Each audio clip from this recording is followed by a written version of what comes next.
The charts are bold, dating bands rapping stories untold. Flying with rocket scooter AI, up we go reaching for the sky.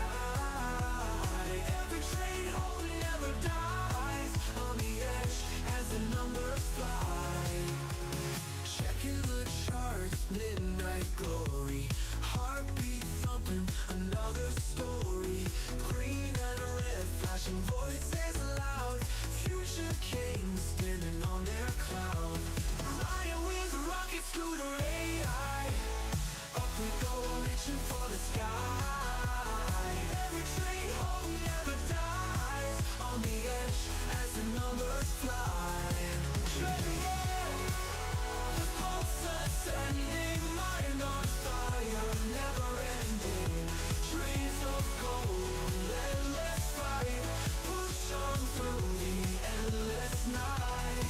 Flying with rocket scooter AI, up we go reaching for the sky. Every train home never dies, on the edge as the numbers fly.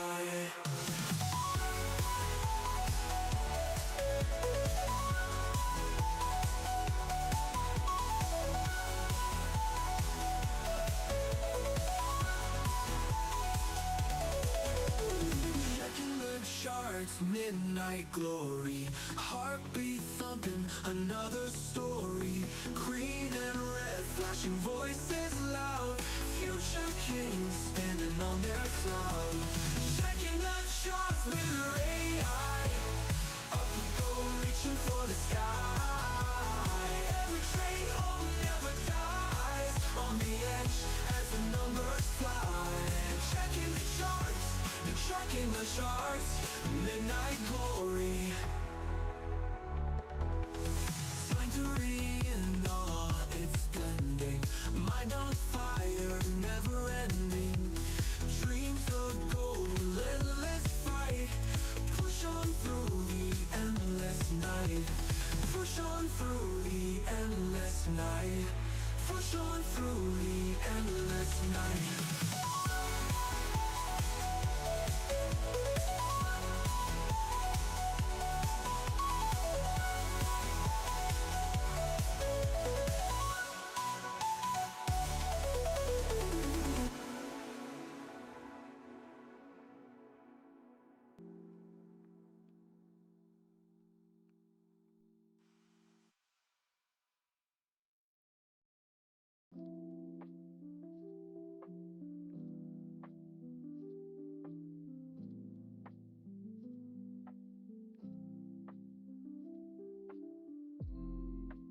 Hello friends, good morning. Welcome to the stream.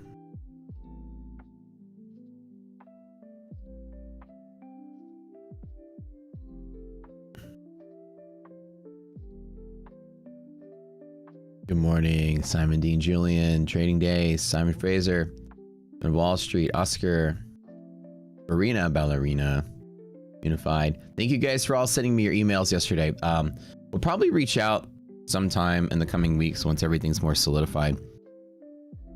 Talk to you guys about the new business and all that stuff. So I'm glad a lot of y'all want to volunteer for it, and not volunteer for it, sorry, like apply for it. Definitely like a paying gig for sure. Fund and X is not fast in giving giveaway accounts. Yeah, there's a day, like a day delay with Fund and X, I know. Because they're in the other time zone. They're on the other side of the world. Morning, good morning, good morning, good morning, good morning. All right, let's jump into it. Because we gotta get started here. Oh! I still have my camera turned off. That's funny. Are you not entertained? All right. Here we go.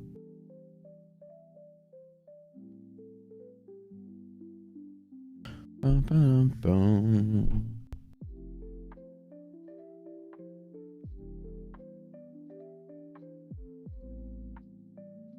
Okay. I've done nothing. No trades, no nothing. Like I said yesterday in boot camp, I'll probably do nothing. I didn't do anything.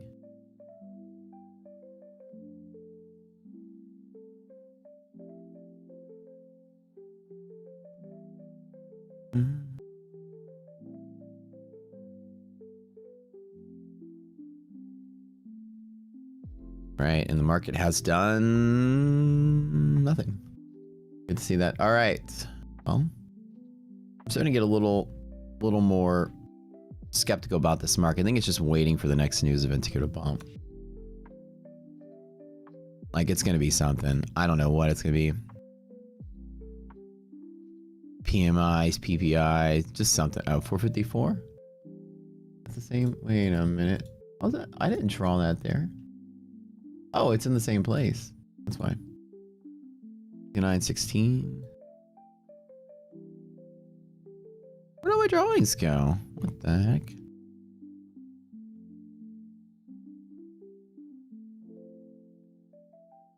Yep. All right. Let me look. Session expired.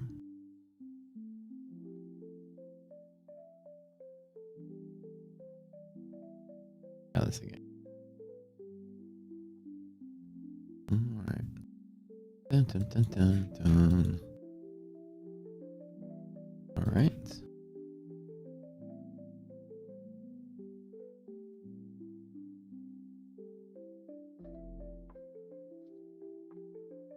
What?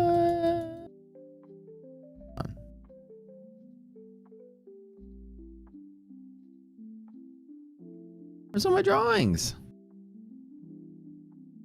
Why you do this? We'll trigger it. What's all this here? What's all this here? Hold on. Figure out what some of this is.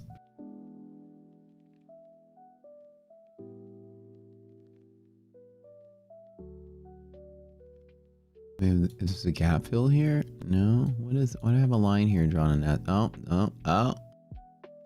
108 is a gap fill. Okay.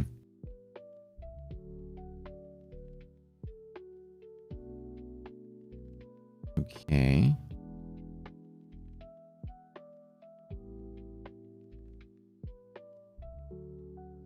That's so weird. Why you not load up my drawings?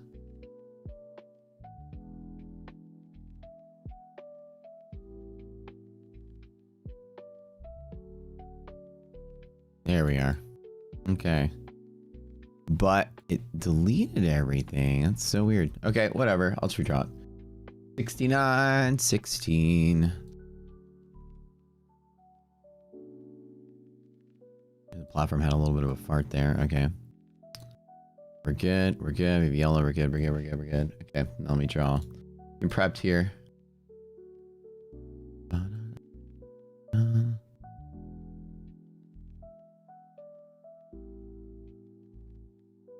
69, 64, you guys, and the little yellow line action there.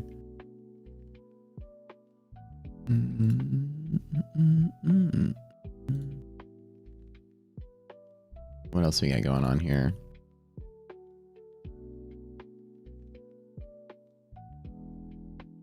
Any gap fills or anything? Nothing. Okay. All right. Now we're ready to go.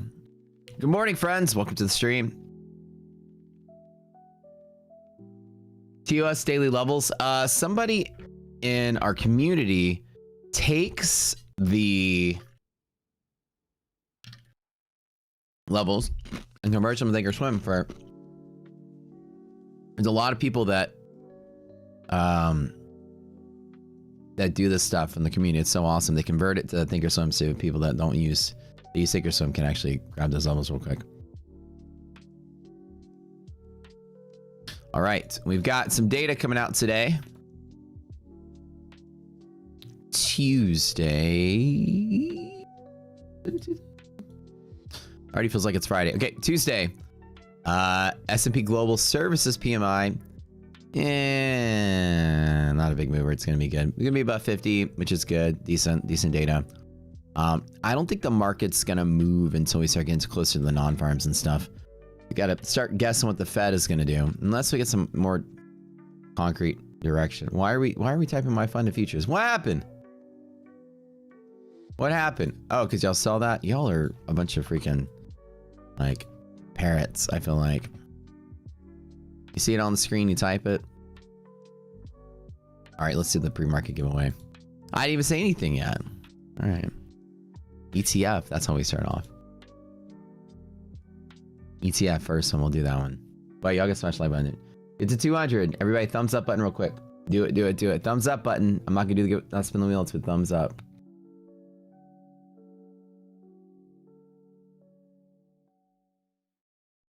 You left the mini on overnight and hit your TP to the tick. Felt good. Oh, that is always a good feeling.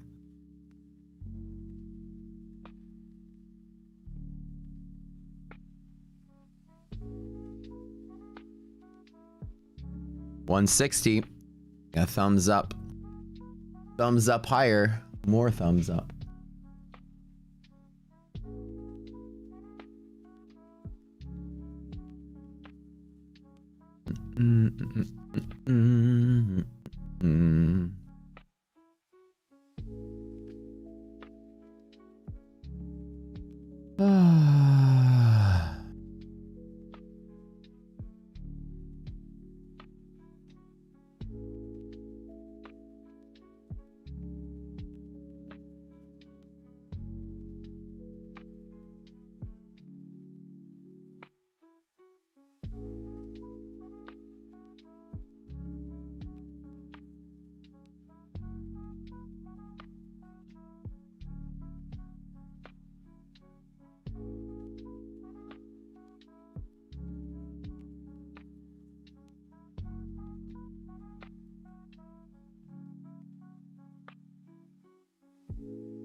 Wasting no time to get started with this giveaway. I'd like to start off the market with a bang.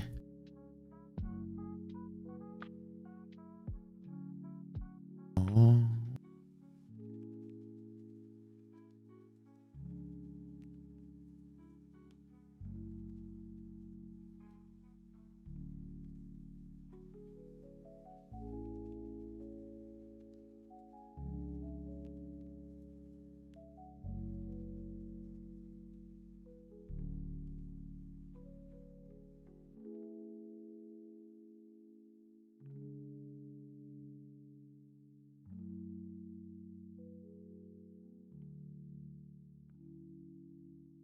Ay, Dios mío! Shit! I hope you brought your dancing shoes. Okay, we'll do our first giveaway just to get started. Kicking off pre-market. It's gonna be a weird market day, nice and flat, slow. I don't know. I think the market's gonna. Today might be the day we just move actually with no reason. It's just I feel like this market's just weird. No trades for me, perfectly flat, nothing overnight.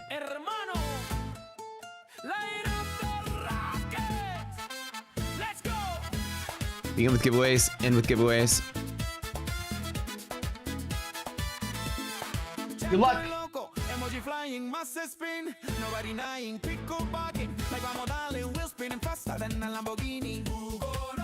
I gotta sell all this RAM that I got in here. I keep forgetting about it. You guys remember when we arts B. I've been hoarding millions of dollars worth of contraband. Look at this. Look at this stuff right here. Oh, I got the good stuff, baby. You know what I'm talking about?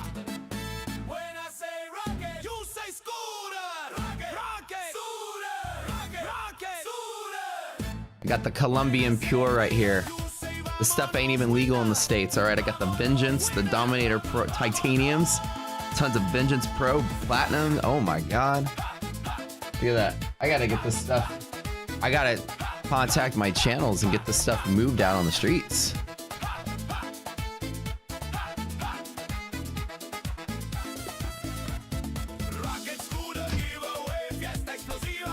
We sat here on stream one day and we added up how much my RAM stockpile actually is now. Congrats. One winner today. Congratulations, you won an ETF account. What you need to do is you need to go to my Discord and go down to the Constance channel and talk to Slacks. They'll tell you what to do. Take a screenshot of your YouTube ID and have an account with ETF and let them know all the details of that, and then Slacks will hook you up. Rocket Scooter giveaway Fiesta. V2, that's the name of the song. Morgan Lamb. All right, we always like to start off with a bang for people that are here early just for funsies. You got an ETF account. Okay, ETF's pretty cool. They donate one account a day, which I like. Really nice. And promo's going on with our prop partners. Remember, if you spend $1,000 using our code, we do a giveaway every single end of the month, the last day of the month. During giveaway bonanza, we give away up to 3 Rocket Zero lifetime memberships. It used to be 1, and now we've been doing 3 because we've just been getting so big. So just depends on how many people there are. So if you had like a, you're down on your luck or whatever, you've had a bad month, Rocket Zero lifetime is free. Free coaching, free software, free education. Basically give you like a, Hail Mary, not Hail Mary, like a saving grace, You've been spending a lot of money in props, probably need some help trading. Learn the game. So with that being said, that's why we like a program. We'll give back to those of you who use our codes with our affiliates. What is 317? An impact line from the other day. Oh, we're still entertaining a gap up, aren't we? Oh, it's right here, 451. Hold on, no. 394. Why do I have a line at 451? That makes no sense.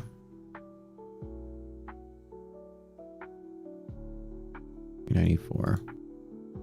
There's an impact line below that is there? Hold on, I'm trying to figure out why I got these lines on here. What was I drawing? It still slacks at U1? That's all that matters. It still slacks U1. Even if you didn't. No, I don't think there's an impact line there. What we got going on here? No. No clue. I'm gonna delete everything, but keep that there. Maybe it's here. Oh. Balancing act here. No, nothing there. Huh. Well, whatever. Maybe that's what I intended to do there. Okay, so we're opening relatively flat. Flat means resilience, and probably we're going to be kind of a choppy nightmare. It's almost like when the market opens, just, it's a dice roll 50-50. Which way you think it's going to go? Rocket Zero isn't loading for you, just a blank screen. Try a different browser, first of all. Try that. Load it up there. Also try clearing your local storage and your cache and all that in your browser on the site. Something probably just glitched out or something. Same. Log and then log out and log back in. That usually shouldn't happen.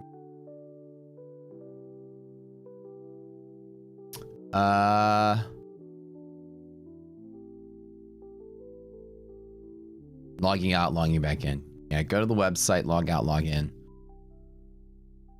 Sometimes that'll happen. Brando's ready to got energy drink ready to go.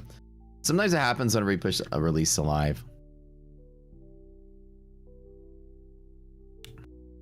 But it happens to so few people. Like just sporadic who it happens to.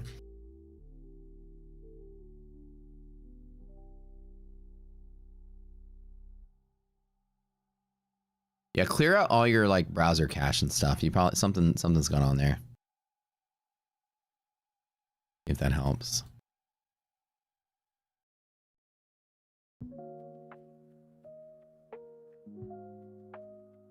No more salsa music. Oh, we got a lot of good ones. Hold on.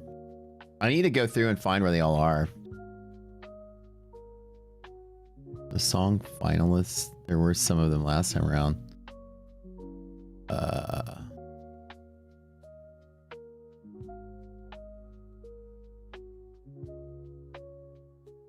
least I can remember there was a...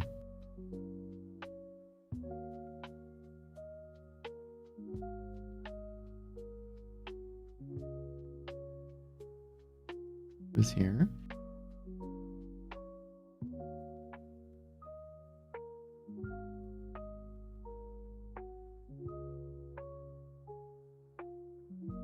I'll have to go find them, but in the meantime, let me see from the last go around.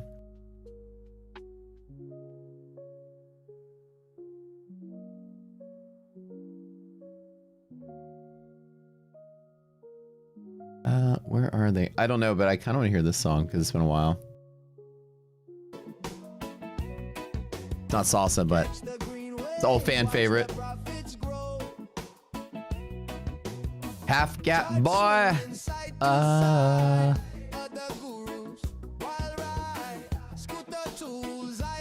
Half Gap Boy.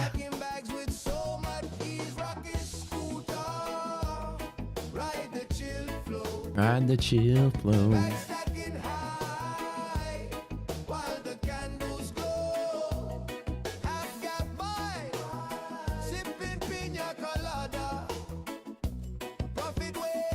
While some of this mess up. Oh, check your Frontend dashboard. Big Bulls brought you right up some attention. Make sure you check your Frontend dashboard, guys. If you guys bought, I guess, the add-on for the new account. Currently going on, we got 30% off Tradeify, 90% off of Apex, 40% off Big Profit, 60% off Phidias, 60% off Futures Desk. But in X is having their social information with their bold account, one day pass, one day reward sort of thing, instant daily payouts.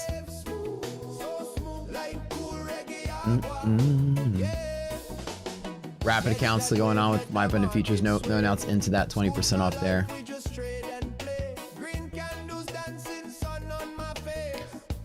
I got some time on some time announcement on what's going on with my abundant features big event that I'm planning. I told them after they were like, when do you want to launch it? And I said probably a month after we start marketing. Being aggressive, but not like hey, we're doing something next week. Like to really put some effort into it and get a lot of participation. So the minute you start hearing quote unquote an announcement about an event, that's a countdown for 30 days for the event. All your funded accounts loss limit is messed up, and it's a lot of people in their Discord also. No, that's what I was saying. I was reiterating. I wasn't arguing. I was reiterating what you were telling, just to announce it to everybody. Everybody check their dashboards. He said there's something up with the all the funded accounts. Loss limit is messed up. Not just the Bolt. So my bad. So everybody just make sure that your funded X accounts aren't all wonky right now. Yellow line is valid for pretty much ever until the thing that caused it goes away. Example would be price. Let's see, what time is it? 8 or 9. Okay, price goes like this. Like one specific day, like that. And you have, we call those impact lines, which is that imbalance area, that pivot we create. As long as this thing is still active and price like never interacts or touches with it, then the yellow line that it created stays there forever, like forever. So it's an imbalance off of this move, right? It's kind of the buffer limit off of this move here. If there's enough sellers to come through and you neutralize that, then that gets deleted. So it's always going to exist because there's always somebody on the other side of that trade that pushed the market up. Half Gap Boy, sipping pina coladas. All right, I need to start organizing this. And one of these days, I'm going to have nothing to do. I'm going to sit there all night and just go through and organize this into a playlist. Put it on Spotify. Have like giveaway songs, salsa songs.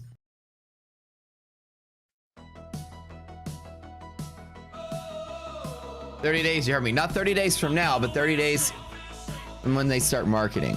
So the big event that we're going to do, am I funded? The minute you start seeing them talk about it, I said give them about a month. That's about it.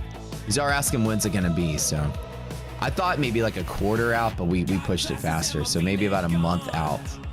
But we haven't designed and built anything. There's a lot they have to build. Because we're going to build it so that we can do the event at least once a year. Somebody said, how many Apex should I buy and send it this month? What do you mean? When it comes to prop firms, it's up to you. You know, budget, whatever your budget is. You set a budget for anything you buy and make sure that you're okay with it.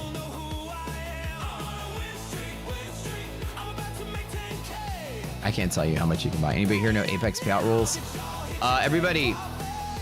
Oh, I thought you were like.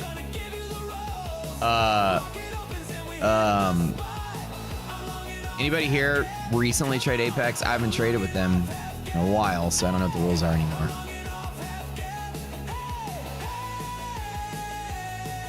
Can you guys know about the first payout rules? It's 8. Let me go back. Let me go check my own. It's 8 days between payouts, right? Still. And you can flip like 3 of those days. Hold on, let me go back in there again. Oh, here we go. Levi, thank you. 8 days, yeah. $50 minimum, $2,100 buffer on the 50Ks. And 3 of those days, you can just trade the minimum to flip it. 5 days, need to be 50 plus. The other 3 can be $1. Can you lower the volume of the music? My bad. I'm on a win streak. Dude, this is like taking us back to the last song. Okay, we'll do, I think in 2 weeks, we'll do another song submission thing. Make it fun, as we always like to do. So get your song submissions in for all different categories, giveaway, funny, whatever.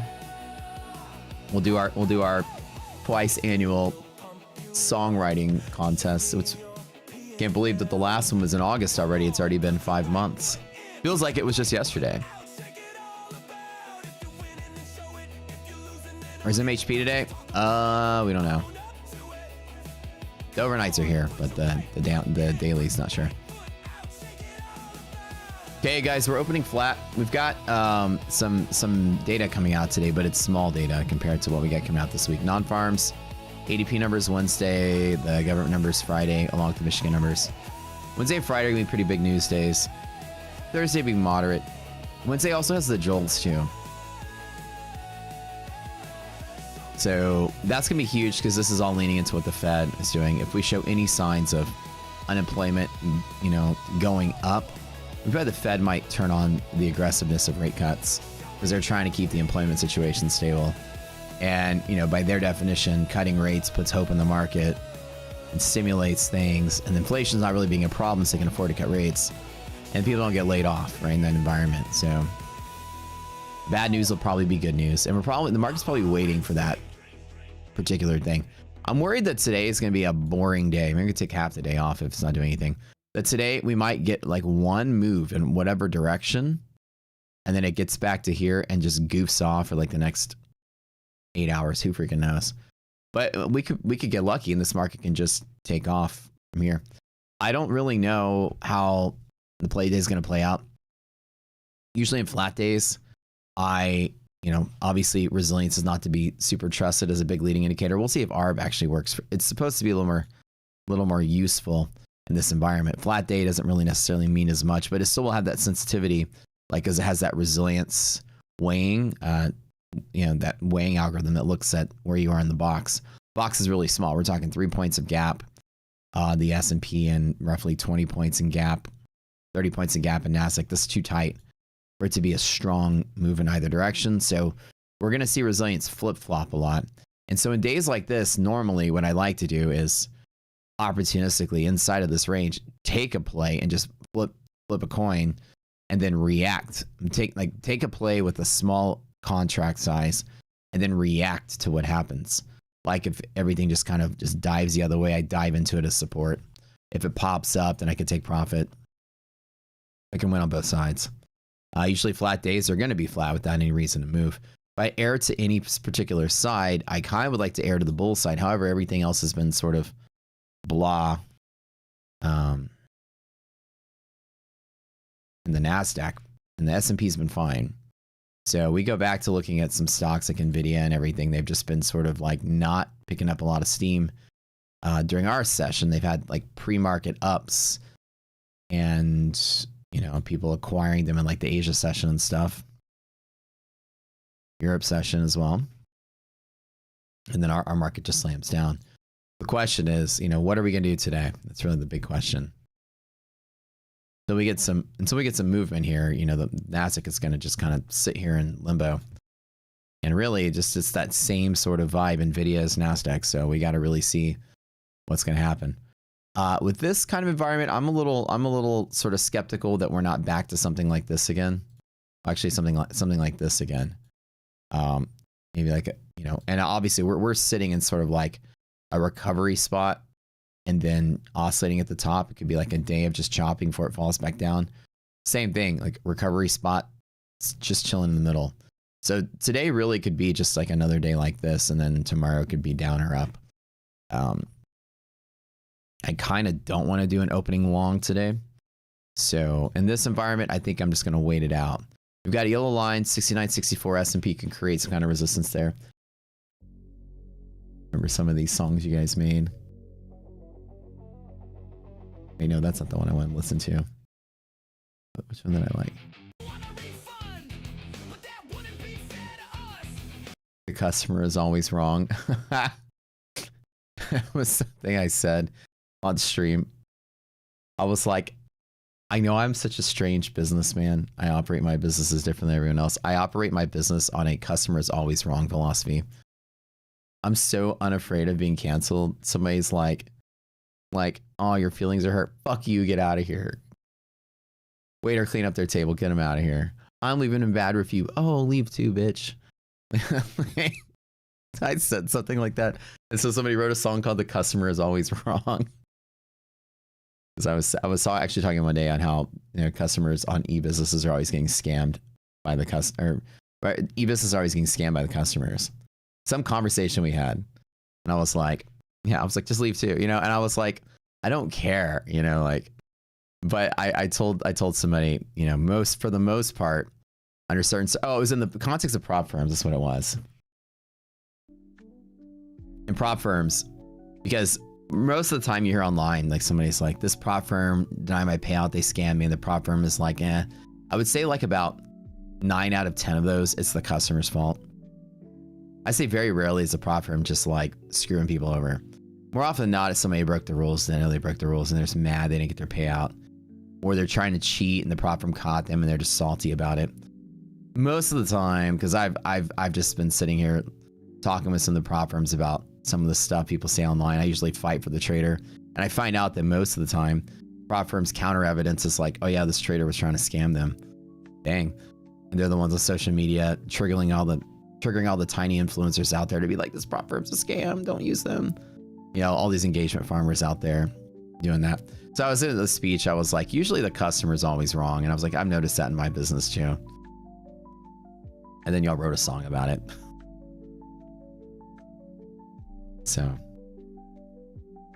Brina, I haven't read your message yet. So Discords I usually get to in the middle of the night when I'm writing it down. Because you treat me like that, I'll leave a review. Take that. Very nice. Very nice.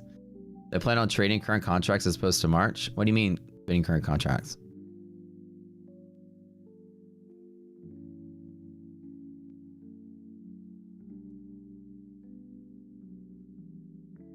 S&P and Nasdaq are quarterlies.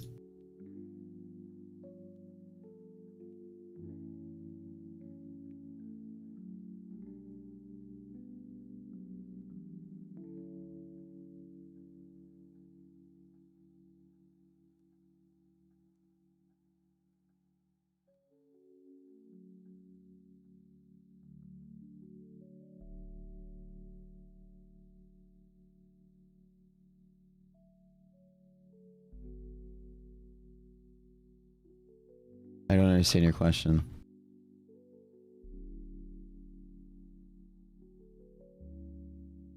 I'm on MNQH2. I'm on not micro NQ, I'm on NASDAQ H26, yeah. So your futures for equities index are going to be quarterly expirations. Yeah, so I'm on the current spot month, which is H. Yeah, December was the last one and that expired.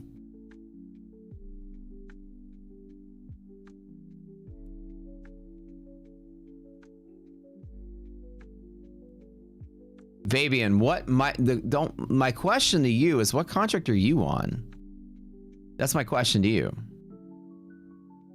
Don't worry about me. Like, let's help him out. What contract are you looking at, Fabian? Make sure that you're not on the wrong year or something. So you don't execute a trade and blow up your account the moment you execute it. You ever been there before?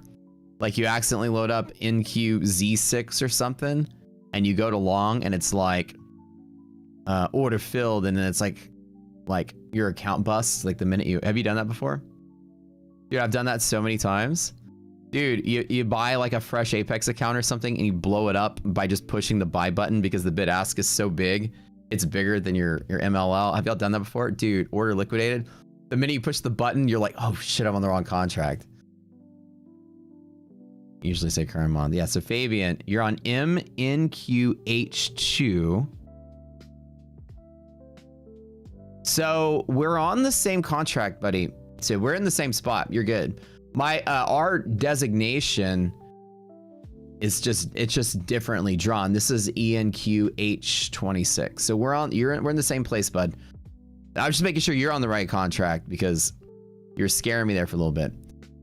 We're in the same place. H6 is H26. The way different platforms display it differently, the correct contract code from the CME group is the contract ticker or the symbol, which is NQ, contract month, which is a single letter, and then contract year, which is a 2-digit year. Trade of 8 skips the 2 for whatever reason and make it H6, space limiting, I guess. Our platform uses a different symbol than the CME symbol because CQG is a global, so like we don't use ES because, believe it or not, our platform uses EP because ES is reserved for the Euro stocks. So since this is a global exchange, it's not following the CME, or it's a global data feed, it's not following CME rules. What about NQ1? So NQ1 is, do I have time to explain? It's continuous contract. NQ1 is the one stands for, if I believe I'm not mistaken, is the one month over, which is like the spot month or current month, sorry. Like 1 is the reference month of 1. So NQ1 is a daisy chain of all the spot months, i.e. the continuous contract. So in TradingView, if I just type /NQ on Thinkorswim, you'll see that what it does is it daisy chains the spot months in between these green lines. So every green line, it rolls into the new contract. So an example is, and it just shows them all together. So like this was December, this is March, this is September, right? And so in Q1 is just whatever the current front month is, they trade, because that's the one you're typically trading.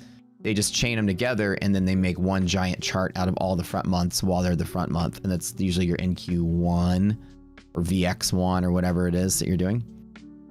And that's called the continuous contract. It's not really a contract. It's tying all the front months together. Both are showing March.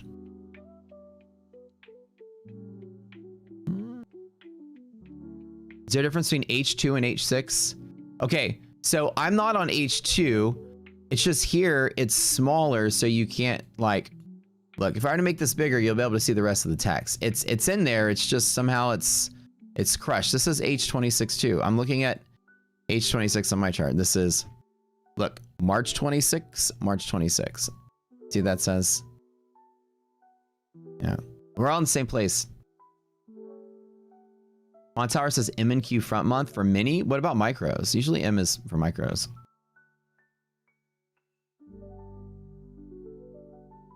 Hey, Scruffles, welcome to the community, man. Appreciate it. Yeah, if you have any questions, ask us, man. We're here to help you. We're going to access bootcamp classes in the Discord. And then as soon as this current bootcamp series is over, I'll be uploaded to the website under my classes. The bootcamp has a 20-day bootcamp, or the Discord has a 20-day bootcamp channel. Okay, today, guys, we're opening flat. 4 minutes till market opens. I've done no trades overnight. Nothing. You have the full text under liquidity map. What's going on? Yeah, like right over here, the full text. Yeah. The watch list. Yeah, right here.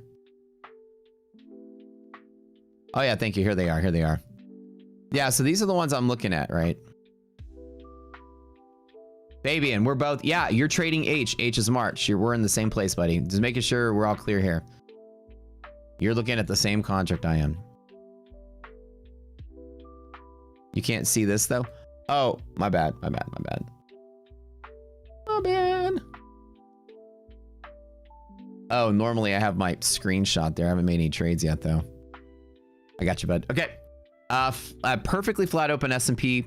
It's really a coin flip today. I'm not so eager to take a large trade off of this. I think we might be sort of sitting in that inside of the same range as yesterday. Probably another day like this. And then, you know, tomorrow is either up or down once the news comes out. I think the market's going to pre-prep for the news. I'm worried that this is not trying to go down lower. I don't know. We'll have to see how the stocks work out. Very good chance I don't take any trades today. Apple looking spicy? Yeah, probably. Friends, do me a favor, hit the like button. We have about 1,000 people in here today already. I love you guys. Y'all know the drill. We get those likes up. We do the giveaway, open in tiers. It's like opening a present. Since Christmas, I'm up 90K in the main account since I added it with some cash after December robbed me. We don't talk about that. But I've been on a good win streak since then. I've had a losing day since Christmas, which is kind of nice. Again, I was down 150K before that. But it happens. The December was the most horrible trading luck I've had in I can't remember how long. This is the worst week I ever had trading ever, like on stream, if I can recent memory at least. The market just broke everything I tried to do. Just didn't work. That small batch, and then after that cleared up, you know, and then from Christmas onward, things were back to being steady and stable. Like pivots are working, bounces are happening. So good, you know, good to see the markets moving on structure and volume again. But dude, December was just brutal. If y'all had a bad time in December, don't worry, we all did. We're inside the overnight range and yesterday's range. Yeah, it's David, and we're at a flat open. So flat opens are really hard to gauge too, because you're kind of just coin flipping what the stocks end up doing.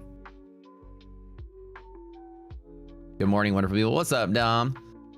You've never seen me have that bad week ever. It was actually like a bad 2 weeks, almost. Rich has been here from the start. Rich has been, if you guys don't know Rich Trader, he's been here since 2016. He's one of the OG members from the early days. When I invented Yellow Line, Rich is the person that sent me documentation to read up on margin buffer limit. So, monumental OG to the group. 9 seconds for opening, guys. He remembers. It was tough. It was tough. All right. Okay, I don't know how I want to. I don't know. Like honestly, flat days I don't do much. I'm gonna let it. I'm gonna let it. Like I could chase one direction or the other. I'm gonna let it flip around for a minute or two. And if I miss out on whatever up move it is, and I miss out on it, it's fine. Really have to gauge what's going on with the bigger stocks. Resilience is not to be trusted as a leading indicator, and maybe not ARB as well, because the flatness of the market. You know, it's going to be very sensitive what's going on inside of there. But once we get outside of the band, it might stabilize a little bit. No plays for me on this. Although my initial thought was I would just long a contract and then buy any dips I get. But let's wait and see what ends up happening. We're still playing inside of yesterday's range.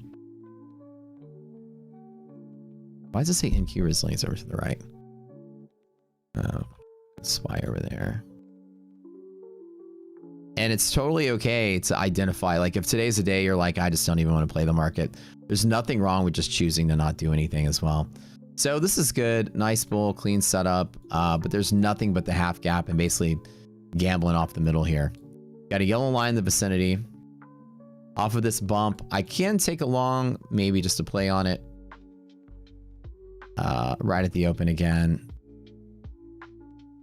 Let me do a contract. Just one. I like literally, honestly, I want to take the day off and go play golf or something.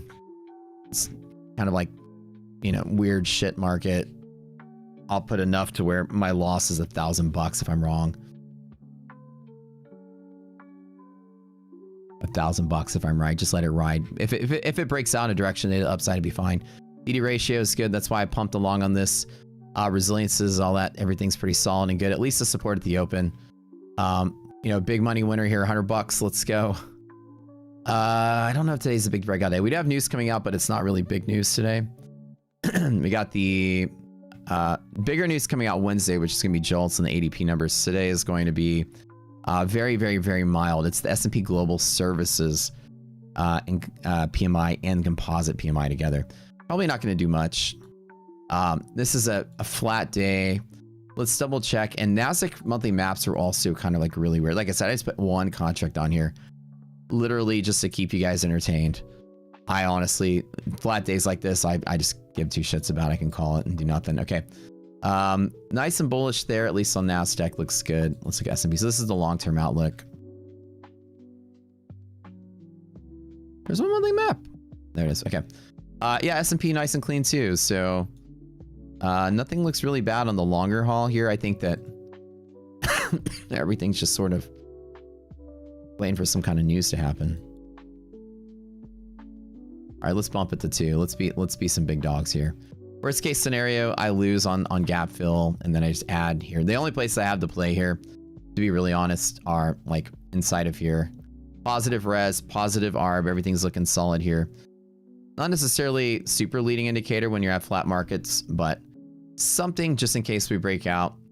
If we die, I've got, you know, A plus all down in here. I didn't touch any of my Fund and X accounts, not yet. Just in case we bump and go. Maybe double check some of the bigger stocks. Like I said, I honestly, guys, my strategy here is I'm flipping a coin to the bull side because everything else is bullish. Nvidia's at MHP. My confidence level on this, literally 49%.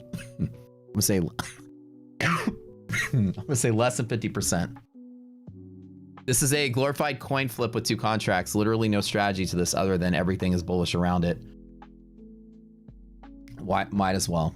You want my opinion? This is a do nothing day. I'm betting that if Nvidia holds this, maybe it'll pick up some steam leading into tomorrow. If not, I'm sacrificing $1,000, $1,500 to the market gods just to flip a coin one way or the other. The R&R to the upside is pretty decent. 150 points here with the 40 point stop. Almost like a 4-to-1 if we go straight to DD band. So might as well. I'm betting that Nvidia holds MHP. That's the only reason I'm popping something to this. Other than that, everything else I have is flat. Just this one account. There's plenty of room to play with 2 contracts. I could bag hold all the way to there and that wouldn't even hurt me. So, you know, to build something here in this area, as long as resilience stays positive, half gap and all that, is pretty good. So I would do very little today. My goal was, can we get a bump? Nvidia holds MHP, then maybe so. Also want to test ARB a little bit and see what we get out of it. And my glorified coin flip could flip the other way, no big deal. I don't really care. Normally I'd wake up to days like this and just be like, see y'all later. Flat days, market's waiting for some news. I'm usually like, no hurry to do anything. 2 contracts is barely anything at all. So basically I'm down $1,600 every 40 points. So I could fall 120 to hit the next area, maybe even 160. And I'm only down $7,000 or $8,000 if I were to hold 2 all the way there, which I wouldn't. But it means that the range inside of here is less than $10,000 worth of gain or loss. So it'll be a small day, whichever way I go. I want to flip the coin to the bull side because MHP on NASDAQ, obviously on Nvidia looks good. NASDAQ is Nvidia. That's the rule of the land. Oops. Let's see what it's doing over here. AVGO. Scan through them really quick. Right at MHP, so that's also holding a clean spot. Apple. Apple's looking bad. Amazon's looking good. Same thing. It's all mixed up like it has been. Microsoft muted in the middle. Meta's looking good.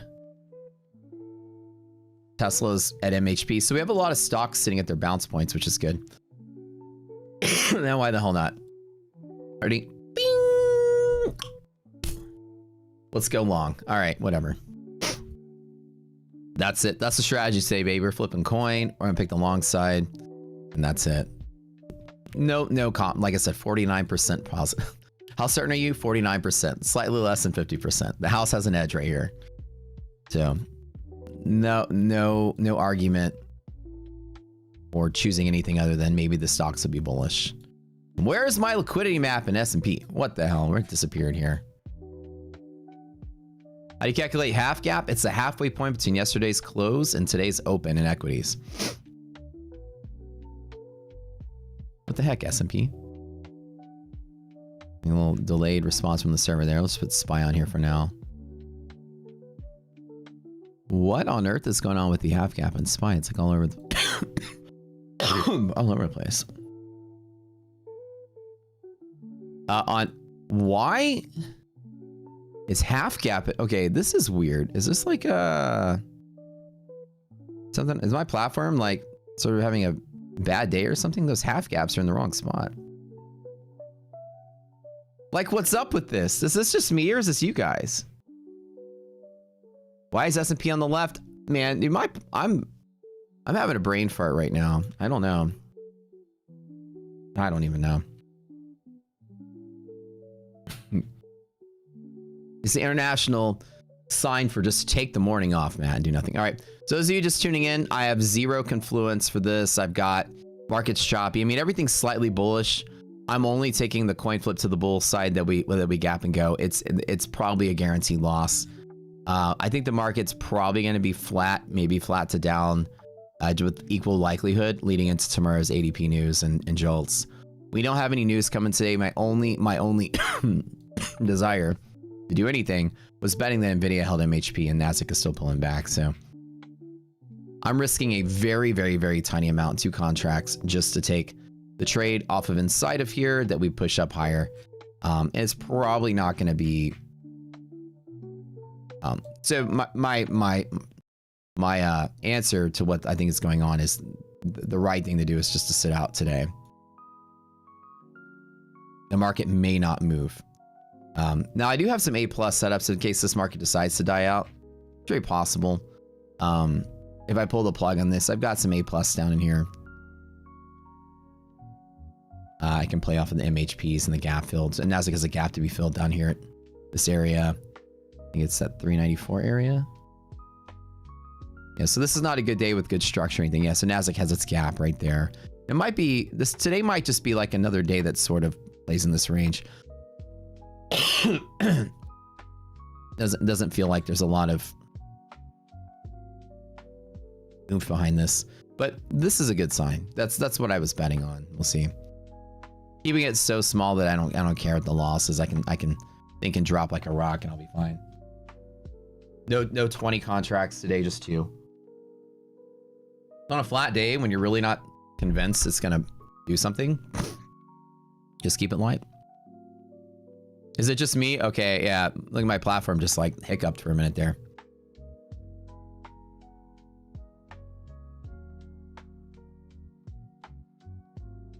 If 2 contracts is a small amount of money, donate it to buy lunch for the homeless today. Yeah. That's a...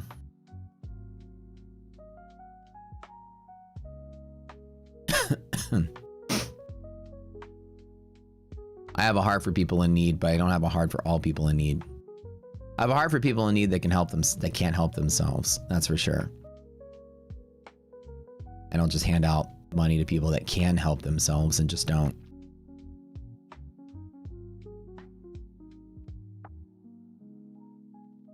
I've worked at homeless shelters before, volunteering. And in all my years of doing that, one thing I have noticed that is the truth is the conversation I've had with so many people is, you know, if you just stop doing drugs, your life would turn out okay. And that's sad state of the world. A lot of people are very capable of living normal lives if they would just get off the fucking fentanyl. Crawfish? Oh, hell yeah, dude.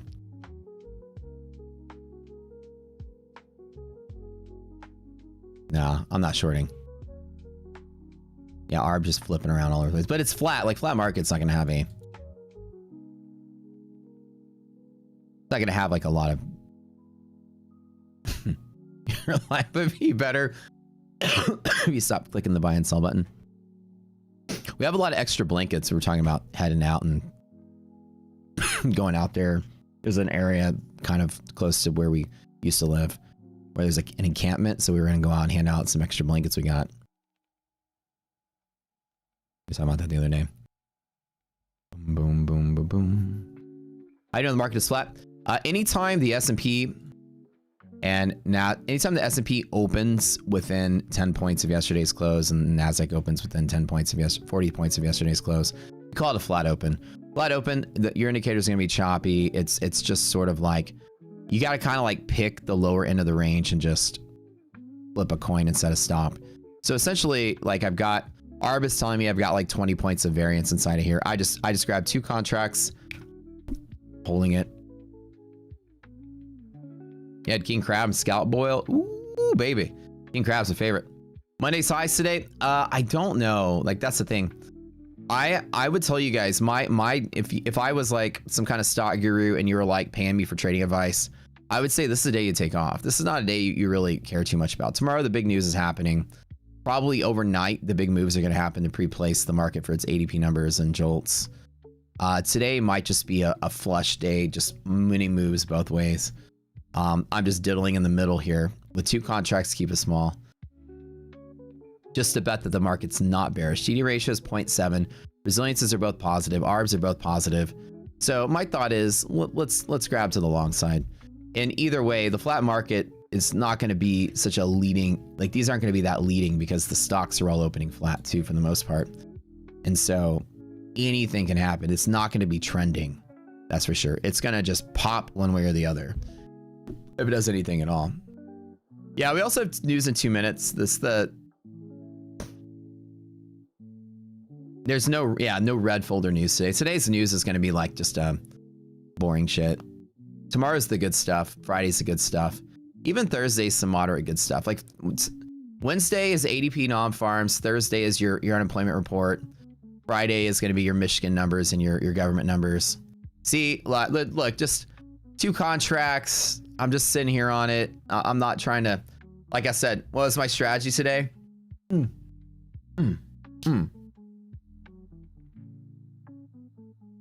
that coin.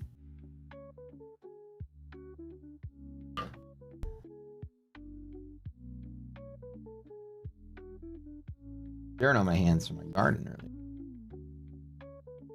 earlier. Diddle this. It's a diddle party, guys. That's all it is. Don't diddle in the middle. It's just everything else is bullish. So I'm like, I'll just take the bull side. Why not? But the cool thing about when you're trading is acknowledging that you know you're just flipping a coin.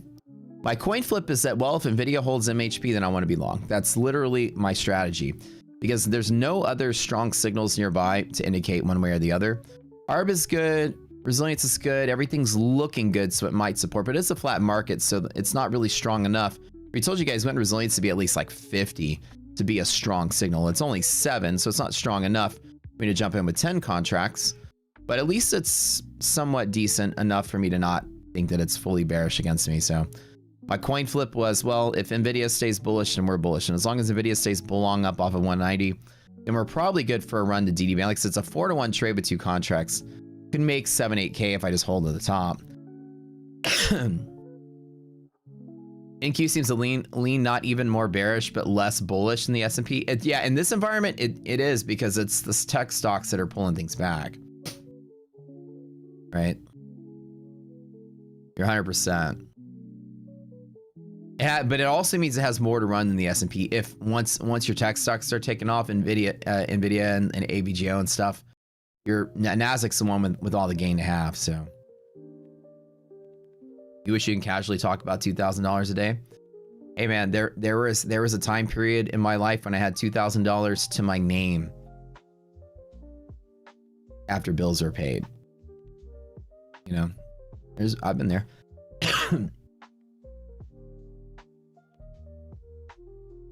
Unemployed engineer, struggling to find work 15 years ago, trying to learn how to trade at the same time in the era of no prop firms and no micro futures. take whatever you have and throw it in an account, and one E-mini will bust your account in a single trade. Oh, no, those are the days. I remember those days. It's been a long journey for sure.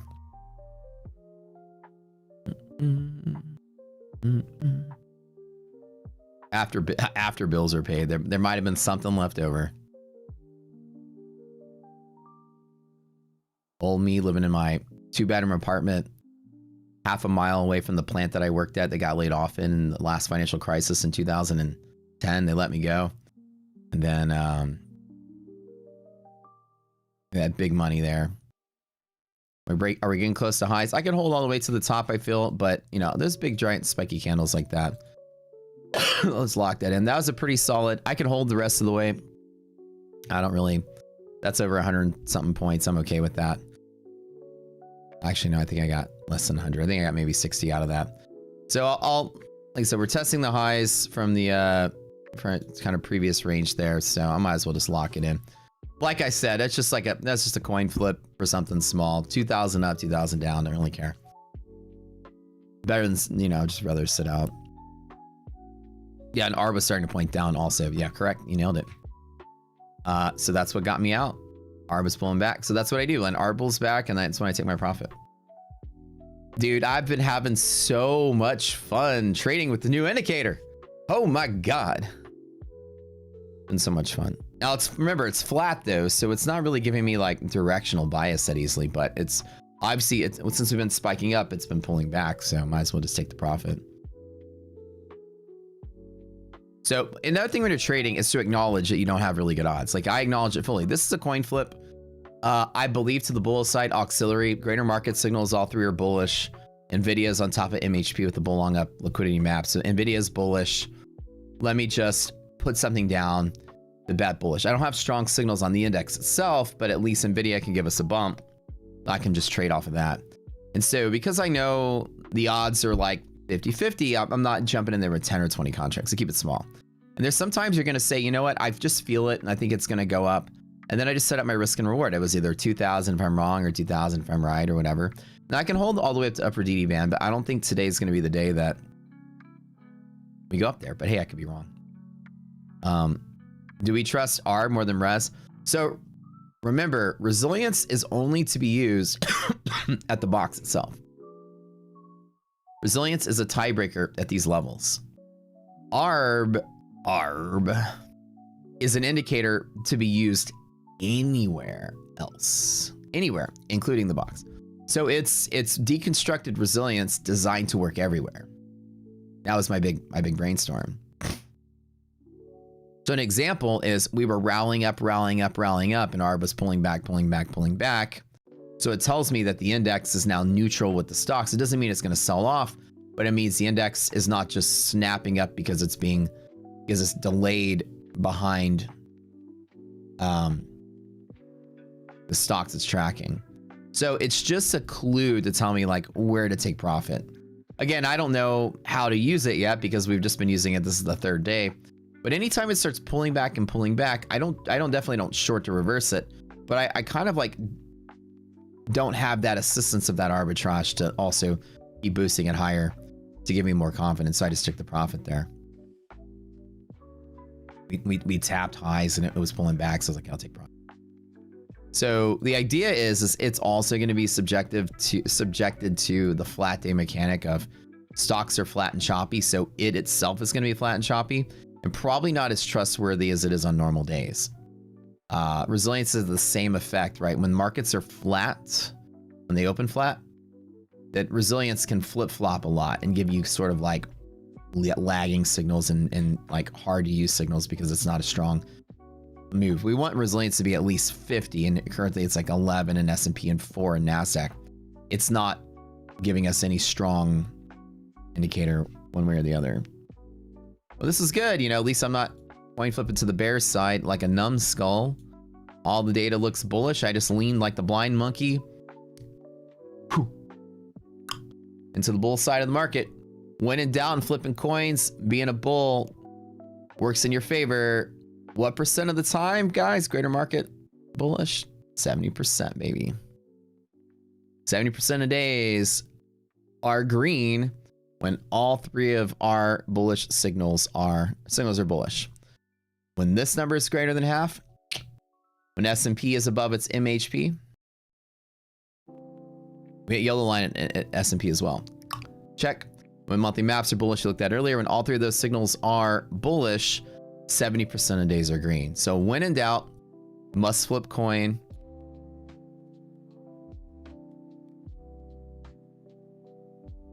Let's go long.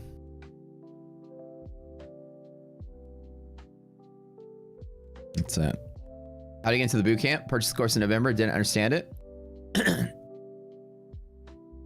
You go to our Discord and there's a Zoom call channel and we put a link for a Zoom call every day at market close. And that's it to the live session. It was a coin flip, so I right, but then with 70%. There you go. After the fact analysis. That's the only way to guru. You're exactly right. Duh. I was 100% sure that it was 70% chance of being a green day with a 50% chance of going up before I stopped out. There we go. That's more like it. I mean, it was 100% chance. Totally predicted that. 100%. Duh.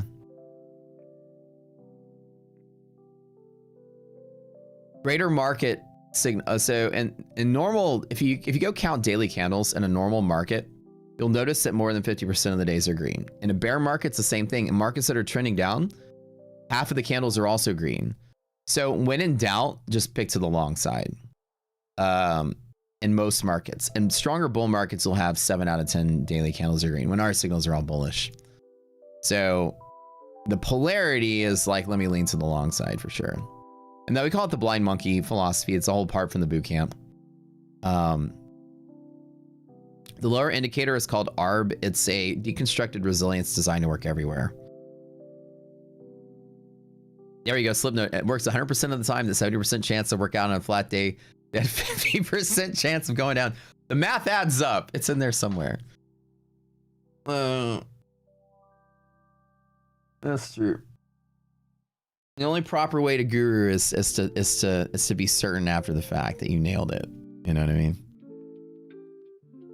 Just point and click, take a guess, and then tell everybody, totally my super secret magic sauce totally predicted this, duh.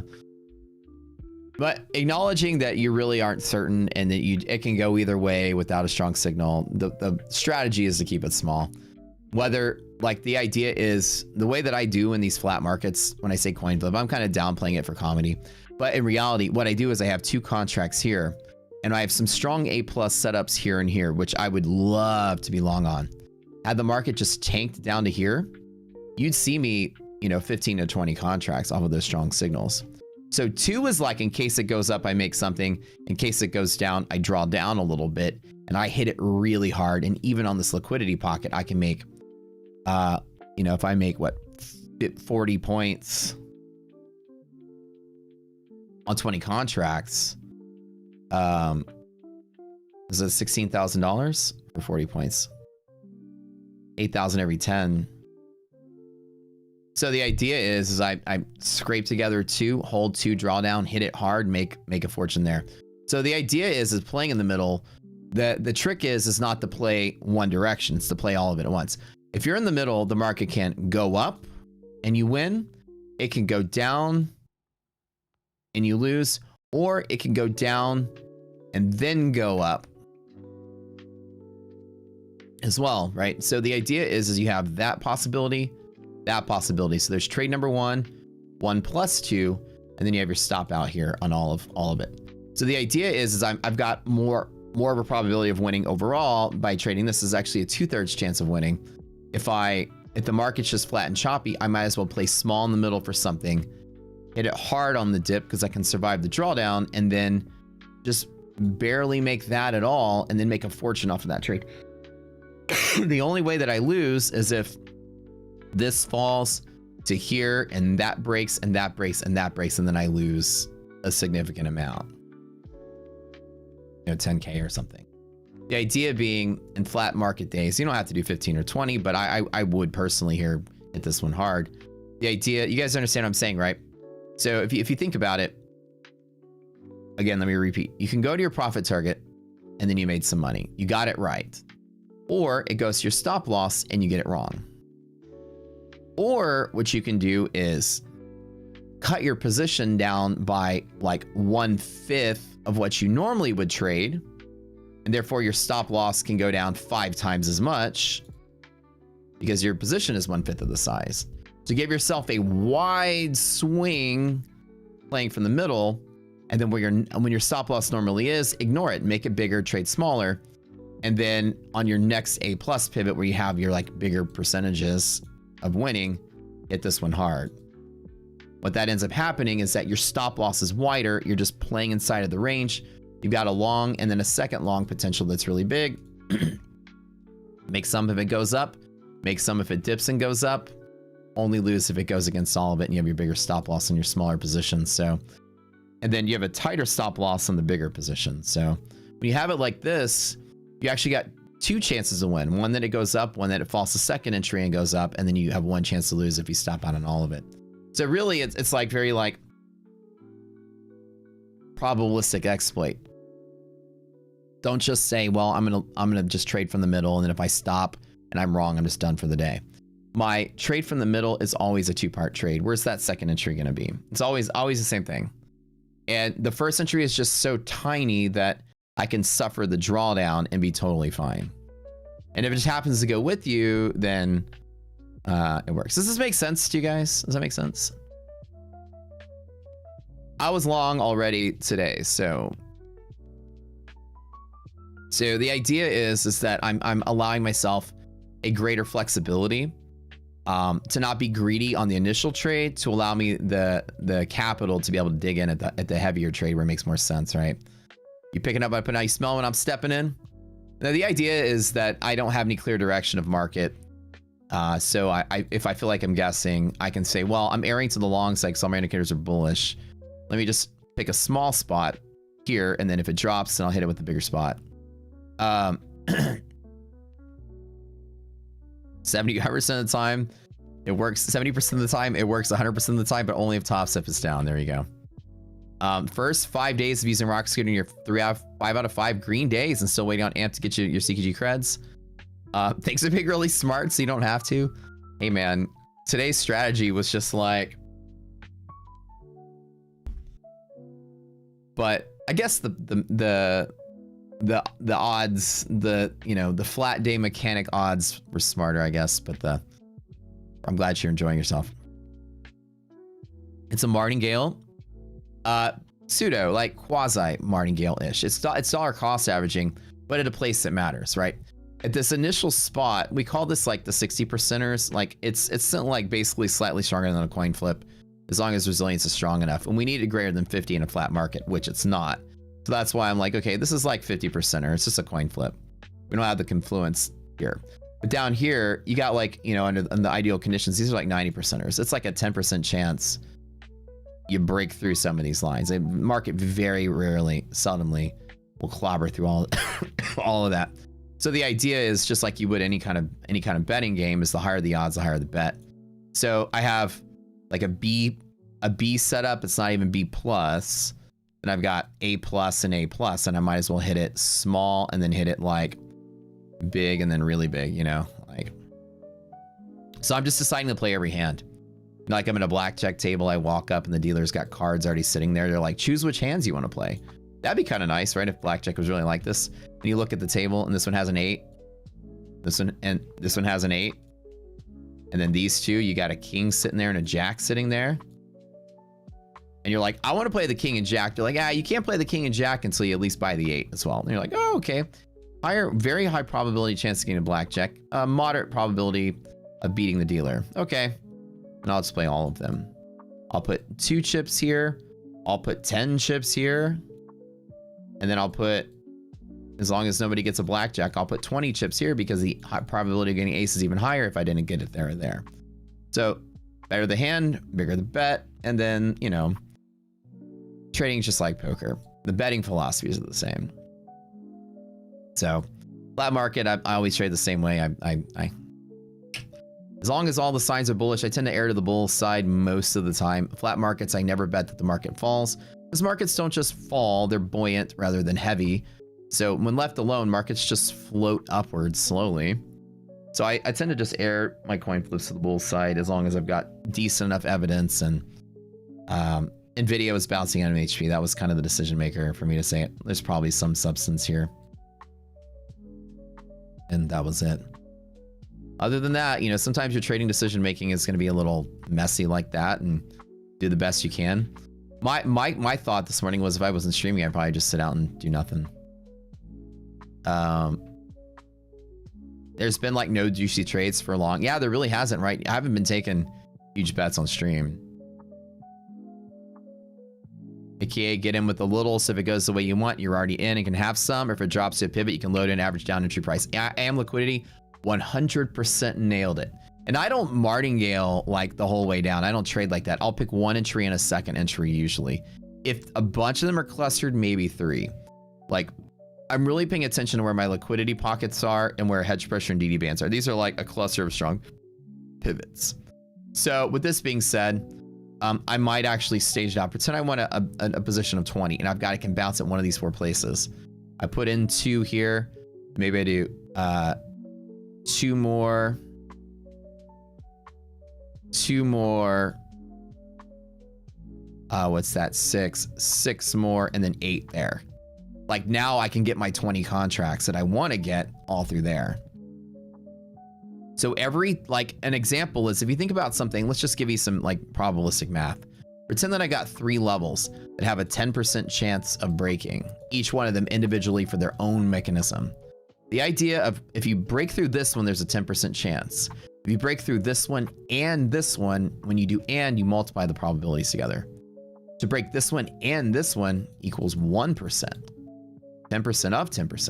And to break this one and this one and this one is 0.1%. So the odds get smaller very significantly, which is why DCAing near strong pivots is usually a healthy choice as long as the entire trade is mapped out, then my total loss is acceptable. Like I'm okay with it. Whatever I choose here, I'm okay with a loss. I might design this entire trade to lose 15K and I'm okay with that. Because I might say, well, I can make 40 if I'm right and lose 15 if I'm wrong, whatever. The idea is that you have strong pivot, strong pivot, strong pivot, strong pivot. The probability of just breaking through all 4 of them is so low that I want to have a bet at each one of them. It goes back to the blackjack table again. If you have, you know, just layers of face cards sitting here, you have a king, jack, queen, etc. And dealer flips over a card and it's a 2. Okay, so you had there's 5 cards dealt out, so you have 47 on the denominator, and you had a 4 out of 47 chance of getting an ace, and you didn't get it. So the next time, probability is different. You have a 4 out of 46 chance of getting an ace, and then you didn't get it. Then the next time you have a 4 out of 45 card chance of getting an ace. The probabilities are going up each time what you want to happen doesn't happen because it's the same kind of math. The odds go up and up and up that it bounces, and the odds go up and up and up and up that it bounces because it's so rare you have enough selling pressure to clobber through all these independent layers of structure. Because they're all held up by different reasons. You'd have to have the entirety of Wall Street just basically like dumping everything all the time to get rid of, like, you know, bull structure with options, hedging structure with dealers, risk interval structure with the CME group, like all these different layers there. So I tell myself, okay, there's a cluster of bull pivots. There's the king, the jack, the queen. I want to have something here, 2 contracts. Oh, I didn't get the ace. Okay, cool. Then I'll put 3 there. Oh, I didn't get the ace. Okay, I'll put 5 there. Okay, ooh, there I got the ace. So that kind of betting strategy is extremely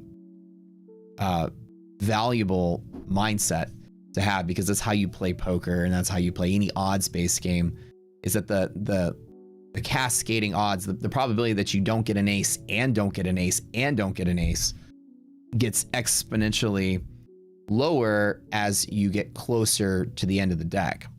And the probability is almost certain when your last 4 cards you have a 100% chance of getting the ace. You haven't seen one yet. So the thing is that if we can prove that independently each one of these has high odds, then the chance of breaking all of them, which was like the first 2 weeks of December when it just smashed through everything, is very low. And that was like a 2-week period out of an entire year. Most of the time it's going to pivot somewhere. So what I want to do is spread my bet around each of these high probability levels here, here, and here. So I want to at least build a position inside of here to get my cost basis as close to here as possible. And that's really what I do in flat market days, or really any trades. I'll identify clusters of pivots that are near each other. The open is always a play, which is this one right here. We didn't have the confluence really, so it was just I say it was a coin flip, trading small. I got a strong cluster of pivots here. So my first focus is there, my second focus is in here. Buy the stronger dip. We got all-time highs? Probably. I mean, I think that I think the Fed predicted some pretty, or their models show some pretty stellar market data for next year.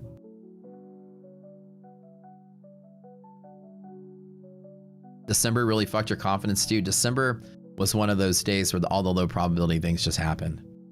And that's a mechanic we're not probably always going to see. Low volume and people are dumping Nvidia to chase silver and gold. And Nvidia is such a, like, people are like selling their most expensive thing they have so they can go chase, you know, the last couple weeks of the gold and silver trend.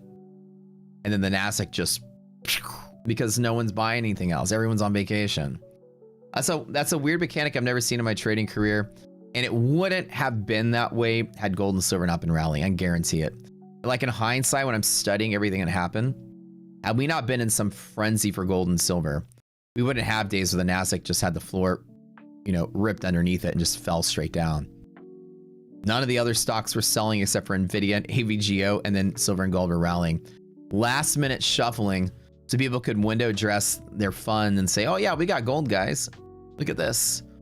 Quarter 4? Yeah, look how much gold we have in our portfolio. Trust us with your money. In last month, window dressing in gold and silver, and I tell you, that's exactly what happened. So they were selling buku amounts of Nvidia and just dumping whatever they had, and nobody was selling another. Everybody was holding on to every other stock. They're like, I gotta free up some cash.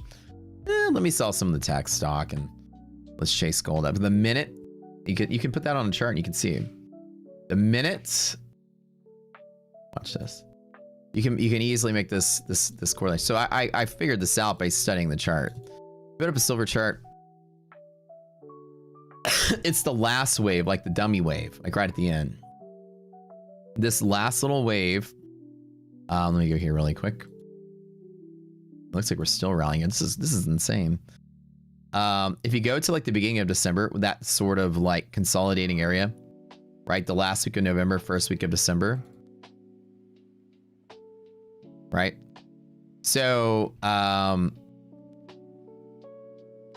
first week of December, that's what this came from. Like the market was sort of sitting here. People were just like, volume was starting to pick up as people were just like, you know, dumping. And people were like, just pile in. And nothing else was really selling off. Even from October 27th, look at this right here. That's the start of the whole wave. So even during government shutdown, when you had your peak out of tech stocks, which peaked exactly here on the 27th, that became, it lines up exactly with the low in silver for the last wave right there. So you can tell people are like, yeah, let's just take some profit here. We made 50% in our fund and let's chase this crap. It lines up pretty well. And I was like, okay, that does make a lot of sense. Government shutdown, tech's peaking out. Got to sell something. Jumping on this gold trend. Well, let's sell something that made the most this year. Let's sell the most valuable thing we have. And all your tech stocks sort of just like had that same sort of pivoting. Right here at the end of October, that's when everything, now AVGO did something different because of earnings, but same sort of sense, right? At the end of October, right at Halloween is when, you know, everything peaked out in stocks. And then right at Halloween is the start of that last wave. Kind of lines up, right? Some money, some mass amounts of money shifting around when there's low volume in the market.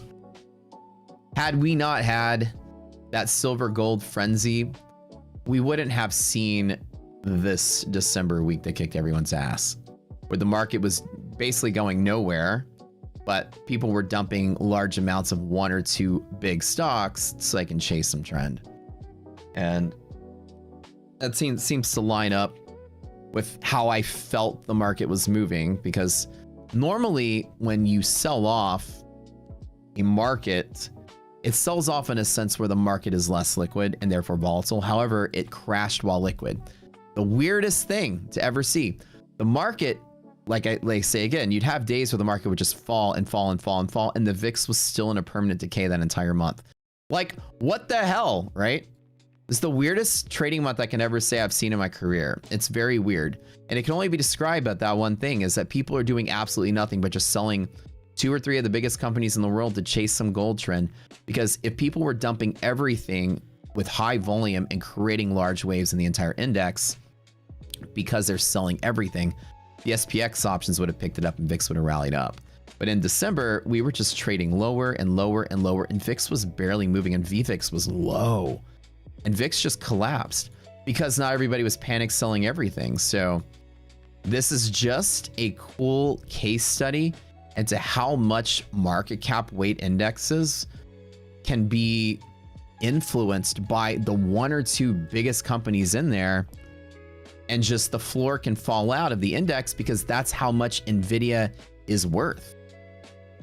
And those days, like that one Wednesday or Thursday, like my worst day, this day right here, this day, this is just Nvidia falling out. Like, you basically had Nvidia sold a little bit and nothing else sold, and that's how much Nvidia weighs into this index. You know, a couple of tech stocks were really shit in the bed that day. It's a really cool case study on that that dynamic. I think that was this day right here. Well, you can just see it line up perfectly. It's really, like I said, I've never seen anything like this in my career before. And it's just like, I mean, they look exactly the same, right? This day right here. So, I mean, just how much 8 points of Nvidia is valued. Imagine the index's market cap weight, what it is, market cap weighted, and everybody sold nothing but just one stock that was the biggest part of it tanked. And all of a sudden, it just fell straight down with one stock. Nothing else was moving. It's pretty cool, right? Silver is certainly not done. Yeah, probably not. But yeah, this environment was weird. And so normally markets don't just sell off with a lack of volatility. And like, again, this was a Wednesday, and here's the Wednesday, right? This is, wasn't it this day? It's that Wednesday, right?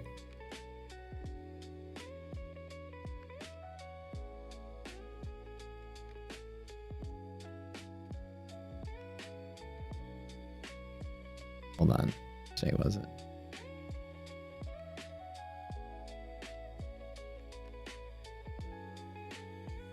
No. That's not the Wednesday. It was the Wednesday before expiration, I believe.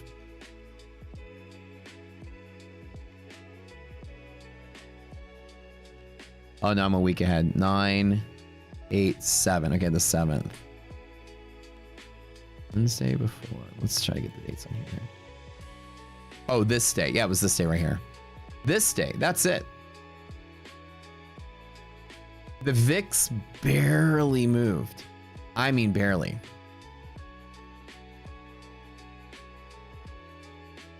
And so the way that this fell was unusual from what I'm used to seeing.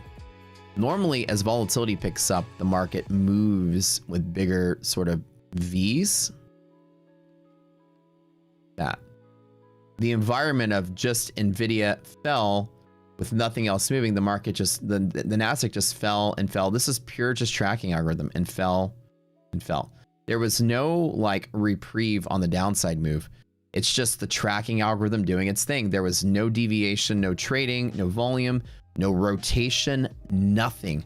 People were just withdrawing cash from the stock market to throw it into gold and silver.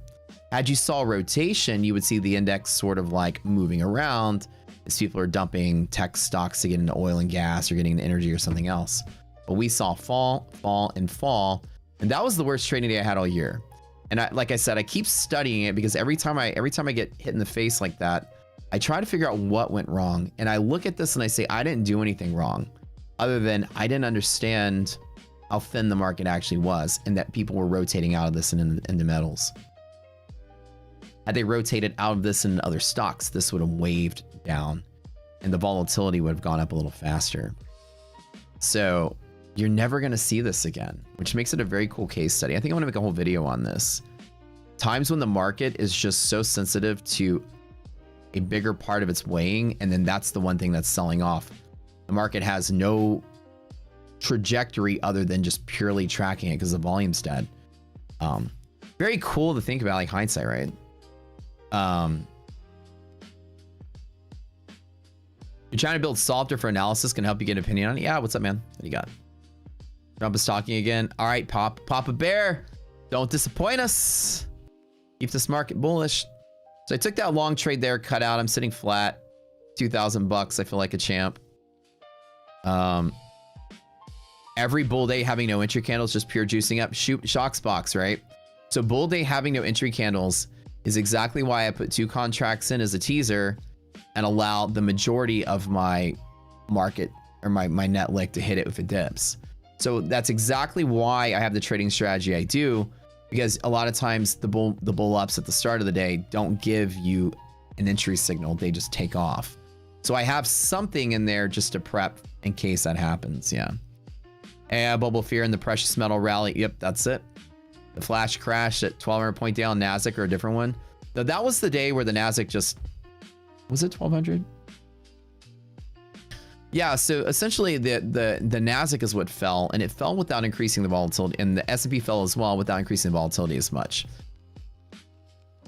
You saw basically like people just, we fell from what, 25.5 to 24. So that was about 700 points. And normally you don't see the market. See, the thing is, for volatility to go up, you need active participation. Volatility is not just an algorithm that tracks some kind of mechanic of the S&P. Volatility is something that's looking at the supply and demand of the options. You really need an imbalance in the options and people buying those near-term options just out of the blue. And you can just basically see the fact that the S&P tanked like it did and VIX barely moved was basically because nobody was panic selling. People were just sitting there holding on to all their stocks, just watching Nvidia sell and going, huh, that's interesting. People weren't like, oh my God, Nvidia's selling, buy puts, guys. We got to protect, man. Market's crashing today. People just sat back and didn't care that Nvidia's crashing out.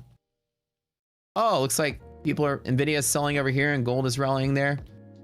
What do you got? What do you want to do, boss? I don't know. We're cool. Let's just ride it out through the year. That's the mentality people had. People didn't care that it was crashing. They didn't think it was going to crash. They're crazy. Anyways, it's a case study on an unusual market mechanic you'll probably never see again.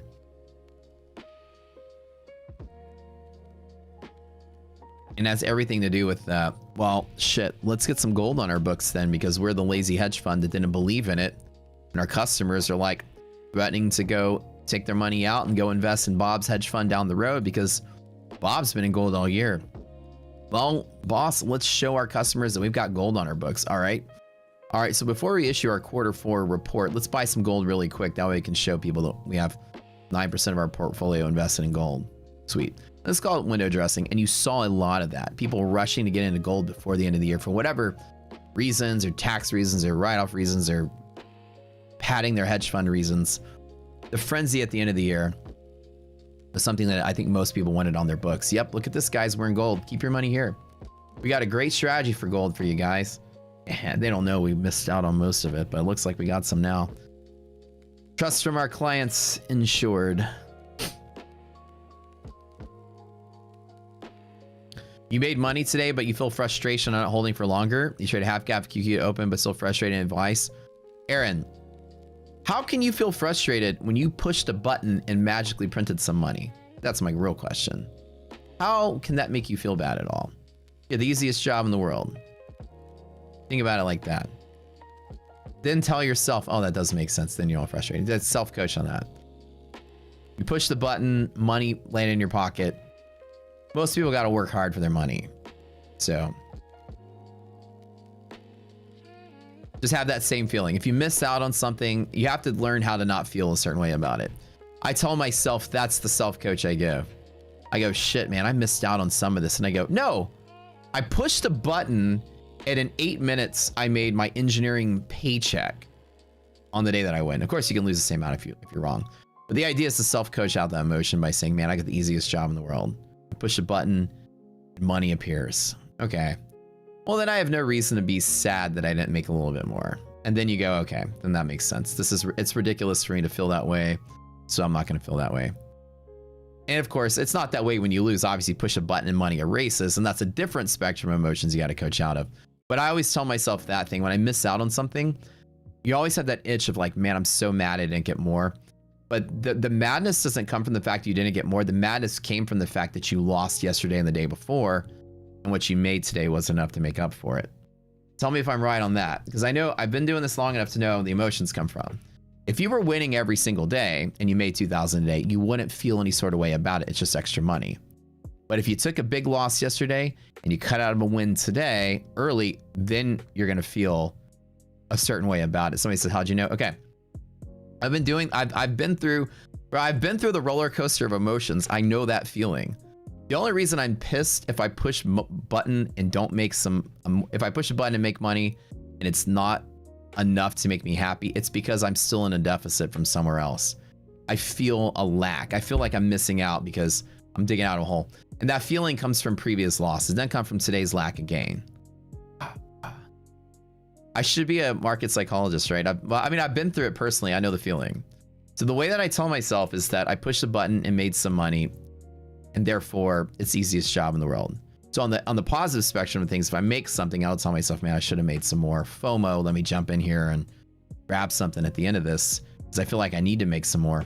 Those feelings are dangerous, and you got to coach yourself out of them and say, hey, look, I made $2,000 by pushing a button, and so I'm happy with that. It's kind of like a nice happiness. The other side of the coin is how to not carry your feelings over from your previous trade into today. And so that battle comes from the fact that you have to segregate your loss from that day and just completely be over it and forget that you lost that money. That's the way I do it. If I'm down 100K and I put 100K into the account, I don't keep tally in my head, shit, I'm down 100K, I gotta dig. I don't think about it at all.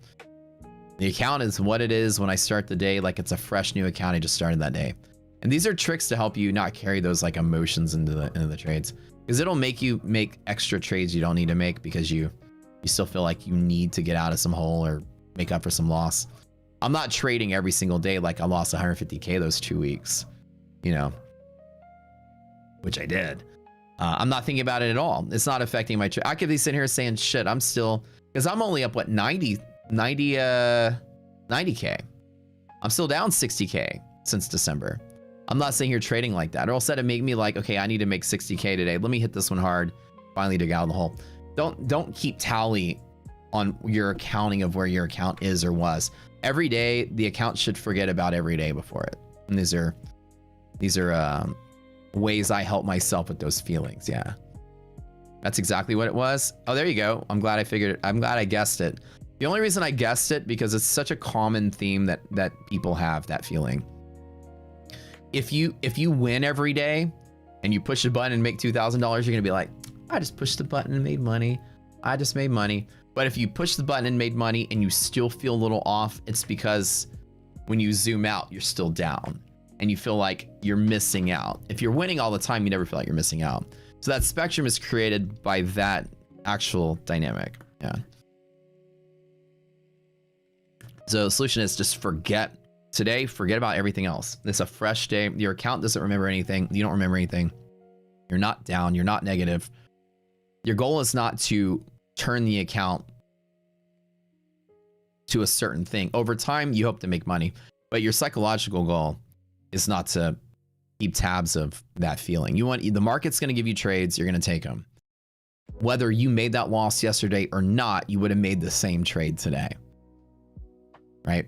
But the feelings are carried over. It's like feelings hysteresis. Like your trade plan, had you been up 10,000 or down 10,000, your trade plan probably would have been exactly the same. But the resulting feeling at the end is different. And so if you don't carry those feelings over, that's usually the way to do it. So the example is, like I just keep repeating myself, the example is me. I'm not sitting here every day thinking like, man, I got to dig out of this hole because of some hecklers on social media. This guy's a horrible trader. He sucks. Look at how much he lost in a day. And despite the fact that it's not a big deal to me, I'm not trying to appease anybody, and I'm not acting on the behaviors of like being influenced by my feelings or other people's feelings. The worst thing would be, you know, it's kind of funny how life is sometimes. You know, I go down to the car dealership first week of December and I drop 315K on a car, pure cash. And I come back and lose 70K in a single day, and somebody's like, people on Twitter are like, you're the worst trader in the world. And I can say, oh my God, people think so mad about me. Oh, I gotta make it back. Okay, let's head heavy and heavy. And then it turns into a bigger problem because I care about other people's feelings. First of all, don't care about other people's feelings. Don't care about your own feelings. I'm just like laughing. I'm like, this is funny. I'm totally fine. And I'm not here trading, trying to appease feelings of people or myself. Just trading normal as it never happened.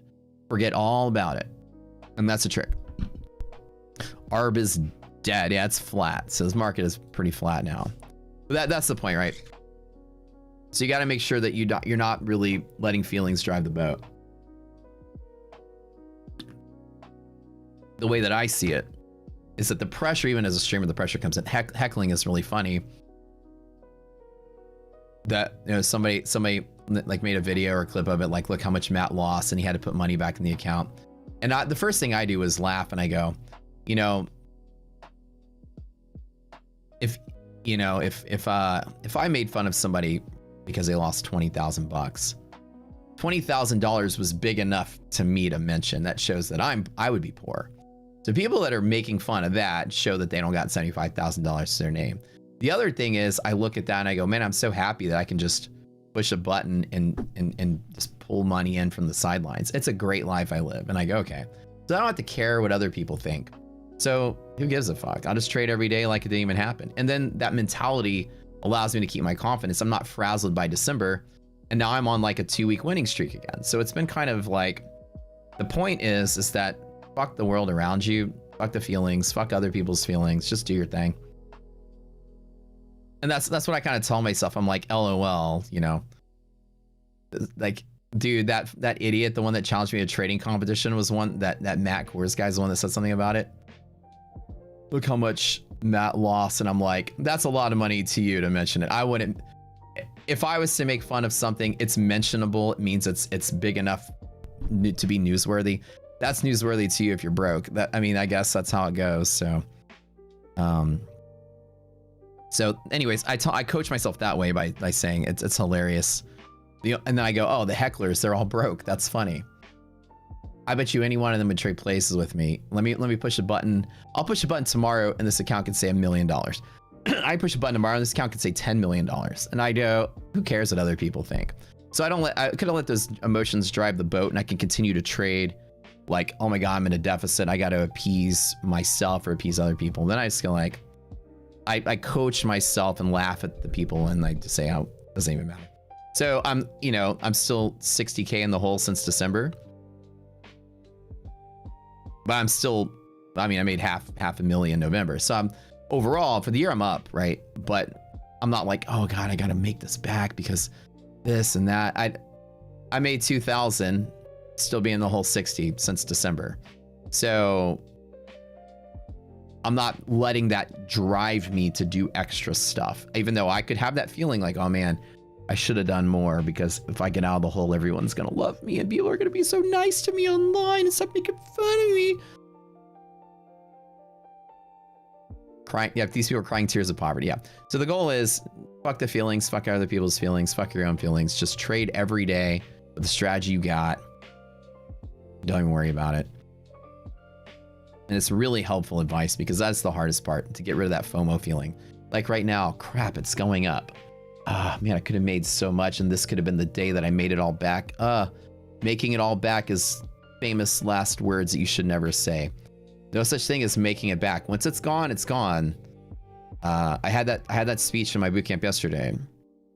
You never are trying to make anything back. Don't set a goal to dig out of a hole for a certain arbitrary reason. You're just gaining in an account. There's no I got to get back to this level or else. That feeling is very dangerous. So never tell yourself I got to make it back. Those words are toxic. The easy understanding, I tell people, you have 100K and you lose 50K, you're down 50%. You want to make that 50K back? It's 100% on the way up. You have to double the account. At the percent, you trade on percent basis. And losing 50K, then making 50K back is not the same journey. Making the 50K back is twice as hard as the 50K you lost.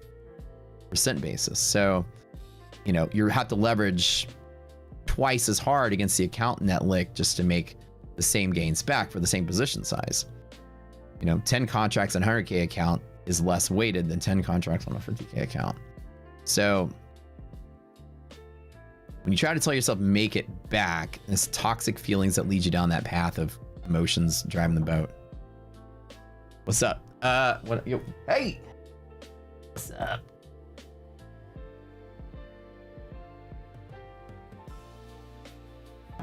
What happened?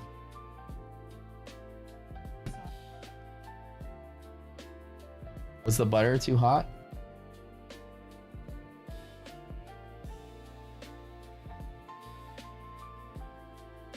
Let me see.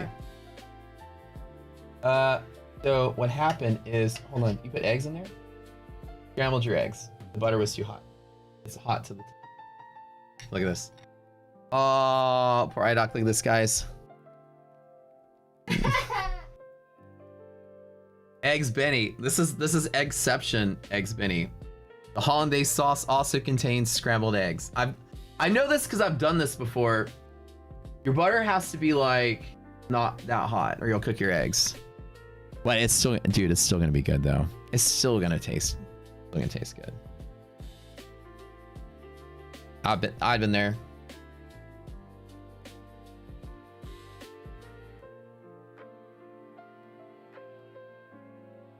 Bigger. Yeah. So Thanks. one of them, that when I realized. If you get the, you put eggs in it, right? Yeah. Still gonna be. Ketchup. No. You don't have to use it. But oh,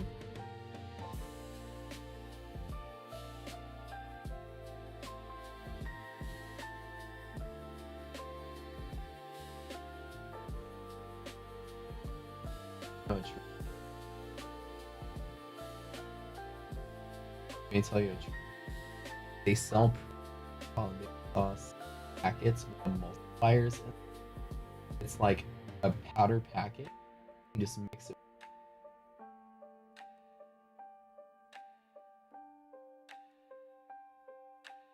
You can do it.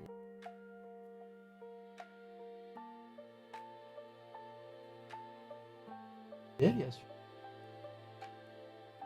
Because hollandaise takes forever to.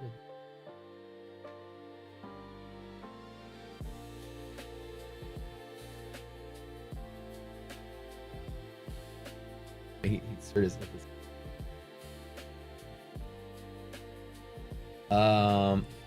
So you have to frantically, like, you have to do it fast.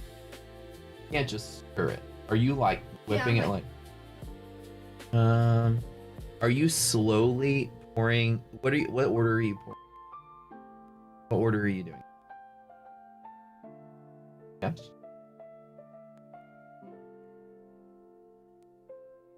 How fast are you pouring the butter? Very slow. Like the butter, you gotta pour it in like just slow. And you whisk the shit out of it. Like it's almost like a gentle. If you just like yank that butter in there and it's hot, it'll. I know this because it took like a long time to fuck up hollandaise. Like, it's a tough one, but the fact that you're taking out Cream, we're proud of her. I haven't got. Yeah. Thank you. Yeah, yo, thanks for making breakfast. Appreciate it. I'll tell you guys, Hollandaise, not an easy feat. Not an easy feat.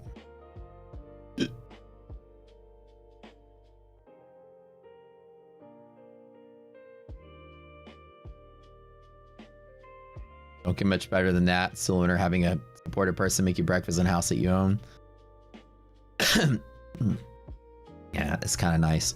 She's trying all kind of new things this year and like getting into all kind of new hobbies and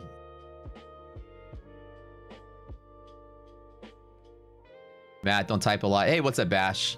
Been in your stream every day since the start in June. Have completely changed you in trading with Rockstar. Love you, appreciate it. Appreciate you being here, bud.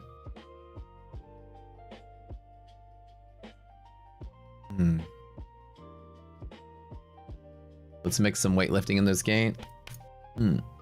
I know I started working out again every single day, so I'm back to it. I started getting a little midsection pudgy from the year of grinding out on YouTube. So now it's like gym. Yet Benedict is supreme out. But anyways, hopefully you guys like that coaching. I told you, like, self-coaching about the feeling side of things. Being okay with missing out is the opposite side of the spectrum. Being okay with the loss. If I take a loss, I don't sit there and have that feeling of, oh man, I gotta turn this day green. Right? The market, I mean, the day doesn't matter. The end of the day is not a target that matters. It's like the race is determined. Hey, thank you. Hey. Come here. Come here. Oh, you got bruises on your leg. Who's beating you up? Thank you so much. Look at, like, let me see your left side of your leg. What the hell? What are you banging up on? You like running into tables and stuff. Be careful. Don't work out every day. Well, work out by like every day is not every day, but like multiple days, like rotating different things. I'm taking break days, of course, not like every day, but trying to do something every day. Hollandaise is rough. I'll tell you, man, you get the pre-made Hollandaise packet, you're not gonna notice the difference. The one with the emulsifiers in it. I'm telling you, just buy the McCormick, dude. easy peasy. It's like when I used to have a garden and I would grow zucchini. Look, I had a rooftop garden, right? And I'd grown like hundreds of things. You guys remember I used to show pictures of my rooftop garden. I grow all kind of vegetables and herbs and like lettuce and all kind of stuff. And I was even like vertically growing zucchini. So zucchini is like a stalk, I mean like a vine that just kind of like grows out and grow out 10, 20 feet on the ground. So if you like vertically tie it up, you can actually grow it up like this, and it sort of just like grows up. I spent all this time growing some zucchini and squash, a whole year worth of water, a whole year worth of caring and going out there and tying up the vines and then pollinating the flowers. Like the female flower opens like fucking once in a lifetime, and it's a certain time in the morning. You got like a 20-minute window to run out there with a Q-tip and pollinate the flowers. Do all this work to get like, you know, 5 squash or something, and they're like half the size of the one at the grocery store, and you're like, oh, look at this, I made this. I probably spent like $100 growing like $3 worth of squash, bro. Like, never again, unless you got a farm with land that's worth it. Like, I'm never gonna grow zucchini again. It was such a chore for like 2 teeny weeny little freaking zucchinis. And a rooftop guy was like, no thanks, man. I'm just going to the store and buy some squash. And it tasted good. It's organic garden and everything, but certain things I'm just never going to grow again unless I got some land. I grew broccoli on my roof as well. All year long. Broccoli. And it's just a giant leafy thing. And then right at the end of harvest, this giant, like one head of broccoli was there. Flip it off. I had broccoli for dinner that night. After a whole year of work. So unless you got like lots of plants and lots of space, some things are just not worth doing in like a tiny hobby garden. So Send me your address. You'll send me enough for the neighborhood. Yeah, like if you've got land and stuff, yeah, it's worth it. Like I tried to grow artichoke and that thing didn't produce an artichoke at all. The plant grew and the artichoke didn't. Tried to grow asparagus. The things came out like the size of a toothpick. They were so thin. They weren't even worth it. Like, I don't know. Unless I got a farm, there's certain things I'm not gonna mess with anymore. One of the easiest things and nicest things to grow is just lettuce. You can get a lot of use out of lettuce, and a lettuce plant will produce a lot of lettuce. You'll be eating a salad every night. That's worth the time and effort in the water. Tomatoes, dude, you have tomato plants in a rooftop garden, you'll have endless amounts of tomatoes. Peppers, you'll have endless amount of peppers. Too many to eat. That stuff is worth it.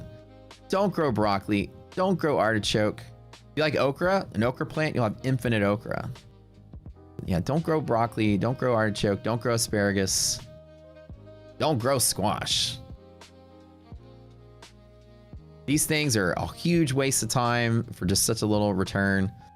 And as fun as it was to do it that one year, I'm like, never again. Unless I have like acres of farmland and I can grow enough squash to produce like, you know, 40, 50 squash. Okay, fine, maybe, but let's go buy it at the store. Trump is talking again. Be careful. NVIDIA MHP right now. So this is a key point of NVIDIA. If we lose 190, the market's going to probably start being a little more volatile here. Basil's your favorite. Basil, you can't kill basil if you try. I'm telling you something. When I had a garden, I cook a lot, right? So that's why I like growing my own vegetables. I like cooking my own stuff. I've got herbs. I've got, you know, what in my new garden I have now, I built a small one because in the backyard is more like aesthetic rather than garden. I've got, you know, basil, oregano, thyme, rosemary, things like that. And it's all the stuff I cook with, right?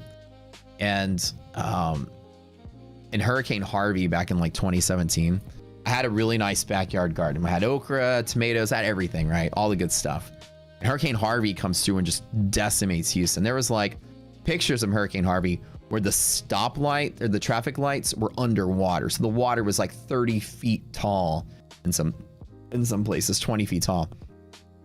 So water flooded my garden, just ruined everything. With the exception of the basil, dude. I'm telling you, basil is like a freaking wheat. And all the other plants were like cracked over, dead. You know, the stalks were cracked. The basil was like, fuck you guys. Absorb all your nutrients. Like, basil was like twice as big after the hurricane, you know? It was like, okay. Yeah, you can't kill that if you tried. Some tariff news as Trump is speaking. Yeah, be careful. What happened to the ARB indicator? Let's do it pretty well. Like the S&P is sort of like getting some, but it's not really that like, it's not a lot. It's still 0.4. It's oscillating like less than 1. It's not really giving us a lot of strength. It's very low today. You hate having to manually pollinate dragon fruit plants and rough because they only bloom for like 2 or 3 days and only at night. Dude, yeah, the same thing. A squash, the same thing. You get the female plant only blooms at a certain time, like right at the morning, before, like when the sun just comes out. Like right when the sun comes up, your flowers are like halfway ready to close. So like I would get up 5 in the morning, run out there and luckily pollinate that squash if I could. We don't, on the rooftop garden in the city, you don't get any bees. You don't, like, as much as I was trying to like attract healthy bugs, I never got anything but the bad bugs. The shit that would eat your plants. Occasionally I'd see a spider and like all I talked on the story the other day where I accidentally stepped on a spider, but I didn't kill him. I just crushed part of him. And he was walking around and she said, I got so sad because I was like trying to save his life. I was like, no, bro, you're gonna make it. You and me together. I need you here because I need you to help me fight all the bad bugs. Spiders will eat all the bad stuff. I was like, come on, bro, you're gonna make it. Tell all your friends. I'm like, I didn't. So I was like trying to like, I picked up the spider and I was trying to like put him back in the corner. You don't get anything in the city where I lived. No bees, nothing. Ants were probably like the only pollinator I got. And ants are weak pollinators, if anything. Sometimes they're pretty good, but the ants got to crawl from plant to plant. Like bees can just easily fly around. Why would ants be in there eating all the pollen? Did the spider make it? I don't know. But I was like, come on, bro. I was like, no, you gotta make it. And I told her, I was like, she was making fun of me. She's like, why do you care about that spider? I'm like, dude, one spider will eat a whole lot of bugs. He's got a family to feed. He'll eat all the mosquitoes. He'll eat all the whatever, man. He'll eat all the aphids, all the any of the bad stuff. We gotta save your spiders, man.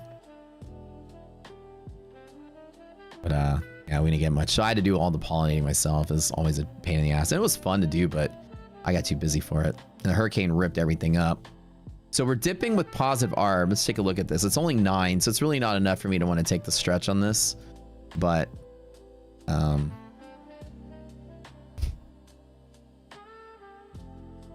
we're getting fire ants in Texas.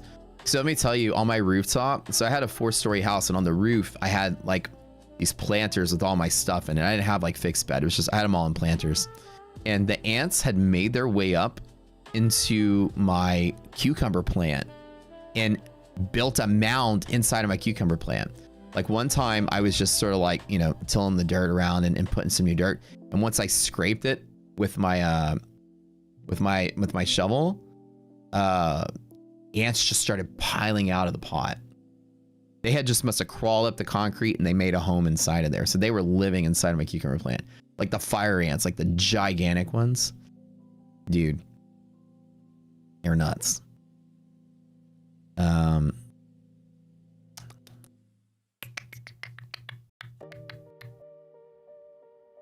got photos from Southeast Texas after Harvey when the water like was at the windows of 2nd-story houses. Dude, it was nuts, right? Hurricane Harvey was crazy. So right now, this could be a place to take a trade from. I don't want to because I'm still kind of on the fence about this market.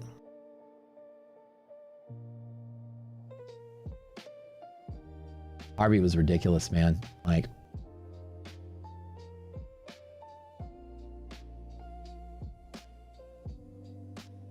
certain areas of Houston just got, look at this. Exit ramps on freeways. This is an elevated, this is obviously like, you know, this is probably 20 feet in the air. So these cars are like stuck on these exit ramps. Like these little elevated ramps right here. Oh dude, it got crazy. Entire neighborhood's underwater. Water all the way up to the houses.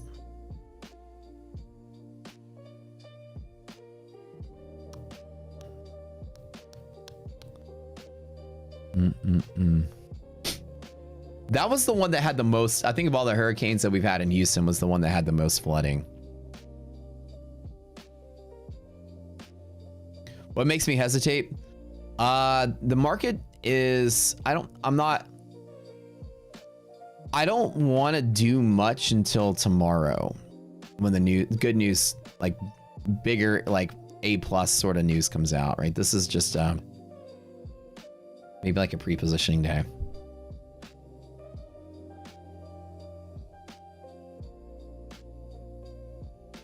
IDOC is like, fuck it, I'm gonna make it again because I feel bothered that I can't get it right. Florida pests are different. Oh yeah, I can imagine. Florida being crazy different.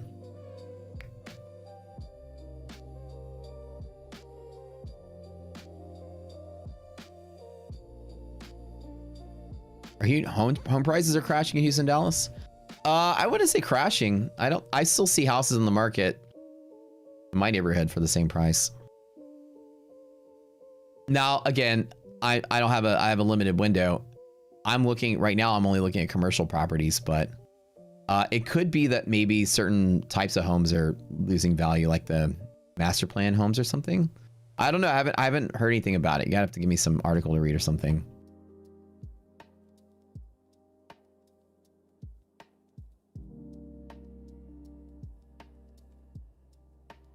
Do I use a custom indicator that calculates all the support resistance lines as well as Lars, everything on my stream is automated. If it has a label on it, it's automated. So these guys with the labels are all automated. Some things I'll draw manually, but most everything is automated here. There are pockets. I would probably say, yeah, certain income levels, I would say, or certain income, certain value levels probably are affected differently. Where I live, it's maintaining its value, if not going up. So, but I guess it depends on the type of house and whatever. We pushed dynamics to live last night. We did. However, there's an error in something, so I got to figure it out.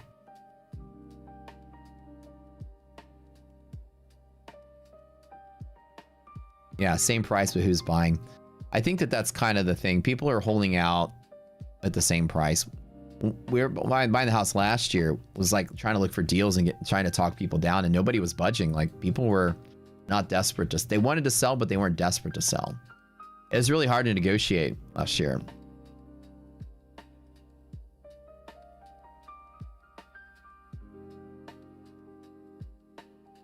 Let me see really quick.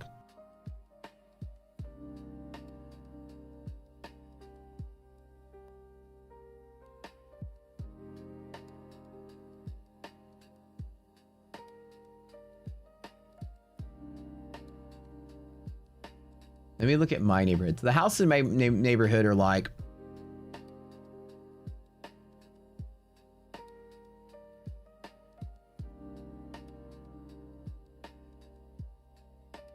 So, in my neighborhood, this is the price chart. So, right now, the price per square foot is, in my neighborhood, it's going up. And it's still, in 2024, it went up. I guess I don't have 2025 data.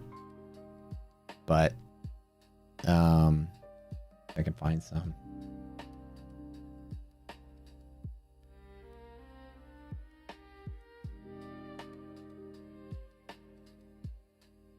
Let's look at the recently sold property. Good question.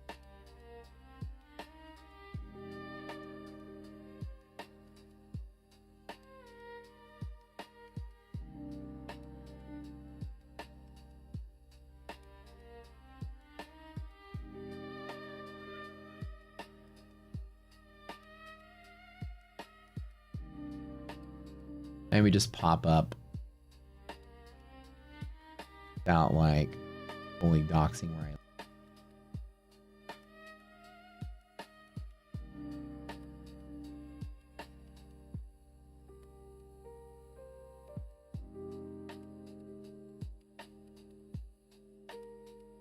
The history. No, they don't look like they're... How many days on market?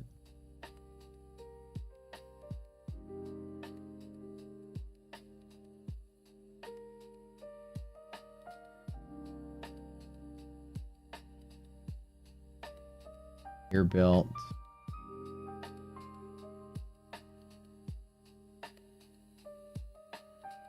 So market pulling back a little tiny bit. Arb is starting to pick up some steam here at 20. I don't know if I want to make this trade here. This is the previous resistance, now testing a support. Is there a scalp here with this positive Arb? I know I've been playing it, but could I? Could I? Should I? Would I? It looks like it's moving up, but it's only 3 points here and it's only 20 points there. Let me chill. I want to see it like 40 or 50 before I move, because again, it's a flat market.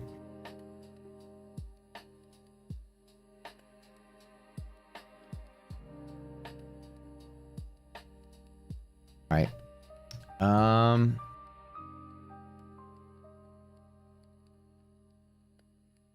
So this is I just pulled up a random house for sale in the neighborhood without doxing exactly where I live. So the house in my neighborhood, this is about like the price range. They're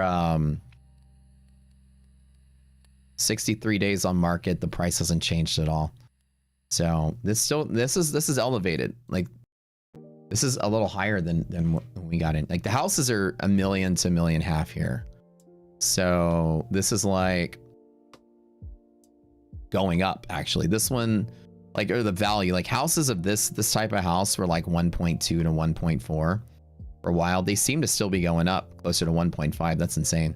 So I would say that like where I live, I think it's pockets. So like where I live, we're not experiencing like it's going up. So, but I wouldn't say that like you go to some, you know, master plan communities and like Horton home neighborhoods might be in abundance. People aren't buying houses. They may be collapsing out, but like our value is going up. Is slender? Yeah. Some of the lot sizes, the late builds in this neighborhood are tall and skinny houses.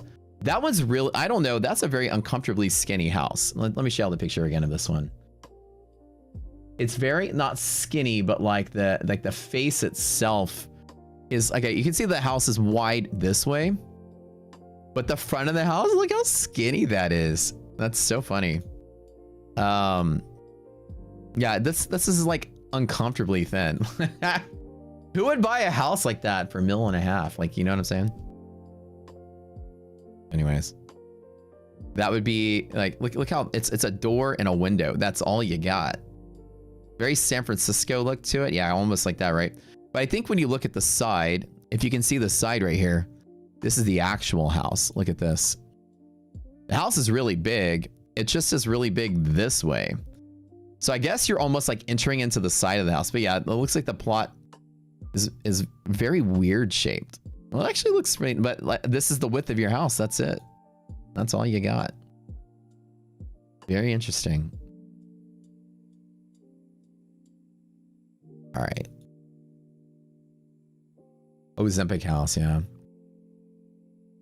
How can we predict this move down? This is a day that's not predictable. I kind of start off the stream saying that. This is a day where I would say there's not a lot of indication that the market's just very sensitive and just flip-flopping to get ready for these big data points this week.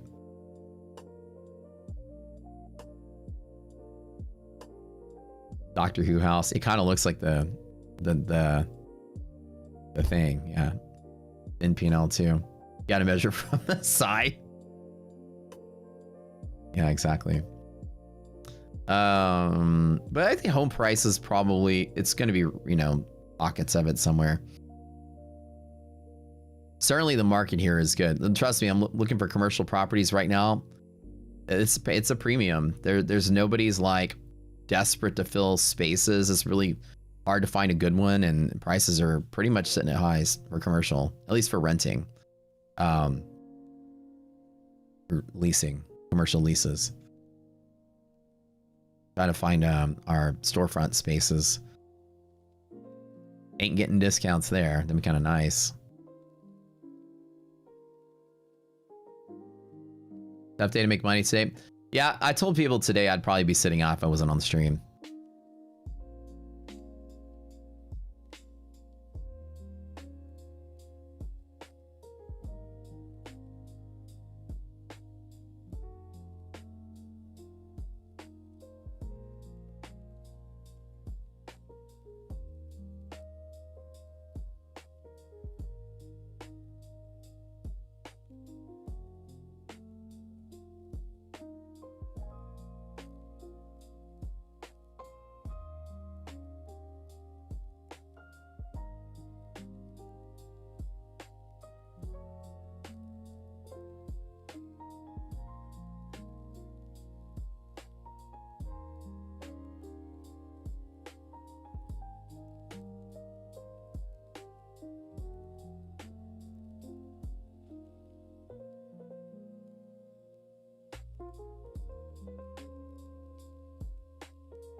Be great if it fell all the way down to like hedge pressure. That'd be great. That monthly with the big. That'd be a good trade after all. Somehow this market like pulled all the way back to like our little A+ area down here. I'd love that.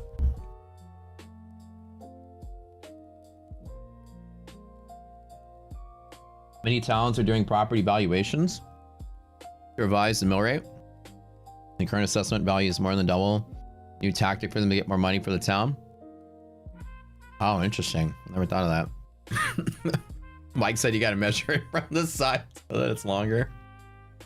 Don't measure it on the top. It's curved. It seems like it's smaller. You got to measure it from the side. Yeah, like my house isn't like a tall, skinny house like that. It's more of a wider, thicker. It's thick, baby. Because some of them in this neighborhood are like tall and skinny like that.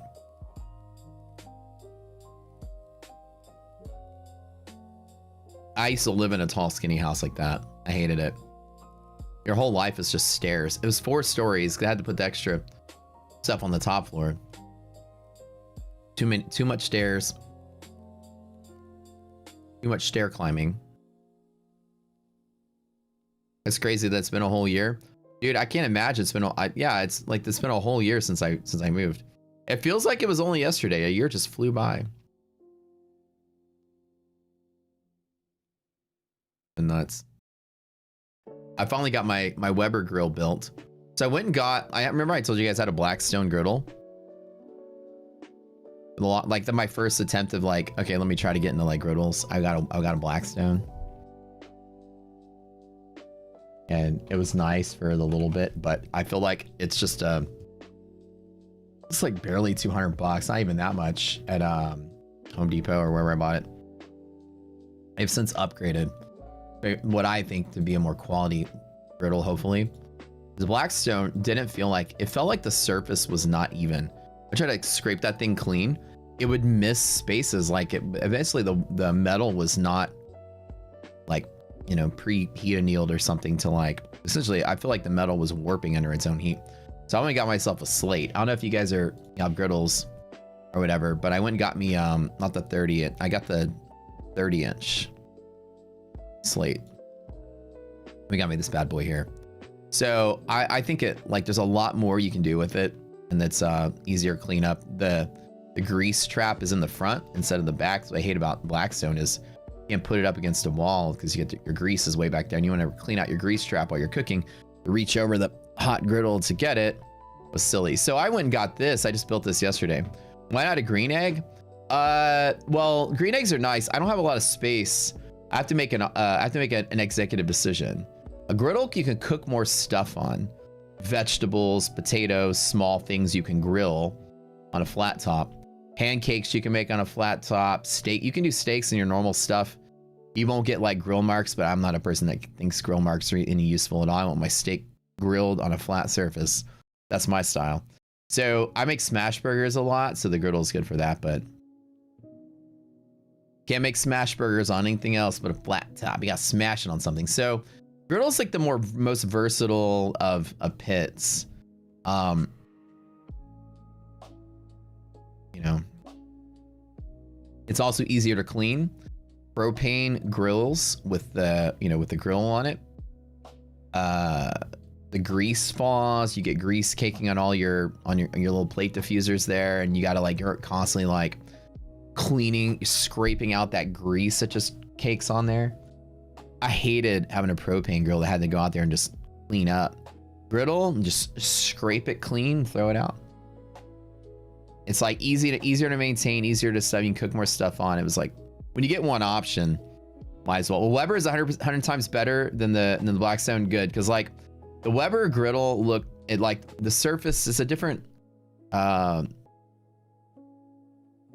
it's a different like texture to the metal. I don't know if it's iron. Just like I know that the Blackstone was like just straight up cast iron. That thing will rust if you don't treat it like a cast iron pan.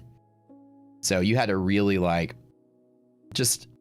I don't know. Blackstone was a good entry level, but I would say the Weber looks like a million times better. No elevator in the house? No, yeah, not in this. Some of the houses here have elevators though. Lars Blake, so the program is 50% off first month when you go to the website, and it's automatically going to give you the discount. Blackstone is like a Supra, slates are like an Audi. The quality of the cooking surface seems like a lot better, so hopefully so. I was having a hard time cleaning it off when I would grill, because I would scrape it and you could tell that you weren't scraping it evenly. Like the metal was like, I felt like it was warped. So I don't know if there's a trick with griddles, like you have to heat treat them yourself, like put it on low heat and then slowly ramp up the heat and just heat it up. And I would thought they would come out like machined to be flat surface and treated so that they don't warp. I don't know, just mine felt like it was not an even surface, you know. And don't do smash burgers on a grill. Might not turn out so good. Yep. Be scraping those smash burgers off of the plates underneath it. But also with the propane grill, the worst part about cleaning it up was, you know, I don't use wire brushes anymore for this reason, but anytime you're cleaning out your grill, those bristles from wire brushes would like stab your fingers and stuff. I use ceramic brushes now. They're really nice, or just a ball of foil. The ceramic brushes are a nice invention. Those things don't chip off and break off, and they're tough as shit. And smash burgers suck, bro. You never had my smash burgers. I will change your mind in your opinion of smash burgers. Look, I put the onions. First of all, I caramelize the onions around the surface. Then I take the patty and I smash it into those onions, my friend. That's the trick. You smash the burger into the onions while they're caramelized. Get that onion flavor like juiced into that burger. Oh my God. That's it. That's the trick. Some use onions to clean the grill. Yep, that works. The crisp of a true smasher replaces that smoky grill flavor. It is. I like the crisp, and I just, because I don't know, it's just like the crispiness is what makes it so good. I'm doing smash burger party tonight, so my friends are coming over for it. Your dad gave you his Blackstone because he got a Weber after asking you both. You don't even want the Blackstone anymore. That's exactly, well, I was like thinking that, am I just being like bougie about it?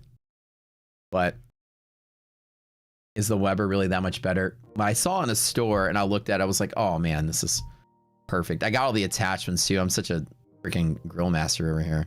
I got the paper towel holder, the trash bag holder. I got all of it, man. Fully loaded. A+ setup, Jason. Right now, there is nothing. This is all B setup. I took the long and now I'm flat. I'm doing nothing here.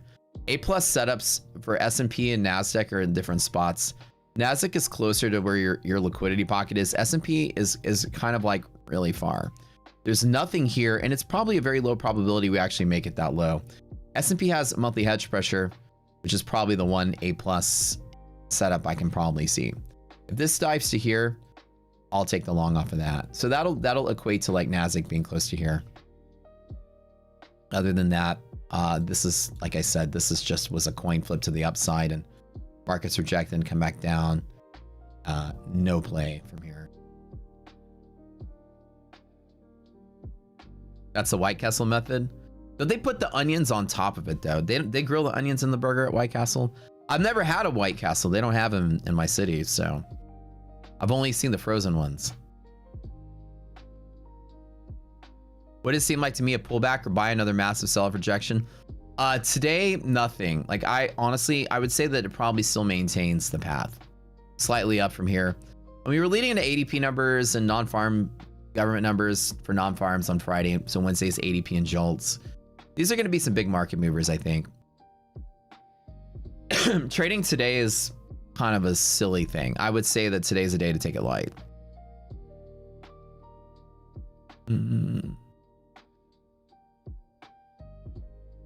Yeah, I honestly just felt that the Blackstone was an uneven heating surface. When I would try to sear a steak, the sear was like not uniform. And I even had to put the weight on the steak to smash it into it. So I really feel like if you were to zoom in, that the surface it was irregularly, I guess, an irregular surface. And maybe they don't heat treat their metal. You have to heat treat metal so that it strengthens it. And that it's probably just a plate of iron that under its own heat probably unevenly heated the surface, and the metal sort of like, I don't know. You have a Halo griddle? You like it? I've never seen the Halo ones.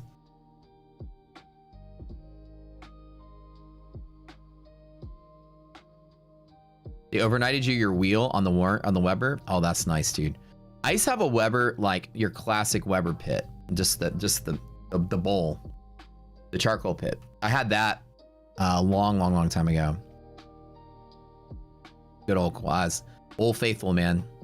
That's your granddad's bit. I just got the inconvenience of having to like start a charcoal fire. I ran out of time. Although I do like going out there and drinking a beer, making your fire, letting the coals burn out, and that was always good times. Smash the likes for the smash burgers. Smash the like. Anyways, we're just chilling today. I don't think there's a lot of things I want to do. Definitely not bearish at all.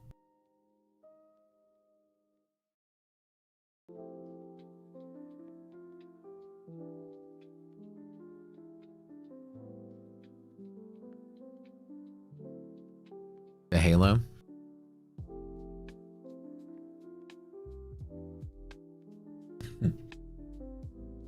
Oh, that looks sick. Let's look it up.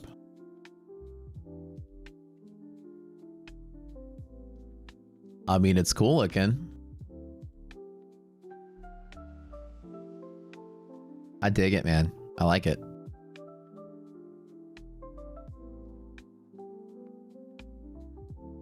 My one thing that, again, this is the one thing that I hated about the Blackstone too. I hated your grease.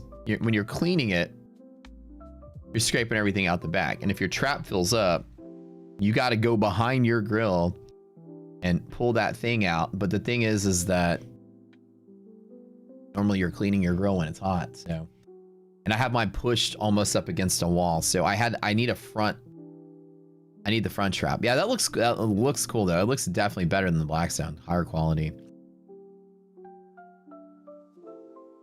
I like the idea that the Weber, you scrape it to the front and then you just pull the tray out of the front. The Traeger Flat Rock. Traeger has one too. I do like Traeger. I got my dad a Traeger for Father's Day. I got him the wood chip grill though, not the griddle.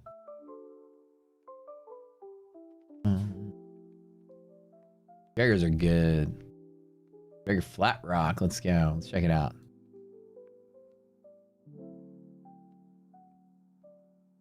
What do we got here? There's an Ace Hardware. I went to Ace. That's where I got mine from. It was over at Ace.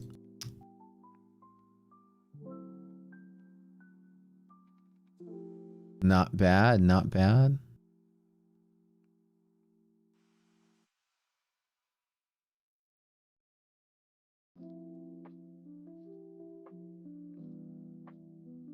Nice. Yeah, I like this. Is good. Oh, you got your trap in the front too. That's what I'm talking about. Get your little container up there. That's what I like. What I liked about the Weber is that it had like a whole container storage down the bottom too. It's kind of nice.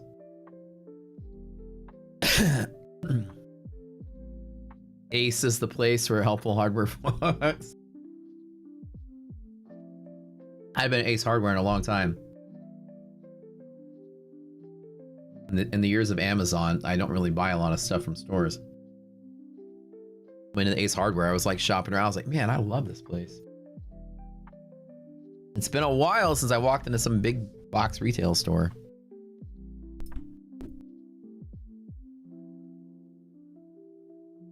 You have a brick for your flat top. I don't like using the bricks because it leaves that dust everywhere. The grill bricks are really good at cleaning, but that's that like pumice stone or whatever, right? It leaves dust. And I have a really, really good, easy way of cleaning my grill that works really well.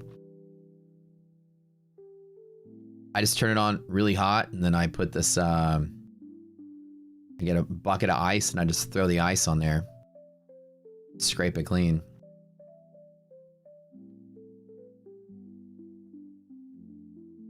And then when it gets really hot, then I just take just a normal terry cloth towel.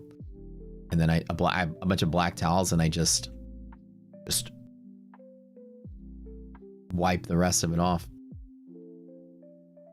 Just buy a new one every time.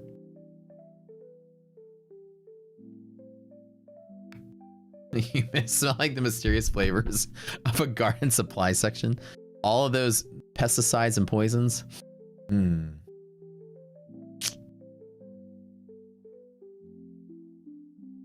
Yeah, the bricks are really good at cleaning if you really have to get stuff off. But like I've white vinegar and soda water, either with a brick or a chainmail brush. Yeah, use lemon juice.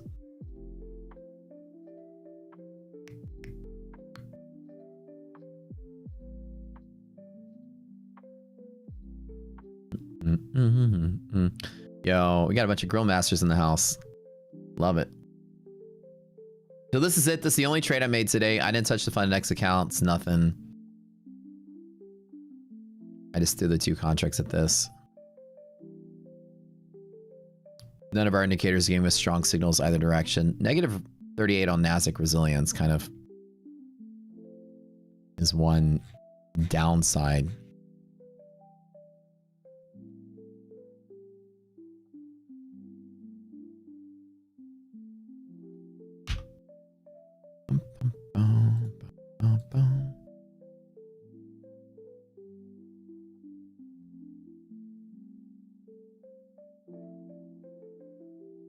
Do you guys feel like this can turn into some big old sell-off day that doesn't recover?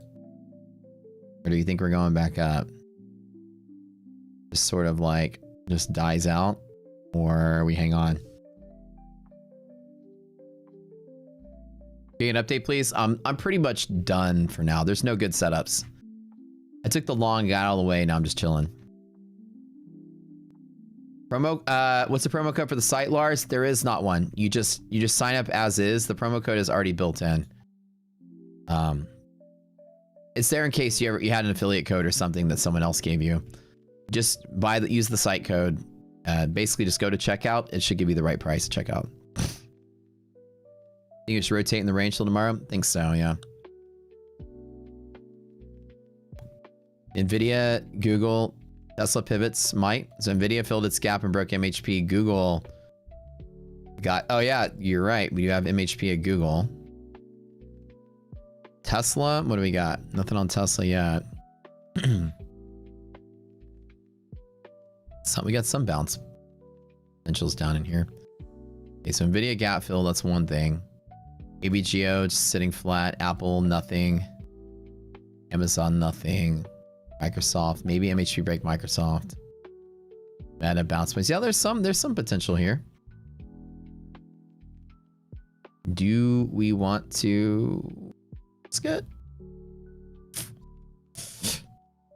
What's up, Brett? How you doing, man?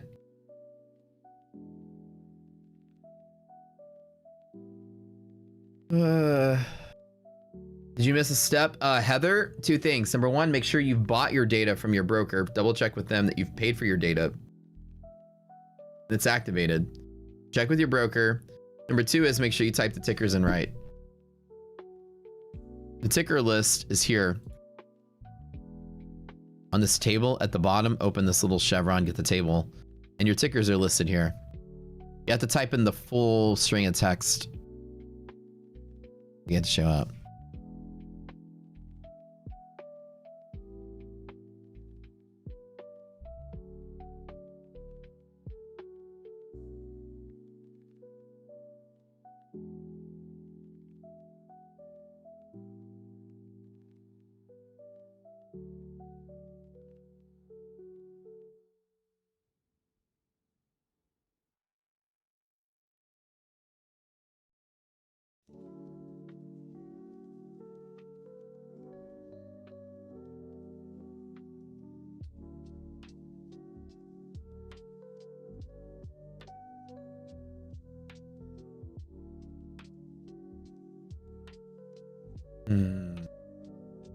All right, you guys, giveaway time. Let's fill up the space here with some giveaway goodness. All right, we have 700 likes today, don't we? Oh, we're so close. We're so close. Everybody smash the like button, get to 700. I'll give away some Apex accounts to y'all.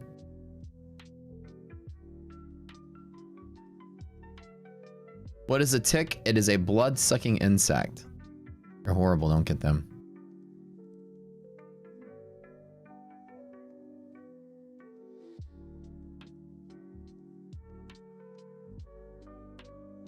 Bum, ba-dum, ba-dum, ba-dum, bum.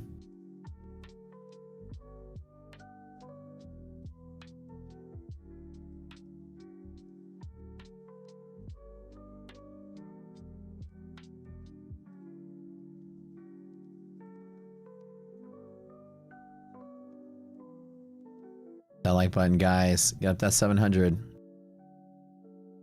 Do we rally from here? Is this one of those days just goes? Is it that kind of day today?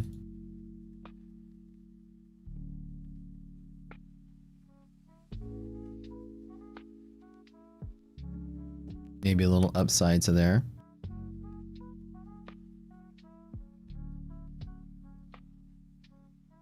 We're about to do a giveaway. Everyone type in Apex. Apex.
All right.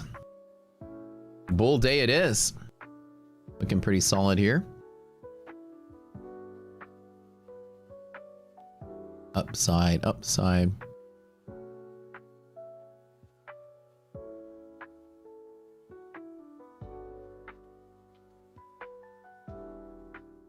All right, it's that time, baby.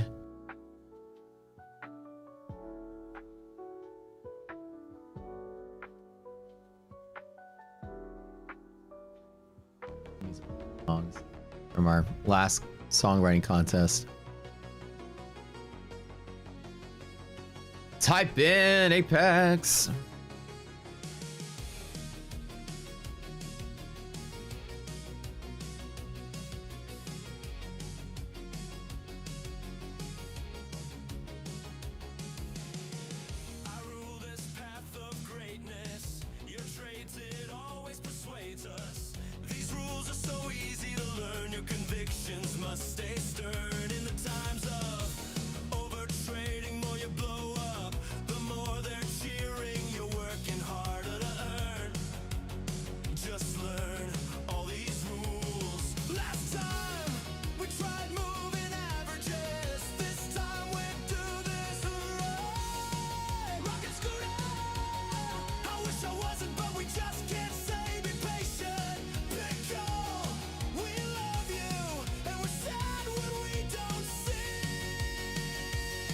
There's Win.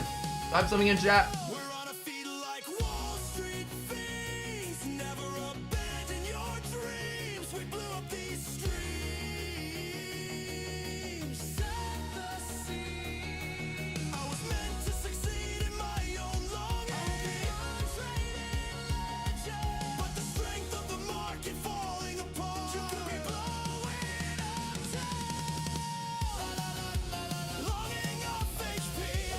Type something in chat.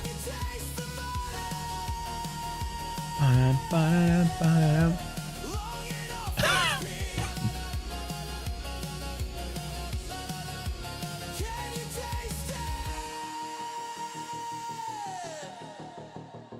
Ready for the open, ready for the close. Longing, longing, longing. Oh, I guess they weren't here. What the statistics say. It's not just me. It's the strategy. Everything presents so clearly. You think trading is painless? By design it's made to make you fail. These things are easy to learn. There's no willpower to burn. Who built these old indicators you were using? Who's surprised that they never worked? Keep struggling if you want, just pass the patience to me. Last time we tried moving B. Rajneesh Ratnakar.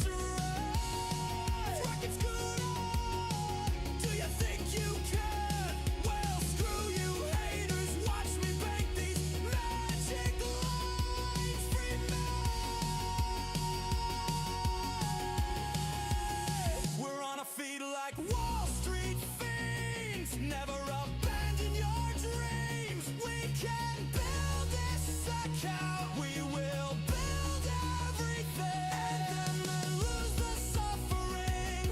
Humpty Dumpty sat on a wall. Humpty Dumpty had a great fall. But watch us rise. Longing off HP. Longing off HP, dude. I love the song. It also comes with the Bob Saget version of Matt with his longing only keyboard. Keyboard has one button on it on the side, just longing. You just push the button and it longs. We can build a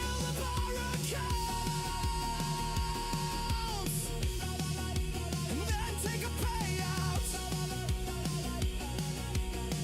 Rocket Scooter is a legend. And then let's do it again. And then let's do it again.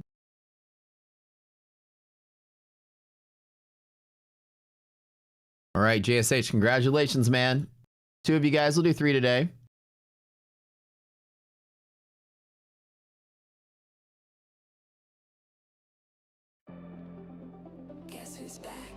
Guess whose song this is?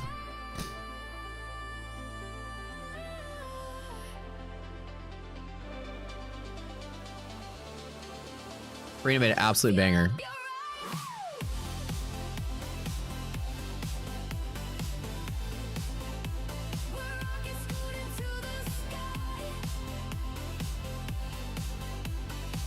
I am Batman _X. Where's yours, Carol? In here somewhere. I'm just like randomly flicking my mouse wheel and then just picking something.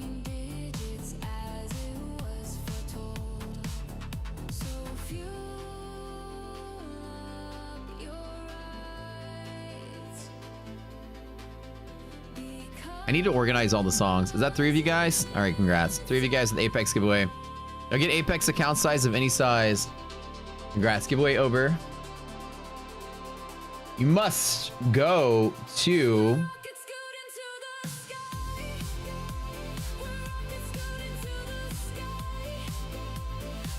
to my Discord. Links in the description below. Talk to the admin named Slacks in the contest channel.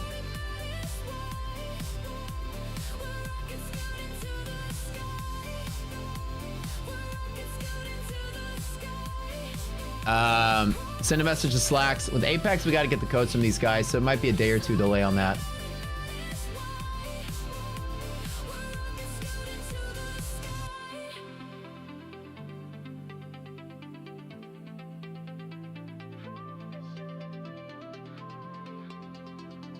To talk to Slack, send a screenshot of your YouTube ID. Let us know the email account you have with Apex. I have an account with Apex already. Give you instruction on how to claim your prize. If you guys get Apex accounts of any size, congratulations. Also, Apex have a 90% off sale right now. Check it out. Wait, Carol, where's your song? Carol says, where's my song?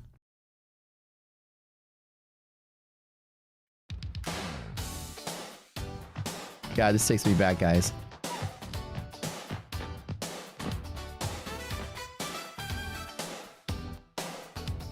Remember that? He's just a shadow in the night. Screen glow burning in his eyes. He's unstoppable! Tick by tick, the market bites. Dreams Ow! are heavy, but he won't compromise. Told him, kid, you'll never last. This game will break you. Moves too fast, but he's holding strong. He won't let go. There's a fire in his soul. The walls are closing in, but the fire's alive. He's been broken down, but he's gonna survive. You rallying? One more Should I take the long? and the moment is near. He feels it now, the breakout is here. Whatever. Let's just take it long. Why not? It's looking solid. What's worse can happen? The shadows to the break of day. With every move, Got the future's in his Darb popping up there. rockets through the power. Now he takes his stand. He's unstoppable. Ooh. Charts were heavy. Might as well try something. Every setback, It's not really enough of a stretch to really give me any tools, the truth. like huge indication. Now the bulls are stampeding on. Through the storms, he stood tall. Never gave up, he gave his all. Now he's rising up, he hears the call. Rocket scooter leading it all. He's unstoppable. Nothing in his way. I was gonna make the bet that we just keep going up. To the break of day, with every move, the future's in his hands. Rocket scooter power, now he takes his stand. He's unstoppable.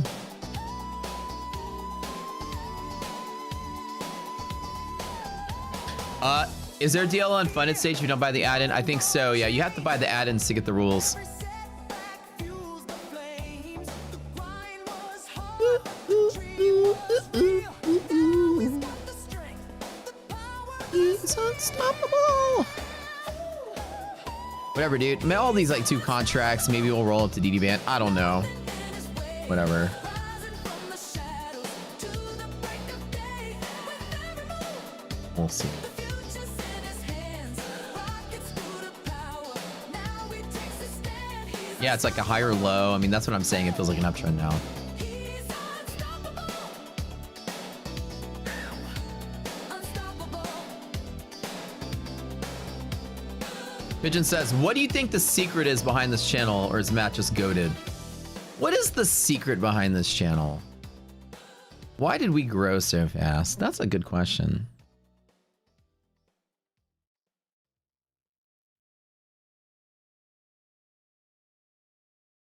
No idea. Why did we grow so fast? We'll... What?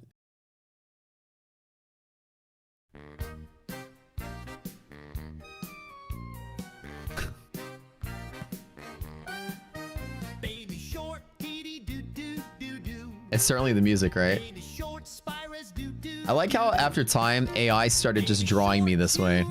Doo doo doo. Baby short, I started looking like some old uncle. short, dee doo doo doo doo.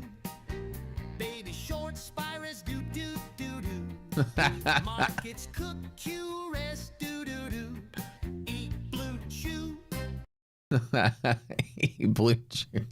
It's like a kid song. Eat blue chew, kid. Put some hair on your nuts. That's funny. All right. The old school songs from the last time around. We'll do, if you guys want to play the contest again this time around, do some song submission channel love there. Throw in some songs in song submission channel.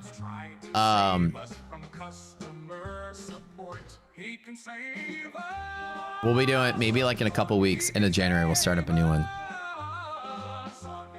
It's a small disco ball hat did it.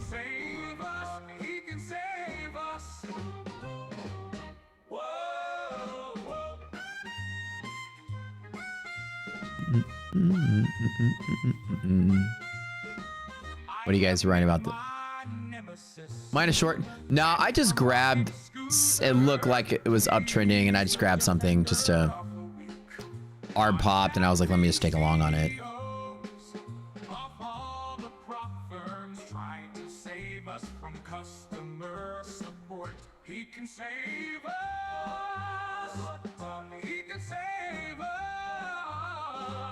Even Matt has no idea. I really don't.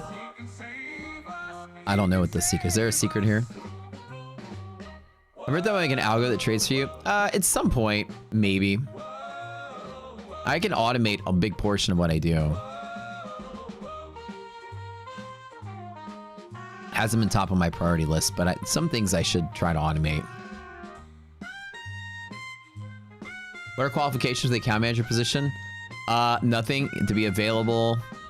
You have to be good at making relationships with people, and it's basically like a glorified data entry job that you get to like be ingrained in the prop industry and get to know all the prop partners and stuff. Hello.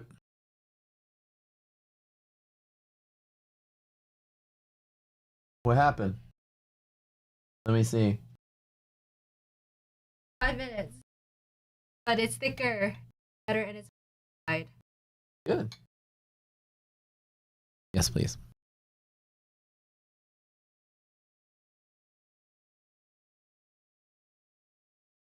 Toss it on. Baby short, do. Eat blue juice. No, not on my potatoes. Oh, okay. I was like, that'll be messy. Thanks for that. Yes. Waiting for the day when Matt will say his eyes will hurt. This is true. Trading is hurting my eyeballs. Maybe short. Do.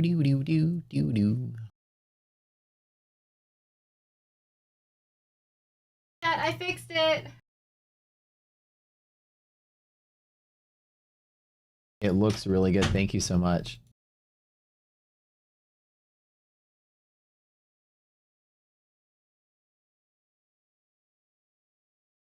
All right.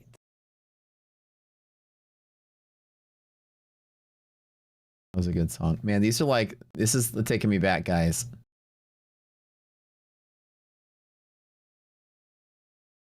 What was this one?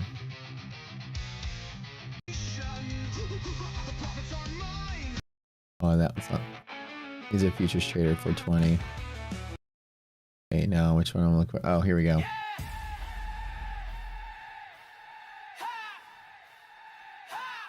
What is going on? Let's go. Sun ain't shining here. Clouds overhead. Whoa. Streets not friendly. Everybody want bread. This is Wall Street, not Sesame Street. Ain't no elbow lessons. Just I feel like this is like the perfect intro song to the stream. I'm not gonna lie. What's going on with my next website? Well, let me load it up. Told you I grew up on sunny days, felt that breeze. Now it's skyscrapers fever, deal with the squeeze. No big bird in a suit, just vultures believe. Not counting 1, 2, 3, counting risks in my cheese. Friendly faces turn to poker mask with the dawn. Sharing cookies now, long shots want what you pour. No Oscar in the can, but the trash pile's real tall. Gotta step over losses just to stand at all. SanDisk ripped up.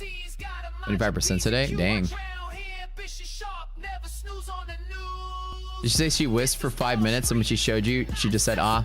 Oh, I mean, I'm kind of like in the middle of doing something, so I shouldn't get my full attention. That's my bad. I should have showed more appreciation. Here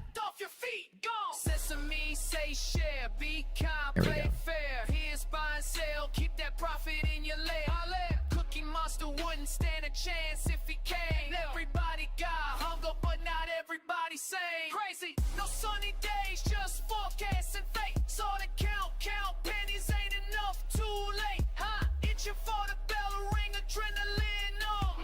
We think up? What do you think, guys? Let me try 3. This is definitely the dumbest decision I can make, but okay. We'll just do 3 anyways. Let's bet on up. I'm just gonna bet on uptrend. Why not?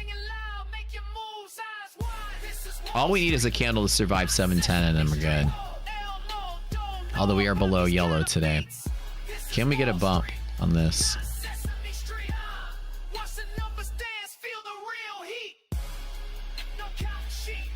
That's what I want to see. Nvidia above MHP.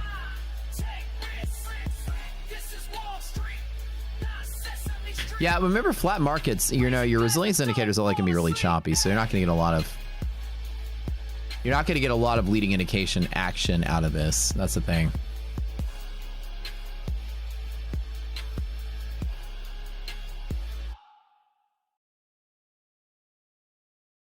The old Wall Street song there.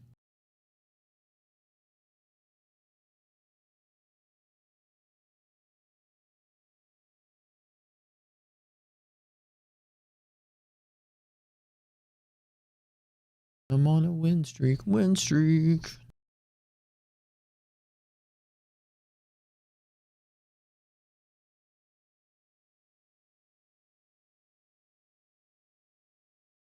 Hang in there, man.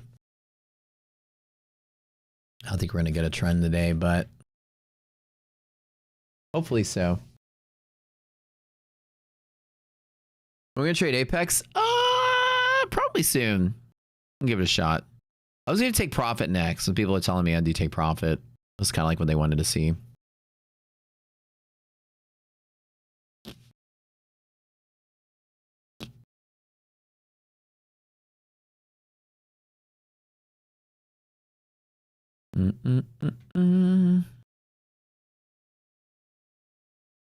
The obvious thing is to try to want to short this because it's not propagating, but I still feel like I still feel like the outcome of this is going to be that it's going to survive. That's what I want to bet on. Is this the day that's going to pre-prep upward for tomorrow's news? We are losing yellow in S&P though. This is the one thing that I kind of like. This is kind of a dumb decision though. Now I think about it. It is kind of risky because this is a really strong interrupt in the way.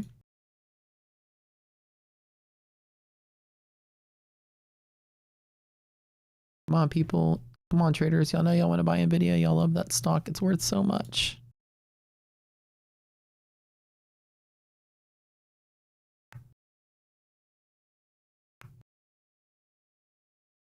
Same thing I did earlier today. This is like basically the same play. Although I was trading at the middle just to bet that we would hold. Looks like I was wrong on that. I'm going to play this. For whatever reason, I just don't feel like we're going to enter a bear market. Not today, at least. Let's have some fun. Let's put a 4 spot on it.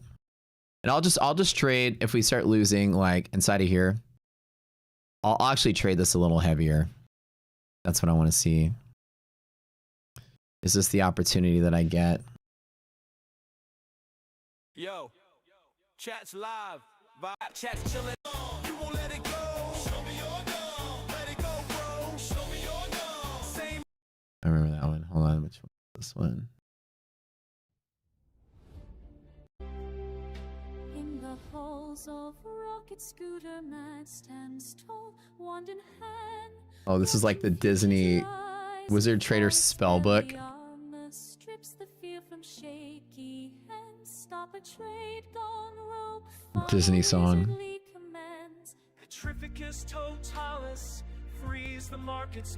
Oh, I need to update the stream elements, dude. I'm kind of behind on updating that. That's my bad. It should be 30%. Stream elements, I'm like a week behind updating that.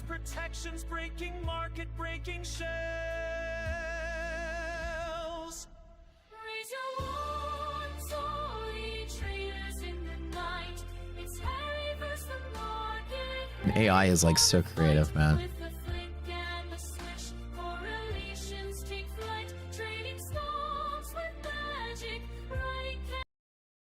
That's funny.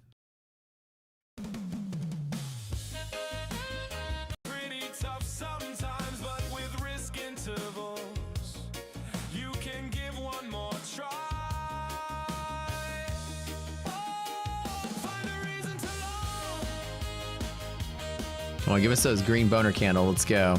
You can pick up the pieces. Ooh, try it again. You know it's alright. We've used our risk intervals. I think this trade might be working out this time. You know it's alright. We've used our risk intervals. I think this trade might be working out this time. You know it's alright. We've used our risk intervals. I think this trade might be working out this time. 'Cause it's not too late to cut our losses. It's never too late for me. Oh yeah, I really like this song a lot. This is Jeremy's song. I'm gonna put this one. Hold on, in my favorites. Hold on, playlist. I already know I'm gonna come back to that. my accounts. I gotta remember this one.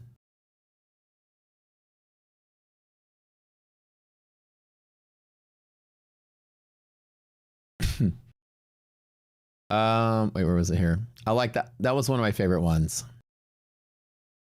It didn't make it to the finals, but I liked it a lot. If you need the graphic to go with it. Hold on. Oops. It's everybody's favorite platform.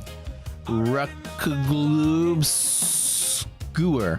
Is gonna be on your mind. AI got some of the shapes of those letters right. And I know Hold on. Put this on here. can get pretty Ruckagloop Skewer? Ruckagloop. Yeah, the Ruckagloop is one of my favorites. You can give one more try. Oh, find a reason to love. You can Ruckagloop. There you go. And why do I look like Paul Dana, don't I? Paul Dana, what's his name? Paul Dano, whatever. Actor? What's his name? Paul Dano? I know who that is, right?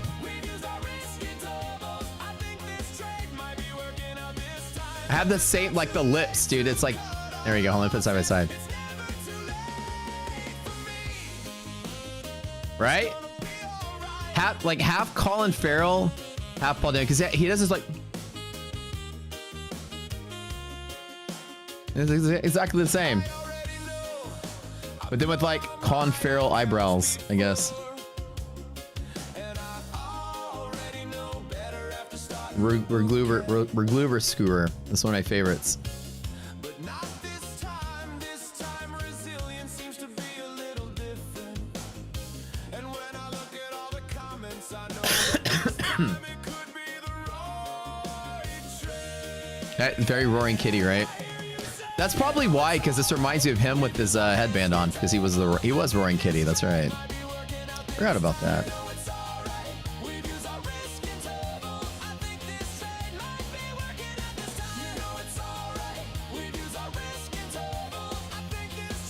Isn't this song so good?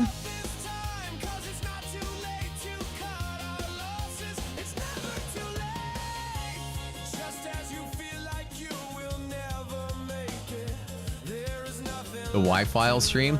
Dude, I love the Y-Files.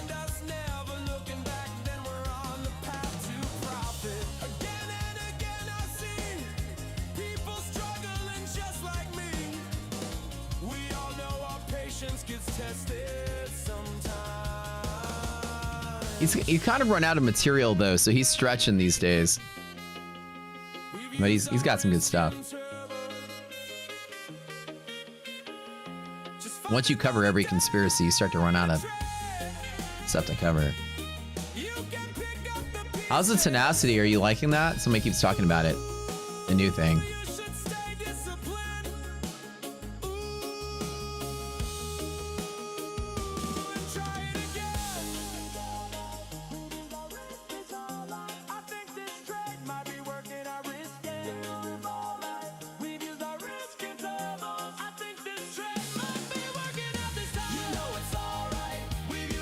It has a credits sound to it. Like this is like the credits of like the end of a movie, you know?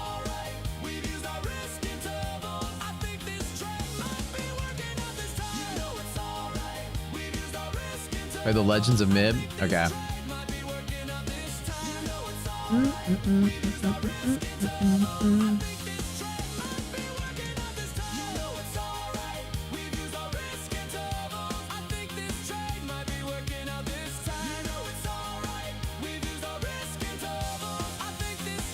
Is the explanation of new indicator? We don't have one yet. We don't know what it does. That's the best part. The song is so good. We don't really know. We don't really know what it does or how to use it yet. We're still kind of playing with it just to see how useful it is. Now, on flat days like this, remember, throw it away just like you do resilience. It's going to be choppy, as we expect. Anytime the market opens within a strike distance of the close, it's flat days, so don't use it for leading signals. Yeah, starring Adam Sandler and Drew Barrymore. Yeah, literally is like that kind of a movie, yeah.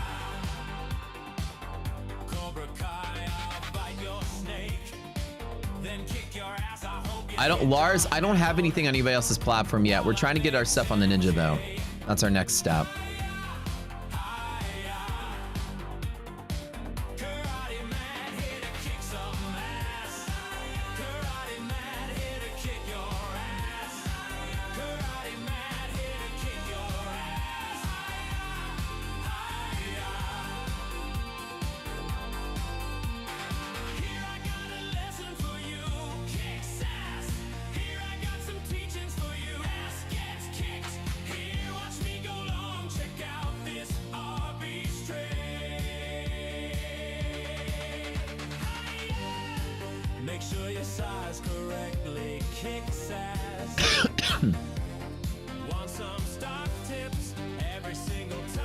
This is a good sign. We've survived the same level twice. Pretty good sign. Let me just mark the middle here.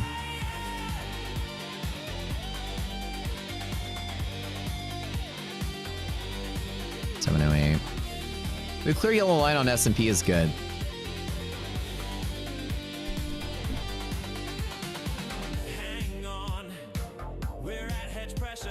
Any song that Mike ever writes is a risk that the stream could get canceled or banned. This one was worth the risk.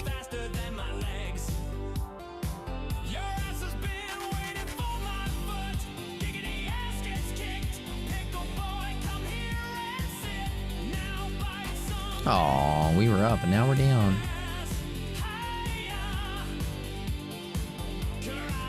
This is true. Although there's really not a lot of whoosh power here. I mean, I can draw one just, you know, to help out, but market's not going to listen to our whoosh fan today. Market hates our whoosh fan from here.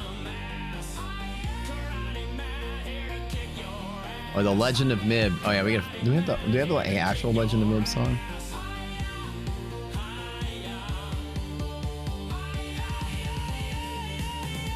Like, if you guys upload a song with the name, I can't search for it unless you type. Discord doesn't let you search for file names. Y'all want to hear the OG Legend of Mib?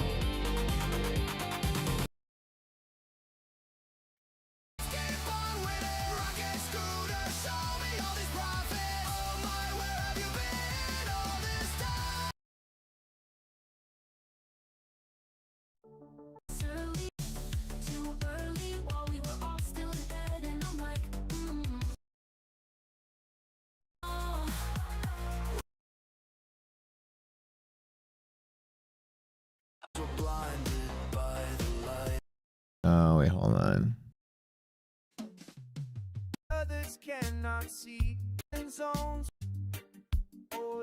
That one, hold on.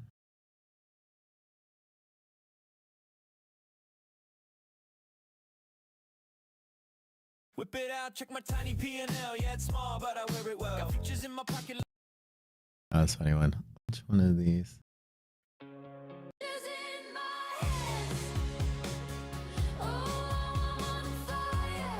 Oh, the indie pop one.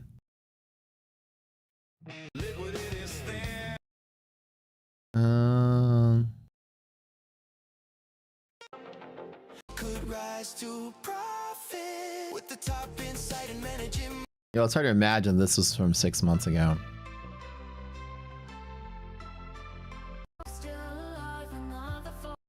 Let me see what you Again, what will it take to avoid a mistake? Gonna take a loss, oh not again. But I found a man in Cropland. Oh, that's good. I'm just revisiting, trying to remember some of the songs.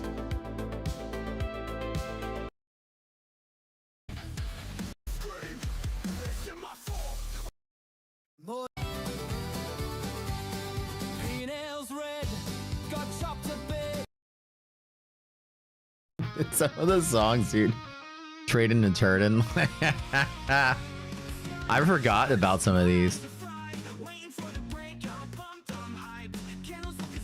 Pickle in the when Pickle was in the hospital. I mean, Pickle was in the thing in his boot camp.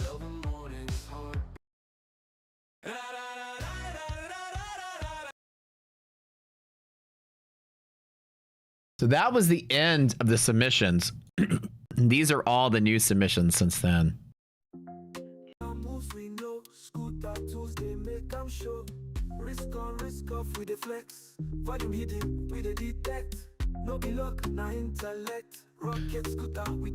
Maybe it will honor the Whoosh fan. Who knows? You took your prop from the short when you see the fan. There's no fan pressure here, though. We're just hoping that the market listens to us. This is straight up voodoo trading strategy. There's no strategy here other than me drawing on my screen.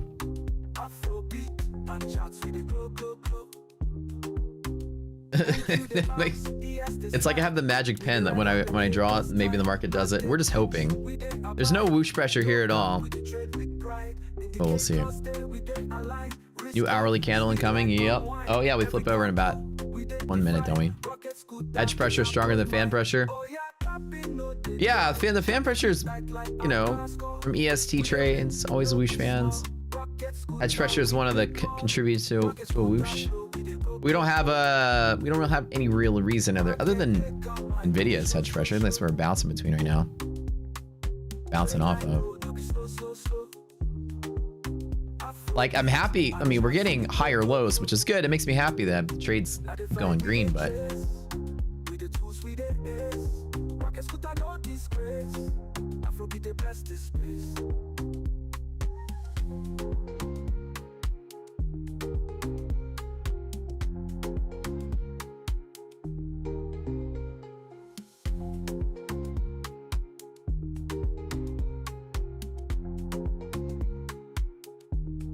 market.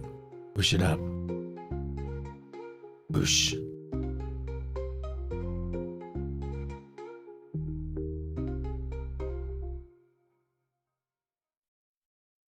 It's like sitting here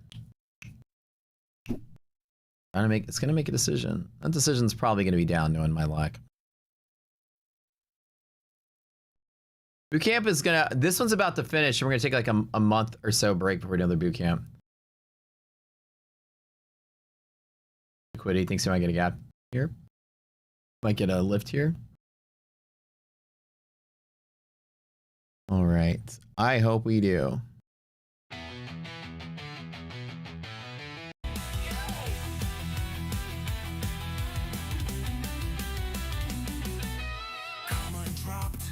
We don't care, bro. Minion trolls sent from the Fat Matt show. Options are trash, but our Matt knows markets moan. Doing that one.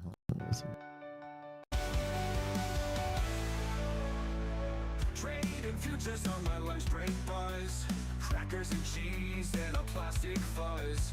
Charts so green, but my hands feel cold. Fake I'm still like I am still rock a gloob skewer. I think if I had a rockabilly band, I'd name it Rock a Gloob. That sounds kind of cool.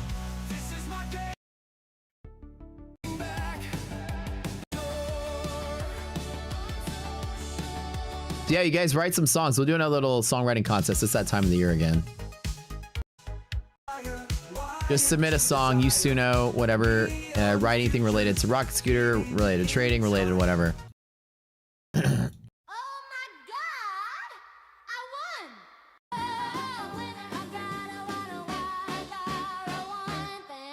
I gotta start organizing these so I can finally use them on the stream. This is for the winners circle.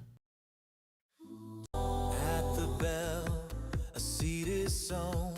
Sacrificial start, small size alone. Rast turns up, the sails I raise. Rast turns down, I wait, I graze.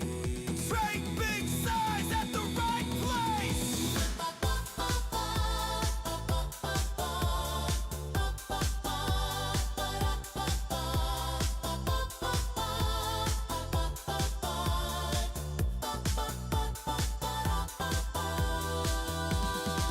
Half-gap whispers, Raz decides. Buy if it's strong, sell if I am wrong. Patience rules, I guard my hands. All trades live inside the DD band.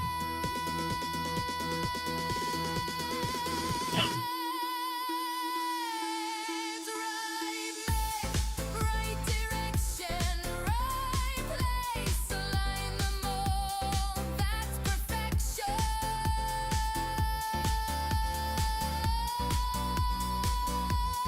Monthly map writes how we close. Bull or bear, the market knows. Strike big size at the right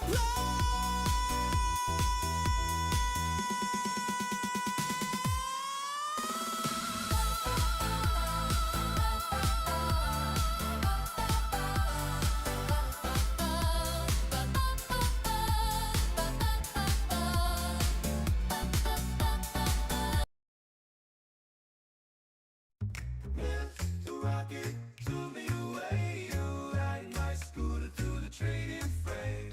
Show me the charts where the green lights shine. Liquidity maps and the market is mine. Oh, Mr. Rocket, bring me that trade. Stack up the profits, the gains that we made. MHP crushing, Arby's in hand. Mr. Rocket, we've got the upper hand. Student pass losses, the bulls on the run. Bear trap snapping, but we've already won. Mapping the flow, liquidity glow. We're riding the wave where the money trees grow. Trade winds blowing, numbers aligning. Scooter wheels turning, portfolio climbing. Oh, Mr. Rocket, the ticker's divine. Liquidity maps and the market is mine.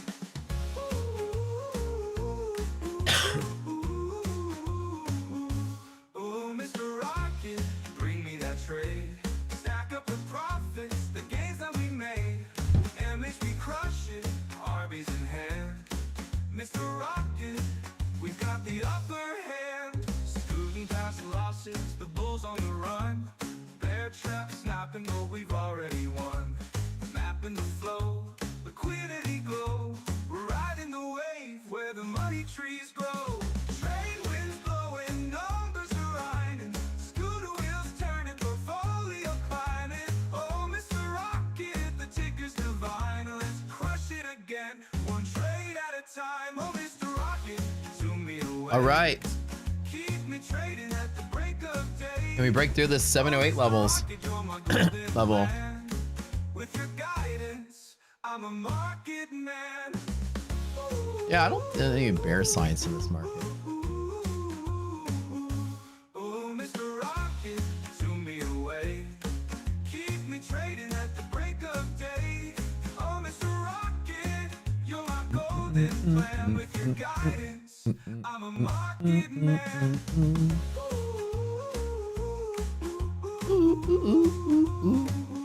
Oh, Mr. Rocket. Take that prop there. I'm done with this one. Whatever. Yellow line again. I probably just cut out of like the biggest gain I probably could have made today. Market's pissing me off. I'm tired of sitting on this one. It's higher lows and higher highs. Yeah, that's basically it.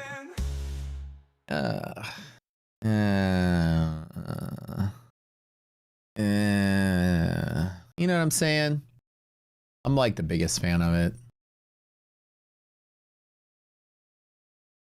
I'm still holding on to a couple of my Fund and X accounts. I finally started committing to this. There. Same. I made the same trade. Closed out of 3 of them, still hanging on to 1 of them. Maybe it goes all the way to the top. I don't know. I don't know. I don't care. I'll take whatever. What's up, Jake from State Farm? Throwing us a new jam in the channel.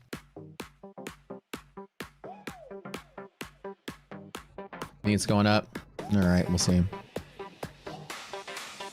Mad in Texas, helmet crooked, shades too bright. Morning coffee, checking tickets. Is my website up for props yet? Not yet. My favorite for bigger payouts, take profit in Apex. That's the way to go. In My Funded Futures. My Funded Futures Pro, bigger payouts, Apex. My Funded, if you're going for like payouts of roughly 100K-ish, My Funded Futures is the way to go. Take profit's the way to go. Apex, a little harder, but in that order. My Funded, take profit, Apex. You'll get bigger payouts towards the Apex side of things than you would the My Funded, but then you also run the risk of not getting your full payout because of the rules if you don't follow them all. I think those 3 are pretty much your big payout accounts that are they're all good. All 3 of them are great. So, do you need to repurchase subscription to get into the Zoom? Yeah, you do. You have to kind of stay subscribed to it. Yeah. Can you apply to join as account manager? Yeah, just send the email to matt@rocketscooter.com. I don't know how many we're gonna hire out the door. I would say for future site only, we might start with like 3 to 5 people and then see if we need more or need less. For many of you guys, it's part-time. So making sure y'all understand this, right? It's a part-time gig. You need to be available and ready when we need you, which is a certain time period in the morning, but it's not a 40-hour work week. It's like an hourly thing. You'll get paid hourly for time committed. It'll be worth an hour for like, we're not paying minimum wage. So it'll be worth your time for the hours. But if somebody's looking to like support their family off this job, well, I don't know if there's a full-time position available because the amount of work is not a lot consistently. You're doing stuff like maybe one day you'll have nothing to do. And so we'll pay you a compensate for the hours. So somebody likes wants some part-time, just wants to be part of it, some part-time side hustle cash.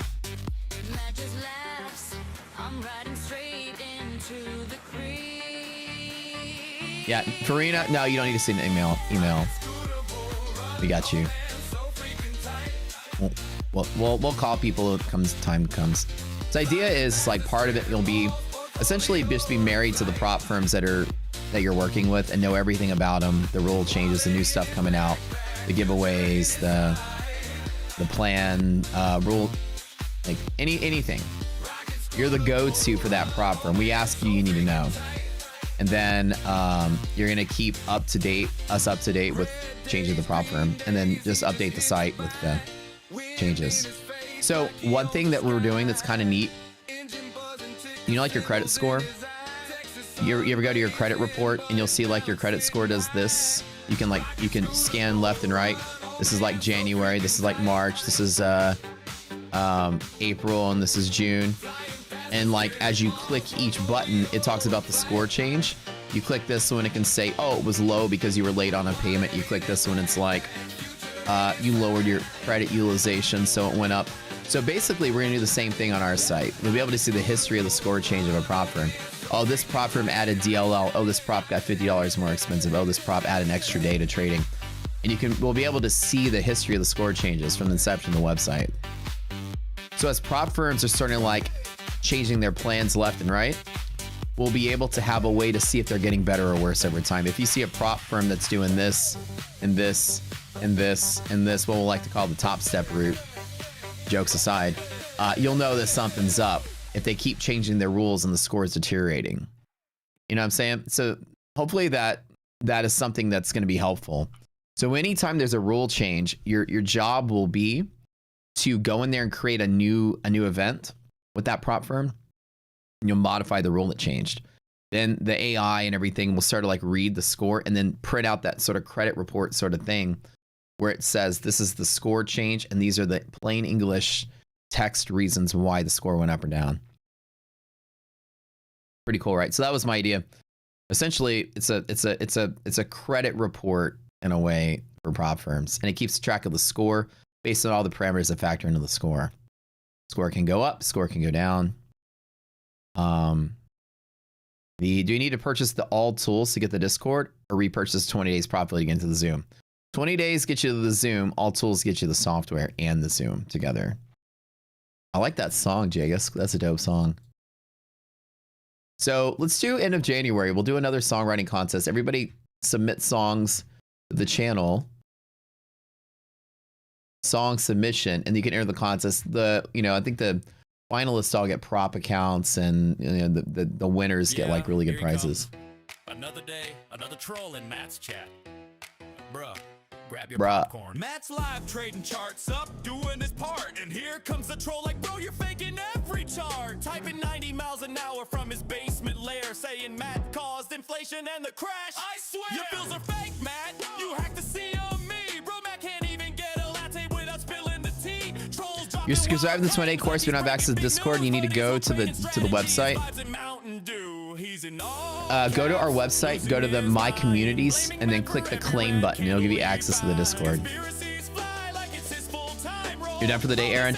Bro, I feel the same way, dude. Like, probably feels like it's going to keep inching higher. I'm still holding on in one of my Fun and X accounts. That's it.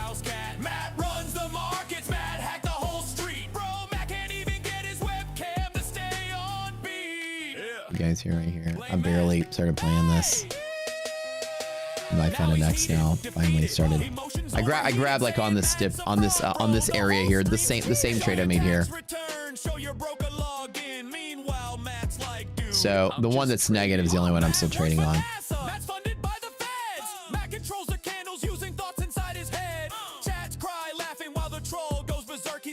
Right for the website.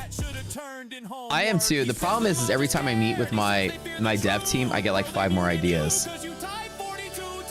And so it keeps like expanding the scope, which is good, but it might delay the launch a little bit.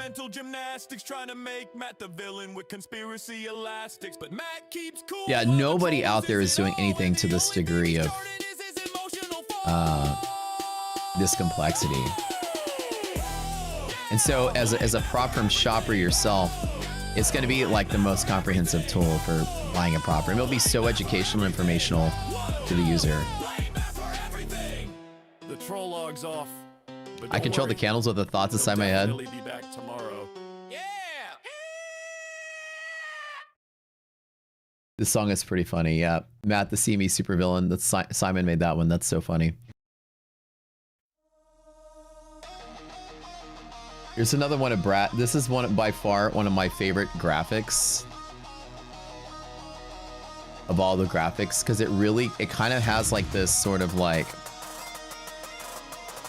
you can imagine this is like, remember like that scene from The Matrix when everybody's like Morpheus is standing here and everybody's in Zion like ready, yeah, except there's no humans. It's all robotic. It's all rocket scooters. And they're inside, they're like in front of their leader, a giant flaming whoosh fan. And they're all revving up their engine at the same time to roll in the battle. Like no humans are present.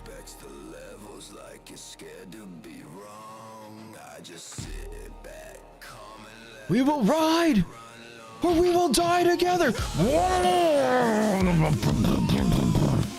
All these like the scooters are just like, yeah, let's go.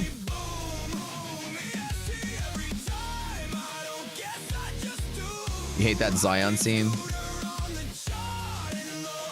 I think that like, I hated Morpheus' delivery of the lines. For many years, we have fought off the robots.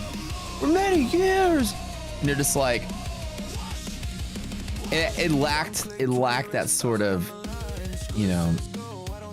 like Hitler level speech that rallies up a crowd, like banging your fist and talking like this. Morpheus was just standing there like a robot. I hated the scene too. Oh, that delivery of his lines. He needs to be more of an authoritative rally. Like, everybody got all hyped and rallied over such a lame speech he gave. Like the old Hitler speeches where he would like pound his fists and yell and scream.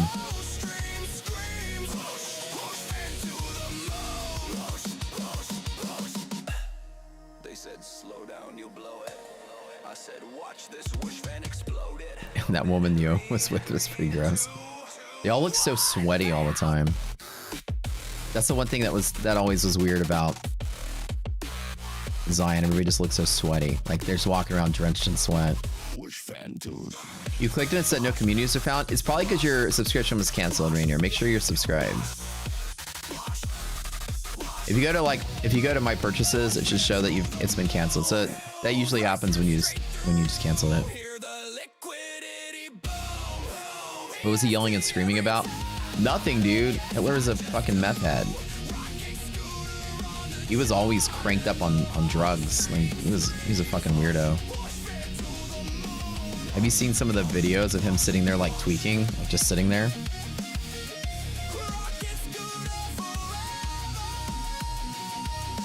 That guy was fucked up.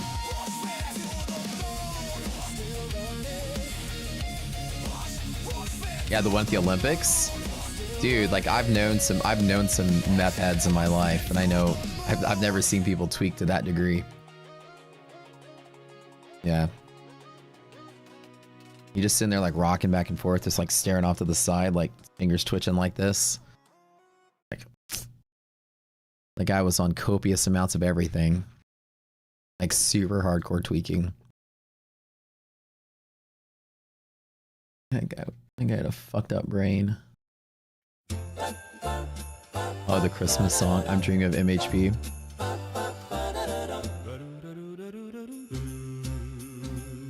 I'm dreaming of MHP tonight. This is like the Christmas. This was coming out around Christmas time or holiday time.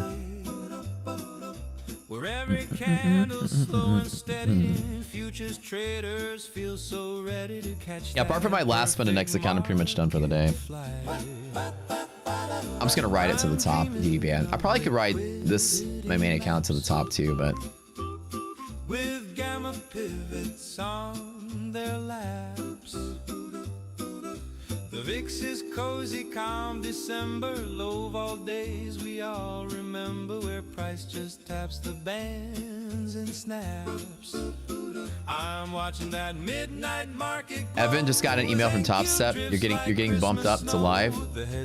You're making too much money from them.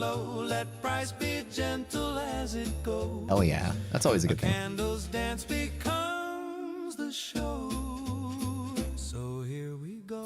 Nice and slow. Back to those DD bands we know. May your trades be clean and your charts glow white. Glow white. And may all your market days be tight. This is like a watered down Michael Bublé. Through the dome and ES glides its way back home, while traders hum that Christmas tune and markets drift beneath the moon. I'm dreaming of MHP tonight, with all the levels shining bright. Boom, boom, boom, Where boom, every boom, candle's boom, slow boom. and steady, and futures traders feel so ready to catch All right. that perfect market flight. All right, I'll take profit on that. I'm dreaming of All right, close down. I'm done. I'm probably chilling this. 2,000 on that trade. Close out. Flat everything out.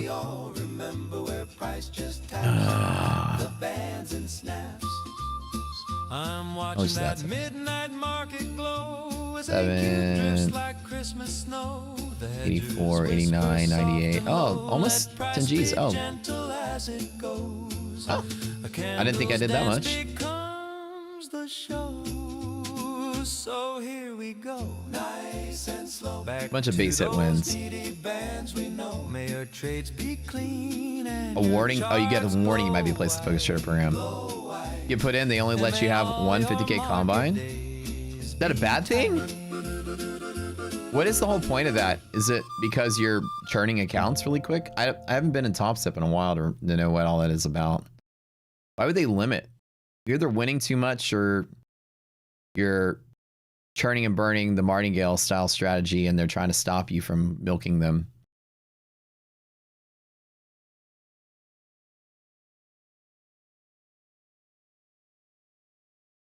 You just passed an MFF core without the flex plan. Max $1,000 payout and 5 payouts means live. Should try to blow up the account with the 4 payout. I don't know why. Like, it depends on what your goal is. I wouldn't. I mean, if you go live, there's nothing bad about going live. I mean, do you? Once you go live, can you go? This is what I need to fresh up on. Once you go live and you bust your life, can you go back to the sim side? But whatever it is, I mean, oh, I see what you're saying. Like start over to keep churning out 4 payouts. That, I don't know. You mean to start over, right? I think you can, if you don't want to go live with whatever rinky-dink live accounts that you get with prop firms, they let you start over. Might as well start over. Yeah. It's basically when you're making money, but they can't justify putting you in a live account. That's so odd. So basically, they're limiting your sim payout, but they're too poor to give you, Evan, like a real funded account. Yeah, Rainier, if you have any help, walk through. Yeah, send messages Slacks. They'll help you out. After 4 live accounts, you're banned. Let you go back. They let you go back too. Okay. Just take the life, take all the money out, then repeat until you're banned. Not a bad strategy there.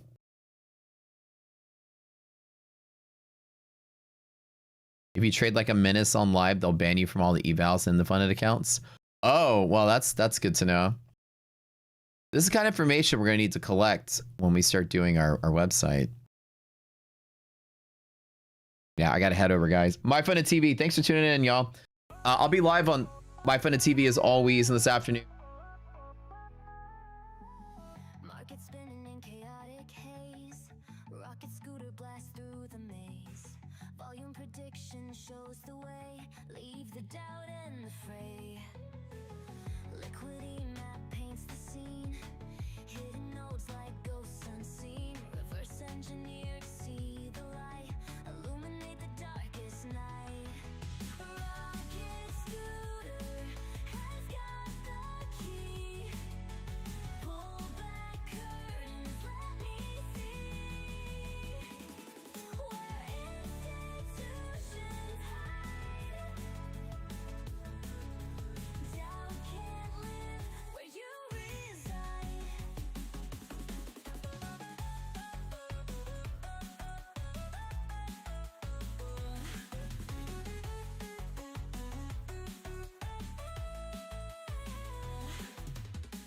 Trends we ride with heads held high.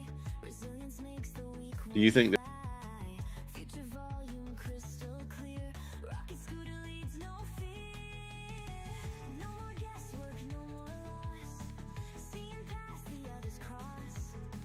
Institutions will be seen. Predict the flow like a machine. Rocket scooter, you've got the key. Pull back curtains, let me see where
What's up, y'all? Welcome back.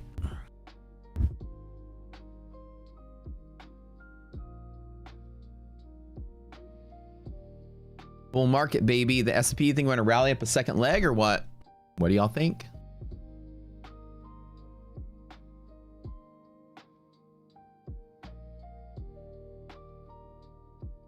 Probably another chill day. I'll leave the stream on, hang out with you guys. But I don't think I think I'm done trading.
What's up, you guys? What's up? What's up?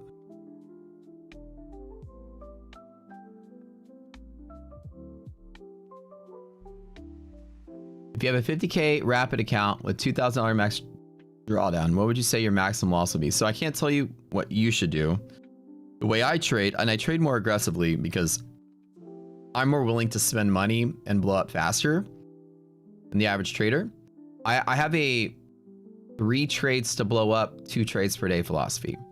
So if your max drawdown is 2,000 and it was me, then I would give myself $666 a day, which is the third, and then 2 trades per day. So that's 333 loss per trade. So I go for like that sort of mentality of 3 days to blow up and 2 trades per day to give me a second chance at trading. So those are my rules of thumb for myself. That's pretty aggressive. A lot of people will trade much slower.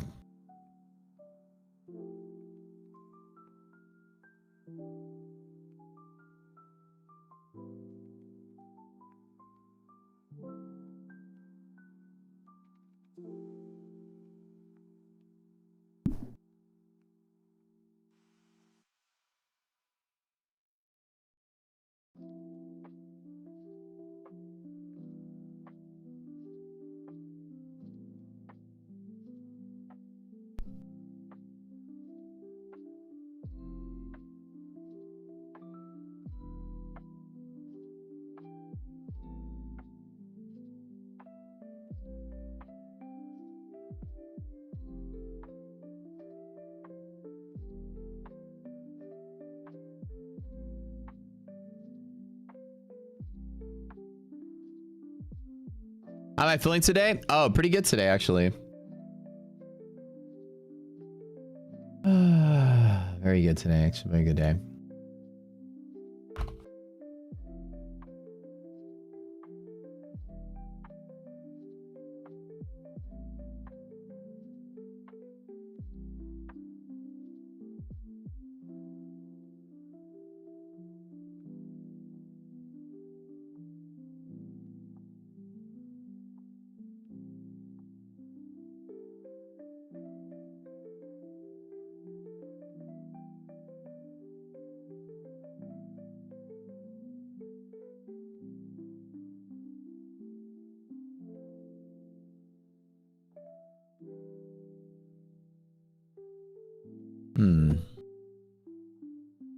Man, I thought about aping into some longs even here a second ago.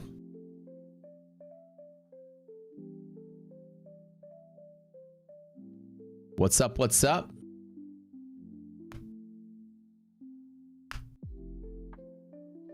Yeah, also Leo had a good idea. You can also plan on not losing an account in a week. So you set a budget on a week is a pretty good way to do it too.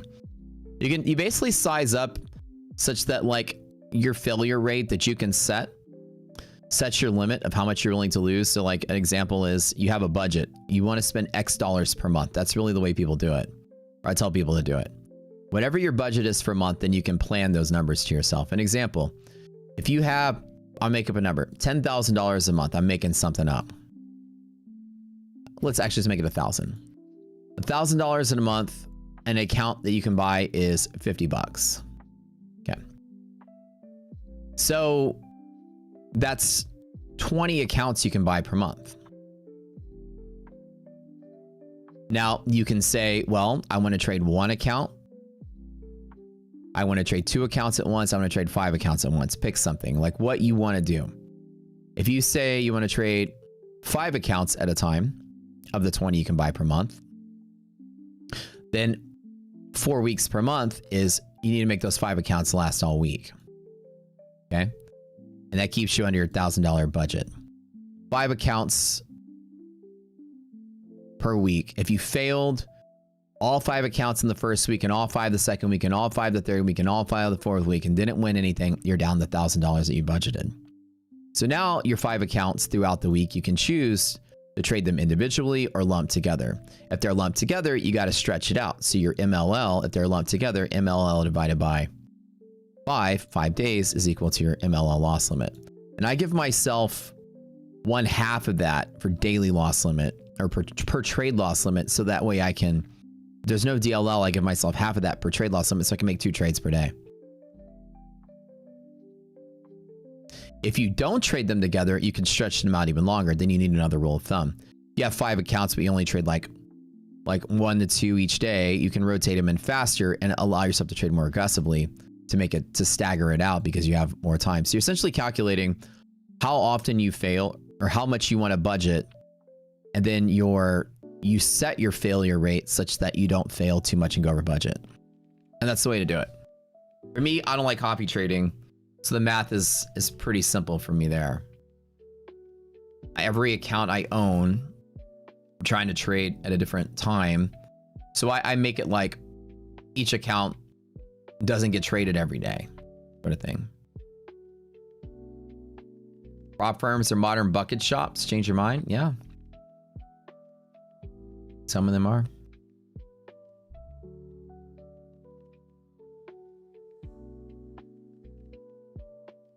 Yeah, partition funds, there you go. The goal, Brando, is the reality is to not lose sight on your budget. Anytime you go gambling at a casino, it's the same thing. Okay, I've got $20,000 in my, gambling budget for this trip to the casino. You're not going to be making $20,000 bets at the first table you walk up. You're like, okay, I'm here for a week. I'm going to lose 4,000 a day at most. If I lose 4,000, I'm done. That way I can still have fun the whole week. You're budgeting the same sort of way. You don't want to be in a place where you lose everything in the first couple of days and then you're freaking out and you got nothing to do and you're overspending and stuff. Only risk what you can afford, and then divide up partition up your month by how often you can trade, and try to like stretch those accounts out to match the budget you're willing to do.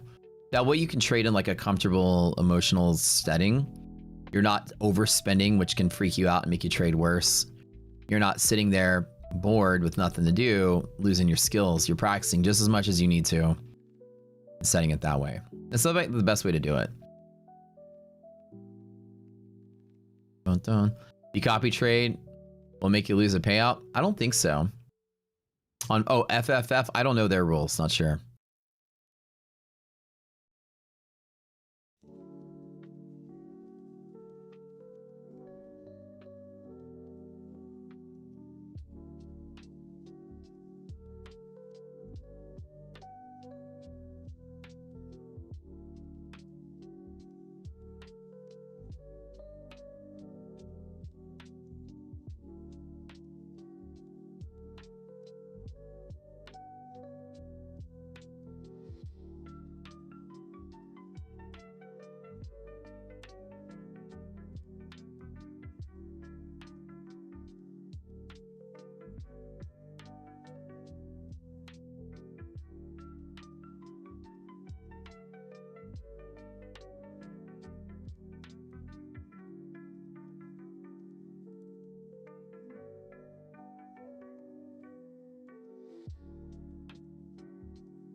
Am I up?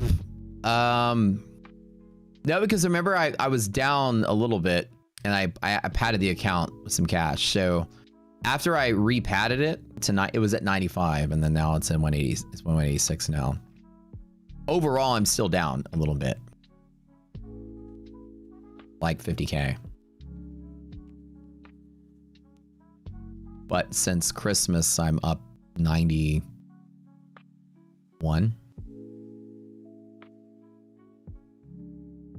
TradeStation is as TradeStation compatible broker, but having a hard time getting credentials familiar with that. If you have an account with a broker and it has CQG credentials, log into our platform with CQG credentials. It can't just be any broker's credentials. It has to be CQG. And if it works with them, it does. You'll have to contact your broker and ask them if they have CQG. I'm not really sure about TradeStation. I want to say no, but maybe they have CQG credentials there. They're short at the band at the top. Not for me today. Nah, I'm not today.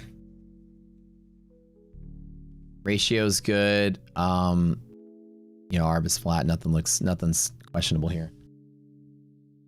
But on that note, I think I'm gonna chill out for the day. I'll leave stream on for a little bit, but I'm probably done trading.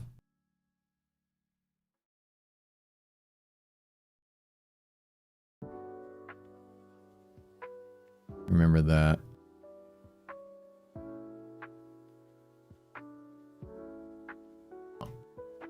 Oh wait. we can all hang out. I'll be tuning in, but I won't be doing much today.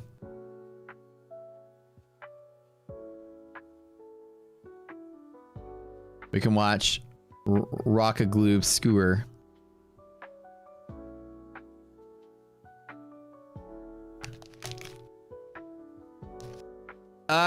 Mostly because we've kind of exhausted the move on Nasdaq to GD band. S&P can keep going. I'm just sort of like buying dips now instead of chasing runs. The market's been like flip-floppy enough to give you dips. So now, like going forward from today, I'm more comfortable longing heavy at dips that we get. I haven't played Arc Raiders yet, nuh-uh.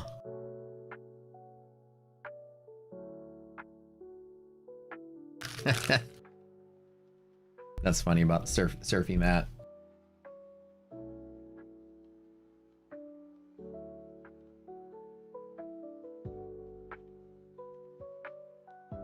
Does the indicator calculate all support and resistance lines? It does, yeah. It's all automated, Lars. Yeah. Like I told you earlier when you asked, anything with a label is 100% automated. So the drawings are all automated. The ones without a label are the ones I draw on there manually, just a couple extra ones.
Like we ran all the way up to this upper DD band here, and I'm pretty much excited to see this market be back to bullish.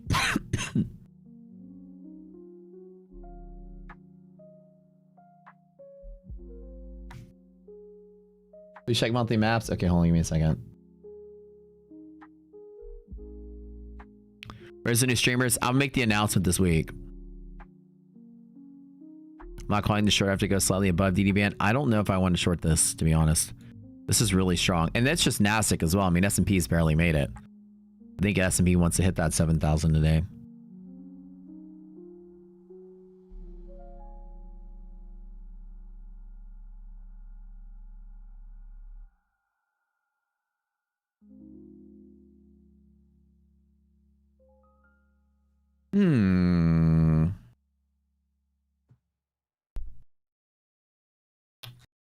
Although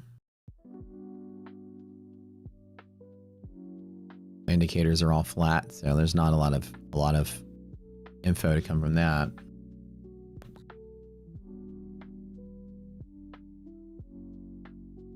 I'm kind of okay. Well, I'm kind of okay with like what I've done today. I don't know if I want to risk it any further to try to scalp a little bit more. ED and reject. Yeah, like you'll normally see some kind of rejection pressure. We know the rule that there's no shorting unless it's strong enough to the downside. And NASDAQ I usually don't use to control the narrative. S&P is usually where I look for the end to be. So if S&P touches DD band, I might be more inclined to scalp off of it. This agrees with it.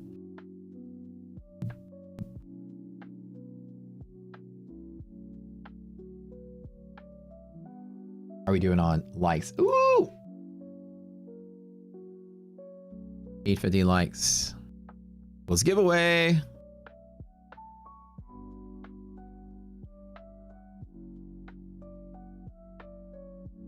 Okay, I'll be right back. That's the worst be right back ever.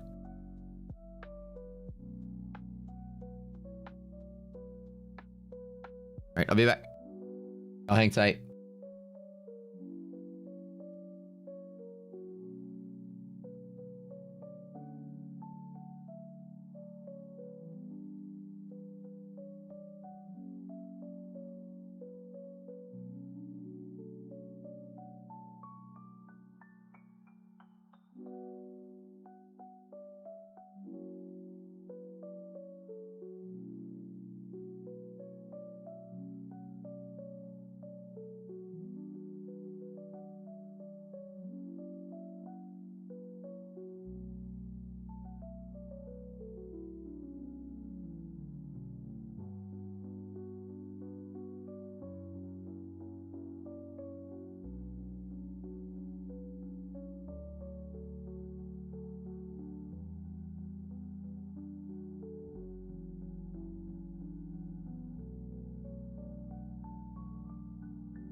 Regals did a giveaway just a little bit. Not yet. Not yet. Just chilling.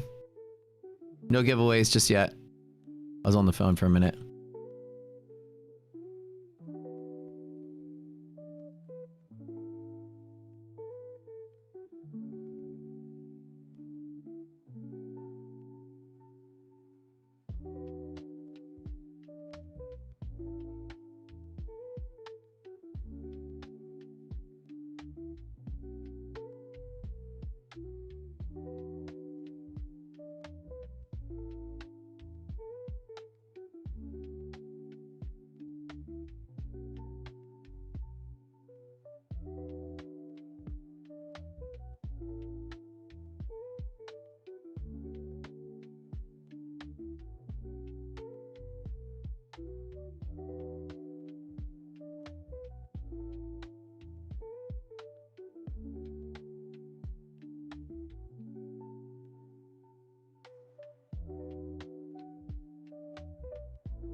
All right, guys, I'll be back in like 10 minutes to give away.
All right, you guys, I'm back. Y'all ready to give aways? Just chilling, just chilling, just chilling.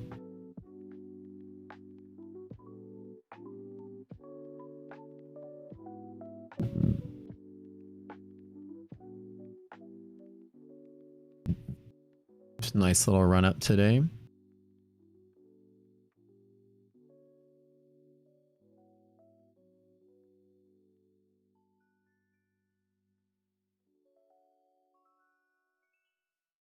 Nothing here, nothing here. Cool, cool. What do we got going on?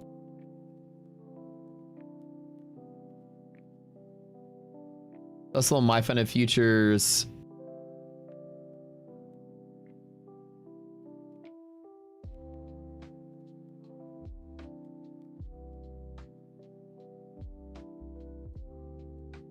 My Fun of Futures MFF.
Anybody want to meet up and watch paint dry? Yeah, I know, right? All right, guys. MFF, baby.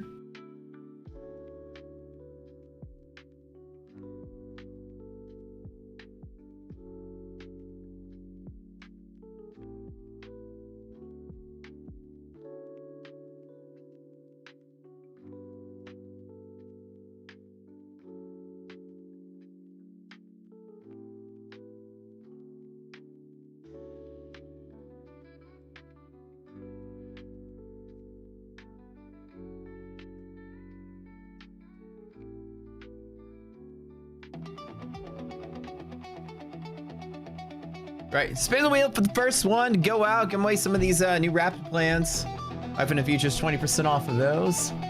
All with our prop partners, you guys know we get the best deals here, the best giveaways, all the good stuff. Up and celebrate our 100K spectacular. By Friday, we should be up to 100K subs. Oh.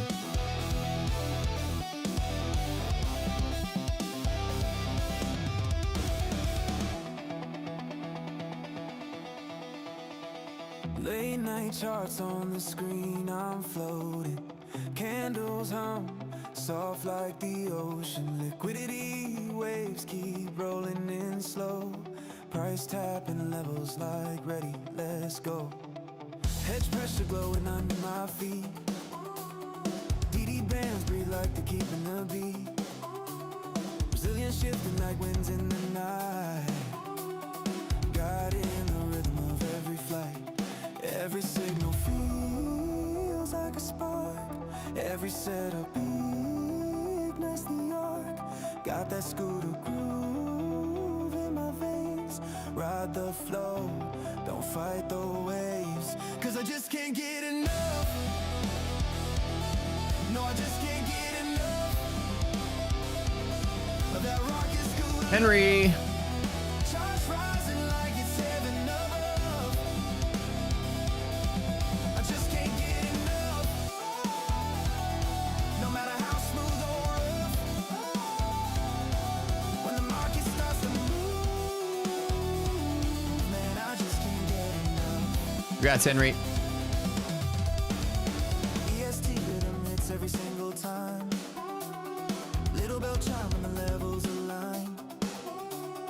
Pick a long cam and the chat's going wild. Matt's preparing the giveaway in a little while. Liquidity pockets open like a door. Price dips in and we're in once more. Volume slow, then it breaks and runs. In this magical world, we're just having fun. We're just having fun, we're just having fun. Candle by candle, I'm lifted up. Flow state pouring into my cup. Emil Towns. Cause I just can't get enough. No, I just can't get enough of that rocket scooter love. Charts rising like it's heaven above. I just can't get enough. Yeah, the vibe is just too much. When the market starts to move, man, I just can't get enough. Congrats, congrats, congrats. All right, one more. We'll do 3.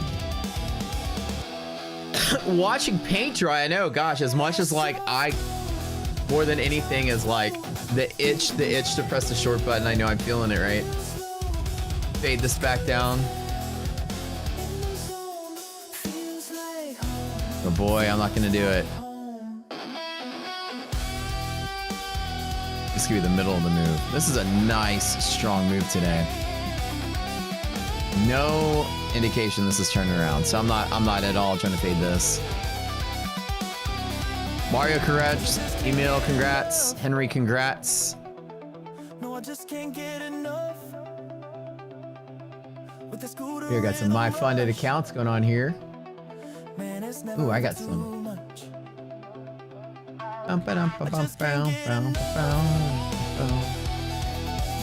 You guys know the drill. Congrats to the winners. Contest is over. You got to go to the Discord, talk to our admin name Slack, send a message with a screenshot of YouTube ID.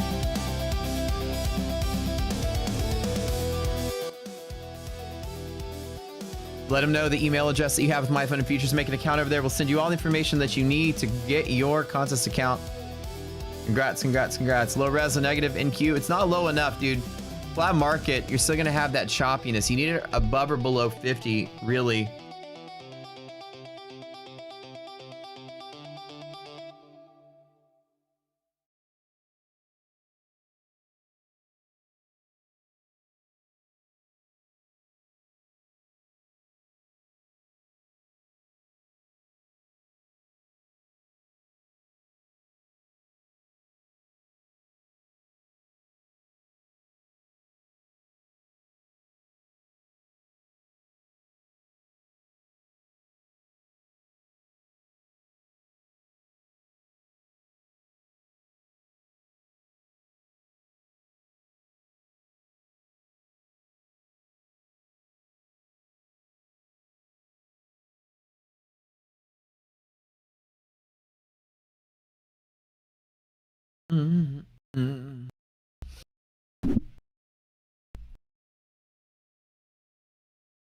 Yeah, res is definitely not mine. You need it like when it's a flat day, when the market opens 40 points between open and close on Nasdaq and 10 points open and close on S&P, call it a flat day.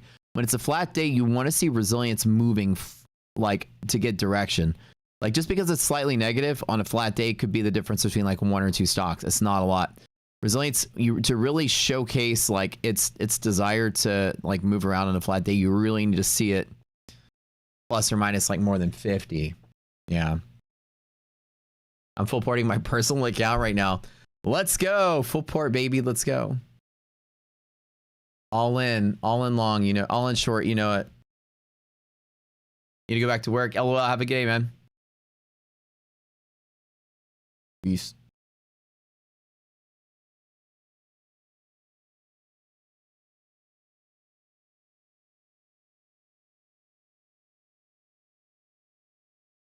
So with in reality, it's good at helping understand. Like for an example, Nasdaq is up here, and with it being negative, your brain would say, "Oh, you know, Nasdaq is more comfortable down here." But it's the market cap weighing on flat days. It's very sensitive at the middle. A couple stocks can be here, a couple stocks can be there, and resilience can just be flip flopping on the chart. So, or flip flopping very quickly without giving a good indication of direction. We usually in the boot camp we teach you. Throw resilience out as far as a leading indicator if it's not really strong on flat days.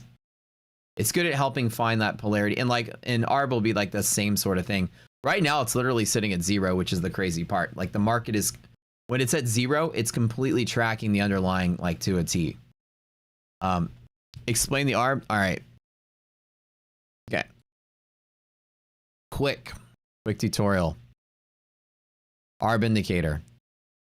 When a stock is in the middle of the redistribution zone, open today, close yesterday, right?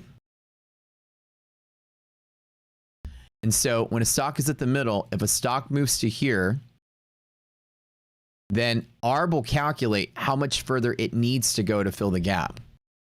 Therefore, the current value of the index is based on here, where stock actually is. The implied value of the index is where stock could go to fill the gap. So current sum of the stocks, or the current, let me draw it a better way. The current is equal to the sum of the market cap, right? Divided by the divisor. Implied is equal to the sum of the implied market cap, which is the move that hasn't happened yet, divided by the same divisor. Okay, then that's the difference at how far the index is leading or lagging behind the stocks if they were to move to fill their gaps simultaneously. Stocks that are outside of the box, we take them at face value. Then from there, what we do is we take the futures price, we normalize it away from contango and backwardation. So then we take the futures price relative to the index minus, you know, the effect of contango and backwardation. And then we take, if the implied value is 30 points higher and normalized, the implied value is, you know, 20 points higher than futures, and futures are lagging behind 20 points, and therefore ARB will go up to 20, which means the futures normalized everything is 20 points behind its potential value. When ARB is at 0, the market has no potential value, according to this particular indicator. It means it's tracking perfectly the underlying stocks. So when ARB sort of like moves up and down, it means the futures has potential to take a jump to catch up with the stocks. Does that make sense? Hope that makes sense to you guys. Somebody is saying, you don't know the history of antidepressants, Matt. Wait, what are y'all talking about? What did I miss in chat?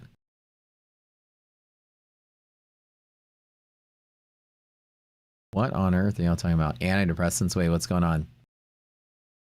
Where to get? It's in the Rock Scooter platform. It's an exact, it's a leading indicator. It's designed to be a leading indicator. I was like, what the hell are y'all talking about? How often is ARB sampling data? Every 2 seconds. Which is the, it's the refresh rate of the deltas in the WebSocket. So all data in the platform ticks every 2 seconds. So it's live data. Yeah, it's live. The entire reformulation of the index and market cap and everything is done live in real time. It's the real-time market cap snapshot every 2 seconds. Yep.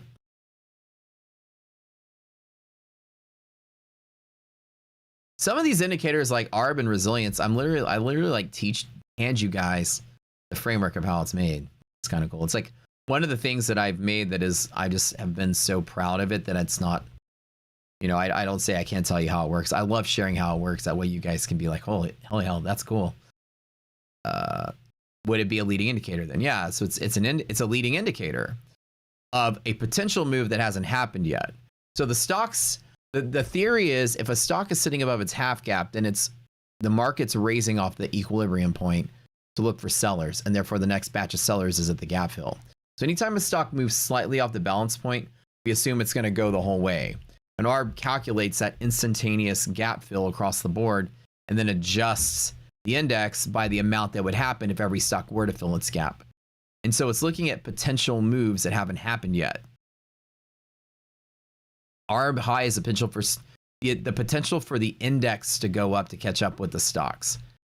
Granted, the stocks continue to move, or the index is just lagging behind the implied value to begin with. So two things happen with ARB. If the futures just tank really quick and the index is flat, ARB will go up. If the stocks move slightly above the half gap, and futures haven't moved, ARB will still go up because it's accounting for the idea that futures are lagging behind an implied move of the index. Both are accounted for. So ARB is designed to be a leading indicator of futures movement. Please explain market maker levels. Lars, pretty simple. We take every option that exists for everything, every strike, every expiration. Then we take those options across all times and all prices, every option that exists, and we filter out options that only belong to market makers. That's the secret magic that we kind of do here. We have an algorithm that can watch every option out there and tell us with accuracy inside of the landscape of all options strikes at all options times which belong to a market maker. We have a process called hedging loops. So we look for a hedged relationship between traders. So example is if we see 100,000 share Apple trade come through, and then we see at the same time is 1,000 calls for Apple, then we can assume that the 100,000 share was longed by a trader, and that the 1,000 calls, which equals 100,000 shares nearby in recent vicinity, is equal to the market maker on the other side of that trade who shorted those 100,000 calls to them, 100,000 shares to them with the calls. Because this particular trade is neutral. And that's the market maker of Apple as an example. And then so the purchase of those calls is made from market maker of the options who sold 1,000 calls to this dealer, right? And as the price goes up or down, and the delta and the other Greeks change, this market maker has to buy or sell the underlying to hedge their exposure to those options. So these two guys are neutral. This person is a buyer of Apple, and in this loop, this person is now the seller of the Apple shares, thus completing the loop. If price goes down and those calls that they sold go out of the money, this person's selling to the original buyer. So in this particular example, there's a triangular shaped hedging loop. Hedging loops can go very far as people are passing risk on and on and on and on. How do you know purchased by a market maker? I just literally explained it to you. Because it doesn't matter if it's a market maker, it's any neutralized trader. It could be anybody. It can be anybody that's hedging their position to neutral means one particular thing. They're hedging their position to neutral in real time. So these 1,000 calls are acted upon in real time. As market goes up, they're going to buy and sell the underlying. Market's going to buy and sell the underlying. They proved with the initial purchase that they're trying to neutralize their trade. We identify any neutral trader in this environment. Does that make sense, Lars? It could be a market maker or anybody that's neutralizing their trade. The assumption is who would neutralize a trade except for a liquidity provider? Who would sell 100,000 shares and immediately buy 1,000 calls? Nobody would trade both sides like that without the intent to neutralize. Whoever it is, we just assume it's mostly dealers, right? But whoever it is neutral. So the fact that they want to be neutral, then we take those specific options and we map out just the ones that we know have some neutralization to it. Therefore, as price is moving through, like price of the underlying is moving around, we have a landscape of all the options that people want to neutralize their risk against. So therefore, we can calculate exactly how many shares need to be bought or sold at any given moment for all those trades to be neutralized in an instant. Yeah, we're trying to, well, we're not identify arbitrage. In this example, we're trying to identify an exact amount of shares that are being bought, pressure. So an example is a bear zone is where there are people shorting the market with no buyer. We've identified a long trade with some puts that's neutral, okay?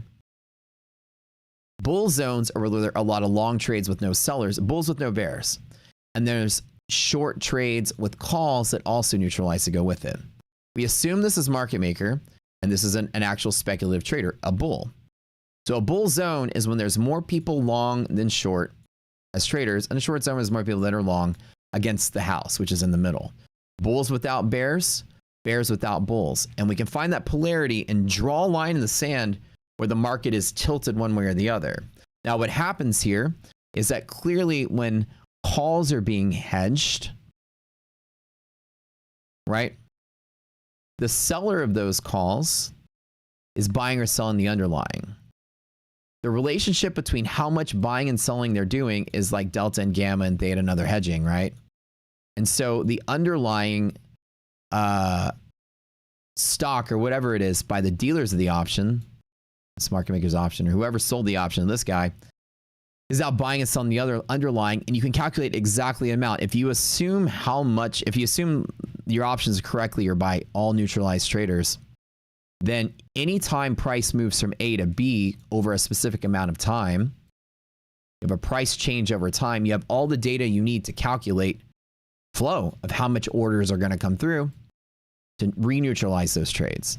So if everybody's neutral now, and then stock price makes a step change 1% in 5 seconds, you now have a new set of Greeks to calculate how many shares need to transfer to re-neutralize. Therefore, you can calculate flow. In the example of a bull zone, it's where that calculated flow is more long than short to hedge. They're the opposite side of this guy. So if price is going up in a bull zone, this person who sold calls now needs to long more as price is going up in a bull zone. If price is going down in a bear zone, the dealer that sold those puts need to short more as price goes further and further and further into the money of those puts that are sold. So the idea becomes the relationship between this person hedging against this person is hedge pressure. The idea of this person hedging against this person are the zones, the actual speculative trader. This is where all the bulls and bears, the bulls are with no bears. This is where the bears are with no bulls. This person is balanced in the middle. This person is balancing in real time. So the idea was if we can identify where options exist that we can assume will be neutralized, then we can calculate how much order flow is coming through. And we calculate the maximum amount of order flow coming through. That's equal to the gamma maximum. The max amount of delta hedging is maximum gamma. Max amount of delta hedging is max amount of shares purchased per distance of the underlying movement. So if you can calculate, if the stocks were to take a step change of this much, you can calculate how many shares need to be bought per time. Then you've calculated a flow. A flow is an amount per time, right? Now you've calculated your order flow, shares per second, or whatever need to be traded. And then when you take the derivative of that, that's equal to the gamma. We find the gamma maximum, that's monthly hedge pressure. So we have to make the assumption in our math to calculate all of this from where we believe market maker options are. And our algorithm looks for those loops to try to prove that the options are neutral. Do we know if you reset a fund next eval, does the reset have the new MLL, the original amount from when it's purchased? Usually no, not with Fund Index. If you reset, it doesn't carry over unless you reset before the grandfather date. So you couldn't have stockpiled on these like Utopia accounts a million years ago and then just keep trading them and resetting them and carry those rules through. You can't, yeah. Do I use Bookmap? No, I don't. Yeah. But a next bulk plan, it's pretty good if like quickness of payout is your thing. It's for like 150 bucks for the 50K account is really good for people that want a quick path to payout. Quick path to payout is like the new hot trend in firms. So if you can get a payout in 2 days with an ROI potential of like 80x, not terrible. You get a 10K payout total for 150 yen. Not that bad, right? Does COT report in real time as I thought it was delayed? COT does not report in real time. COT reports weekly, week-old data already. So every week that it's reported is already reporting data that was compiled the previous week from the week before. So it's basically like your COT data is 1 week delayed plus. Yeah. So because the COT doesn't report futures positions in real time, it's not really useful for day trading in general. It's useful for like a giant, more storybook view of the market of like why things have happened rather than, ooh, the COT just changed. Let's go ahead and make a trade plan off it. Even like dark pool data that's a day old is pretty useless because it's a day old. You can't look at the COT and say, oh, okay, well, COT came out, time to short. The market's already been selling off for a week if you made that decision on the report. How much commission do I make from Fund Index? You may say, be honest with you guys, I don't really remember. I don't actually keep track of all that. I probably should, like, if I was a good businessman and spent a lot of time with this, I probably would have spreadsheets with all that data in it. I don't know how much they give me. I'm going to guess 20% or 15%, somewhere in there probably. Put to call ratios in real time. Yeah, but Lars, right? Good question. Put to call ratios. COT is a report released by the CFTC that is based on collected futures information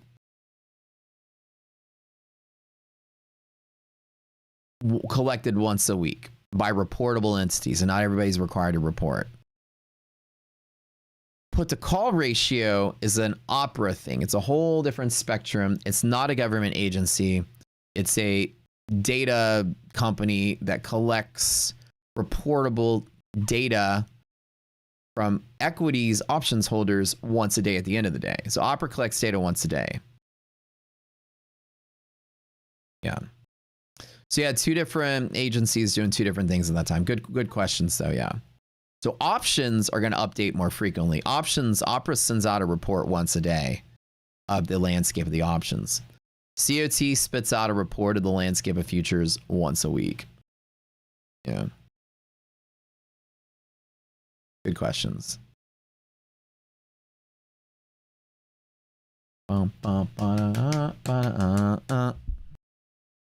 No, man, no, it's fine. I love talking about this stuff. So yeah, any questions you guys always ask me. Anything you want to know.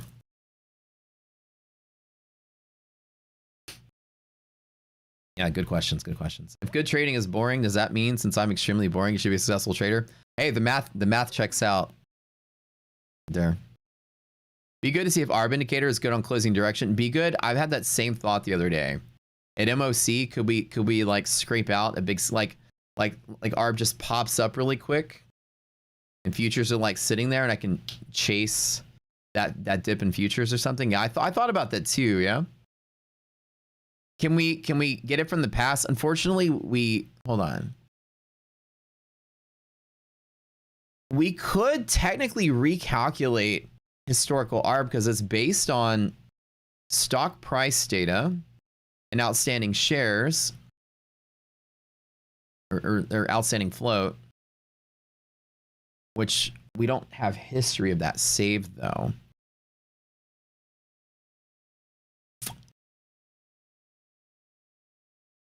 Do we save that with the resilience? I'm trying to think if we save that with resilience. I think we throw out resilience. I don't think we save the previous day's resilience, do we? Oh, we do. We do. But I think I don't know if we save multiple days of resilience though. That's a Rockseer limitation. That's a limitation of how I programmed this framework back in the day. I don't think we save the historic raw data that would go into Darb, which requires the outstanding float, the number of shares that are traded, which you calculate the market cap from, or the open and closed data for that matter. I don't think we keep the open and closed data beyond a single day. Yeah, we don't save historic liquidity maps or anything as of now. We have all the raw data to recalculate it all. Well, we don't have I think we might have the ability to recalculate it all down. With Darb, I don't know if we have saved the market cap, but if we assume the same number of total float shares, we can go back and calculate based on that assumption, but the float changes. We get the float data sent to us from our data provider. So if a company issues new shares, clearly there'll be more float. So the idea is that the market cap would change accordingly. We wouldn't be able to reverse that data beyond when companies would have made changes to the number of shares they have traded. So if we assume that doesn't happen too often, which it doesn't, then and float changes because, you know, like company insiders and stuff sell their shares and becomes part of the public again. So the float will change anytime there's a, you know, tradable shares floating around again. And that does happen more often than it doesn't. So the data in the past wouldn't be accurate because we can't go back and recalculate it. If a company executive dumped millions of shares, the float just changed by X amount, right? So maybe. I don't know how much that error would be though. But good question, good question.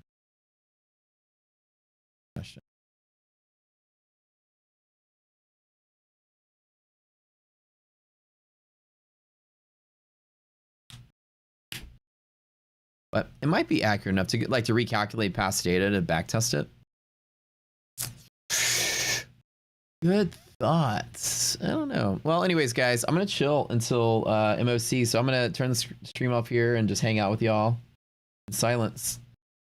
No trades to me, just waiting, seeing what happens.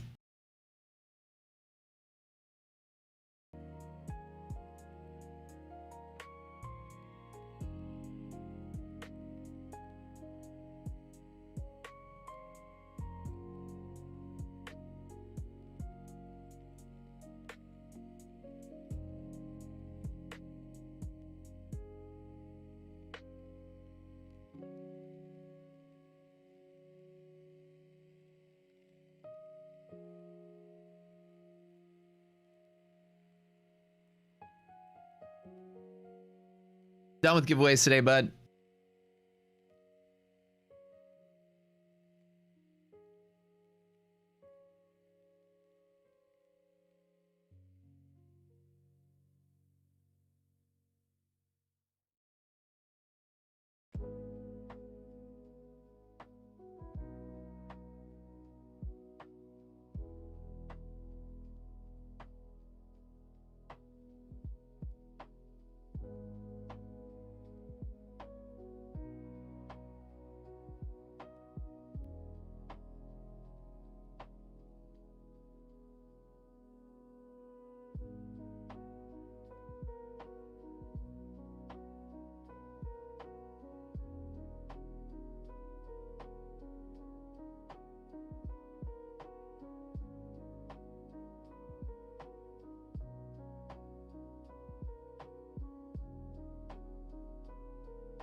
All right, guys, I'm back. Just closing out the day. It's like MOC's chilling here. I'm gonna go ahead and get out of here. There's not really much going on. No, have a wonderful afternoon. Boot camp, yeah, in about 20 minutes. Boot camp. See y'all later.